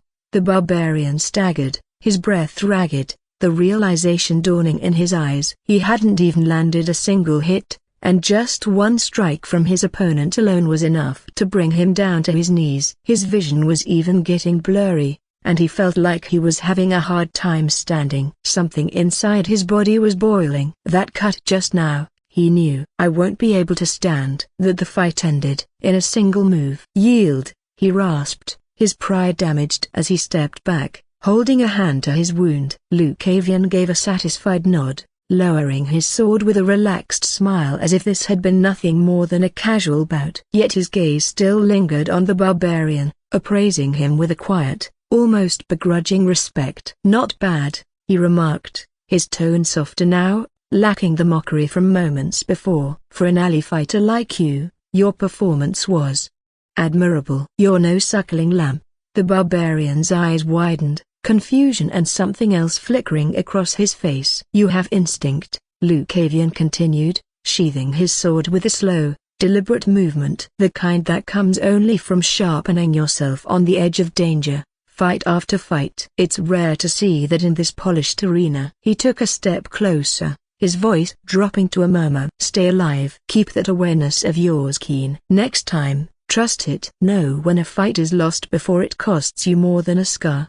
The barbarian, still clutching his wound, looked up at Lucavian, his expression somewhere between gratitude and shock. It was as if he had been stripped bare of his rage, forced to see his defeat as something other than humiliation. "Let this be an experience for you," Lucavian added, his smirk softening into something almost genuine. "Learn from it, and maybe a broken bar next time, you will win, who knows?" He didn't wait for a response, turning with his usual lazy grace and walking away, leaving the barbarian to process the moment. Valeria grimaced, watching Lucavian stroll away as if he'd just finished a warm-up exercise rather than an arena match. His smugness grated on her, but as she recalled that single, precise slash, she found herself replaying the movement in her mind. "Could I have blocked that?" she wondered, narrowing her eyes thoughtfully. She put herself in the barbarian's place, visualizing the blade flashing toward her, its speed and angle almost impossible to anticipate until it was too late. Even if she could have moved fast enough, she realized, the impact would likely have staggered her, throwing her balance just enough to leave her open to a follow-up attack. Her hand tightened instinctively around the hilt of her own sword. That wasn't just some showy attack, a broken bar. It was calculated, exact, as if he'd been measuring that man's every weakness the entire time. Despite herself, Valeria felt a reluctant admiration for the precision Lucavian had displayed. That strike wasn't born of brute strength or overwhelming mana but pure, refined skill. She could imagine the force it would take to parry such a blow effectively, to counter it without missing a beat. "It would have taken everything I had," she admitted to herself, almost begrudgingly. "I'd have blocked it, maybe even stayed standing a broken bar, but it would have cost me ground. And against him, that's all he'd need." The crowd began to murmur in awe as the barbarian, still clutching his wound, was led off the stage. Valeria's gaze remained fixed on Lucavian's retreating form, her jaw tightening. She hated that he made it look so effortless, that his every move seemed calculated without a hint of strain. But more than that, she hated the flicker of doubt that crept into her mind of the question of whether, in that single exchange, she would have fared any better than the barbarian. As the clashes continued across the arena floor, the lounge reserved for the Marquis grew tense, though none of the tension seemed to affect Marquis Aldrich Venter himself. He sat with a look of serene interest, his gaze sweeping over the rings below where fighters clashed, each bout adding to the mounting energy of the tournament. The lounge, adorned with House Venter's colors and symbols, exuded an air of authority and wealth, befitting the Marquis' reputation as a powerful figure in the realm. Seated on one side of the Marquis was a woman dressed in a robe of deep blue and golden accents, a distinguished mark of the Cloud Heavens sect. Her presence was imposing yet restrained, her gaze sharp as she observed the battles below. She was Elder X with the Cloud Heavens sect, a 6-star martial artist renowned for her mastery over wind techniques and ethereal combat. She sat with a composed demeanor, though her fingers tapped rhythmically on the arm of her chair, betraying a barely contained intensity. On the other side, a man clad in reddish-gray robes sat silently, his expression stern and inscrutable. This was Eldar of the Silver Flame sect, another 6-star martial artist known for his ferocity and command over explosive fire techniques. His robe bore the markings of his sect, a subtle flame design that seemed to smolder even in the dim light of the lounge. Though he maintained an outward calm, his jaw was set, and his eyes narrowed as he watched the tournament with a keen focus. The atmosphere was undeniably charged. The rivalry between the two elders was evident even in their silence. They kept their gazes forward, ignoring one another, each aware of the other's presence yet unwilling to acknowledge it. The ongoing tournament served as an implicit battleground, a stage for the sect's pride, and each victory below seemed to raise the stakes between them. But amid the barely suppressed tension between the two sect elders, the Marquis remained the epitome of calm. Aldrich Venter sipped his wine leisurely, his face revealing little beyond a quiet satisfaction as he observed the tournament he had so meticulously organized. His composure was a reminder to the elders seated nearby that, while powerful, neither of their sects held sway over Andlime or its ruler. House Venter's influence and strength were renowned, and his forces were well trained, more than capable of rivaling each of their sects. It was this reputation that kept the two elders in check, both aware that the Marquis could afford to host their rivalry yet did not fear either sect's power.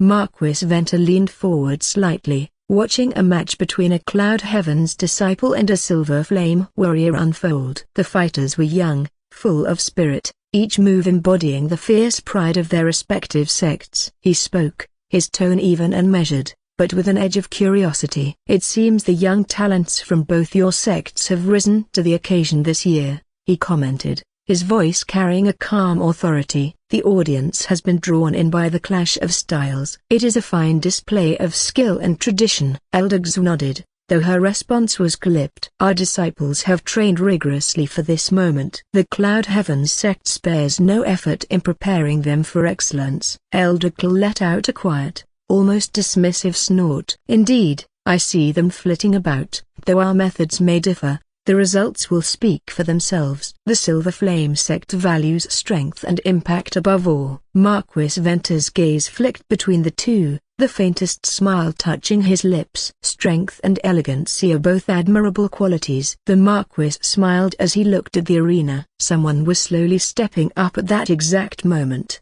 after all. As the Marquis shifted his gaze to the arena, a figure stepped onto the stage with a quiet but undeniable presence. A young girl, slender and poised, made her way into the ring. Her dark hair was tied into a neat bun, and her blue-golden robe fluttered with her movement, the emblem of the Cloud Heavens sect glinting on her shoulder. The crowd quieted slightly, sensing something different about her, a calm amidst the storm of the ongoing battles. The Marquis observed her closely, his expression thoughtful, a faint smile tracing his lips. "The Silent Thunder, was it?"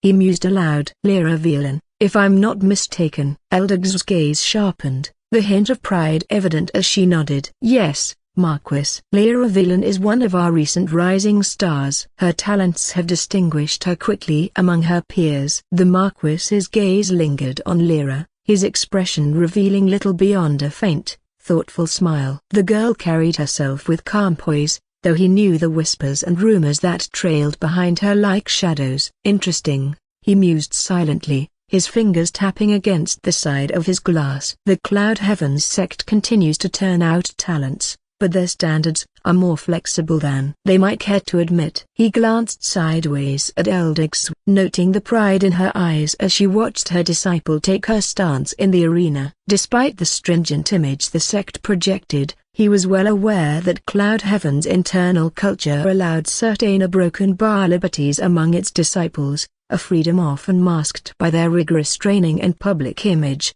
Still, he chose to speak neutrally, letting his words carry a subtle undertone. "A rising star in both skill and, it seems, intrigue. Lyra Velen has gathered much attention beyond the arena," he remarked, his tone light but with a hint of suggestion. Elder Xu met his gaze, her eyes narrowing almost imperceptibly. "Her talent speaks for itself, Marquis," she replied, her voice steady but slightly cooler. "She has earned her place here through merit alone, despite what others might imply." Marquis Venter inclined his head in polite acknowledgement, shifting his attention back to the arena. "Indeed, it will be fascinating to see her approach a balance of technique and composure if I'm not mistaken." Elder Kl's chuckle was low, yet it sliced through the air with deliberate disdain. "Composure, you say a broken bar, quite ironic, isn't it?" given that some in her sect can't control even the simplest of desires," he remarked, his tone thick with derision. His gaze flicked toward Eldix, though it lingered on the arena below, where Lyra had taken her stance. "People like her," he continued, his voice measured yet biting, "often let their impulses blind them to reality. They're so easily led by our broken bar carnal whims. And the consequences, well, they're as predictable as they are severe." Eldix's eyes narrowed further, her fingers still tapping lightly on the armrest. "Those who indulge in slander often speak from ignorance, Eldix," she replied, her voice cold but restrained. "Lyra's skills and dedication are a testament to her worth, whether or not others have the depth to recognize it." Marquis Venter observed the exchange, his gaze moving between the two elders with veiled amusement. He sensed the unyielding tension between the sects, brought now to a sharper point by the bitterness Cl held toward Lyra. "Yes, technique and discipline," the Marquis commented, his voice smooth, aiming to ease the biting silence that followed. "Every fighter has their path. But paths, as we all know, can be broken bar winding." His words carried a tone of neutrality, though he couldn't help but study Lyra more closely, watching as she moved with unwavering calm despite the weight of their words. Cla's lips twisted into a bitter smile, clearly unimpressed by the Marquis's attempt at subtlety. "Winding indeed," he murmured, his eyes hard. "Let's just hope her path doesn't end in more disgrace for those she represents." Eldix stiffened but remained silent, her gaze fixed on the arena. At that moment, Marquis Venter felt the pressure shift back to Lyra. In the arena, Lyra stepped forward, her gaze settling on her opponent with a calm appraisal. Across from her stood a young man, perhaps a year or two her senior, his stance tense, his expression determined but betraying a hint of apprehension. He wore no sect's colors, no sigil or mark that would denote any allegiance. To the crowd, he might look brave, even bold, for facing a disciple of the Cloud Heavens sect. But to Lyra, his energy betrayed his limitations. "Just a peak 2-star, she thought, her assessment quick and efficient. "This should end swiftly. There's no need to waste time on a pathetic bastard like him." Her hand moved to the hilt of her blade, fingers curling around it with practiced ease. The weapon slid free from its sheath with barely a sound, its polished steel gleaming as it caught the light. She held it low and steady, her stance balanced, her gaze unwavering. Her opponent shifted uneasily, gripping his weapon, a worn, practical blade with both hands. He was clearly here to prove himself, to earn recognition, but sadly he met the wrong opponent. Lyra's lip curled almost imperceptibly as she regarded the young man before her. His stance was all bravado, his posture rigid with forced confidence. But his eyes gave him a wire. There was no real strength behind them, no steel in his gaze, only a shaky determination masking his fear. "Pathetic," she thought with a hint of disdain. "Just go and die in some war, like the rest of the fodder. Why stand here, shivering like a weakling before me?" Her grip tightened on her blade as the urge to strike rose within her. She could end this now, slice through his defenses in a single motion. But that wouldn't do. She had to restrain herself, to hold back and play the role her mother had so insistently drilled into her. After all, Lyra Velan, daughter of a noble family and a disciple of the Cloud Heavens sect, had appearances to maintain, especially after the mistake that she made. If she did not make such a mistake, a broken bar. If she was not caught a broken bar, well, it was too late now. She took a steadying breath, forcing her thoughts to calm. Her mind drifted back to the previous night, to a memory that brought ease over her, quieting the restless anger that simmered beneath the surface. She had spent the late night hours in a certain place thanks to her junior sisters, indulging in the kind of quality time that soothed her spirit. The night had been a welcome escape, an oasis where she could let go of her public mask and her duty-bound composure. But now, here she was, back under the crowd's scrutiny. Her mother's words echoed in her mind. Virtue, poise, control. She had been warned to uphold a dignified image, one befitting her lineage and her sect. Anything less would be disgraceful. Lyra exhaled, her face smoothing into a mask of serenity, her gaze softening ever so slightly as she approached her opponent. She made a show of adjusting her grip on her sword, slowing her stance, allowing the tension to build. To the audience, it would look as though she were giving him respect, a chance to gather his courage, though in truth, it was only to mask her annoyance. "Hold yourself, Lyra," she reminded herself, letting a faint smile cross her lips, a graceful gesture for the crowd to see, a light to cover the truth simmering beneath. With deliberate patience, she took a single step forward, drawing her blade into a defensive stance, the perfect picture of composed humility. Her opponent swallowed, visibly bolstered by her apparent generosity. She almost laughed at his naivete. "Play the part," she reminded herself, lifting her chin slightly, her voice calm and controlled as she addressed him, though her words were laced with irony only she would understand. "Come, then," she said softly. "Show me what brought you here." The young man took her cue, gathering himself and charging forward. Lyra's gaze remained fixed, unyielding. She had no patience for men like him, men who sought validation without merit. But as he lunged, she sidestepped gracefully, her blade moving like a whisper, a mere flick of her wrist that sent his sword flying from his hand. "Pathetic indeed, not even worthy of licking my boots." Her opponent stumbled back, disarmed and helpless. The match was over before it had truly begun, the crowd erupting in awe at her effortless technique. Lyra merely inclined her head, offering the fallen warrior a faint, graceful nod, a final gesture of respect that concealed the satisfaction simmering within her. "Yes," she thought as she turned from the ring, leaving her defeated opponent in the dust, "a role well played."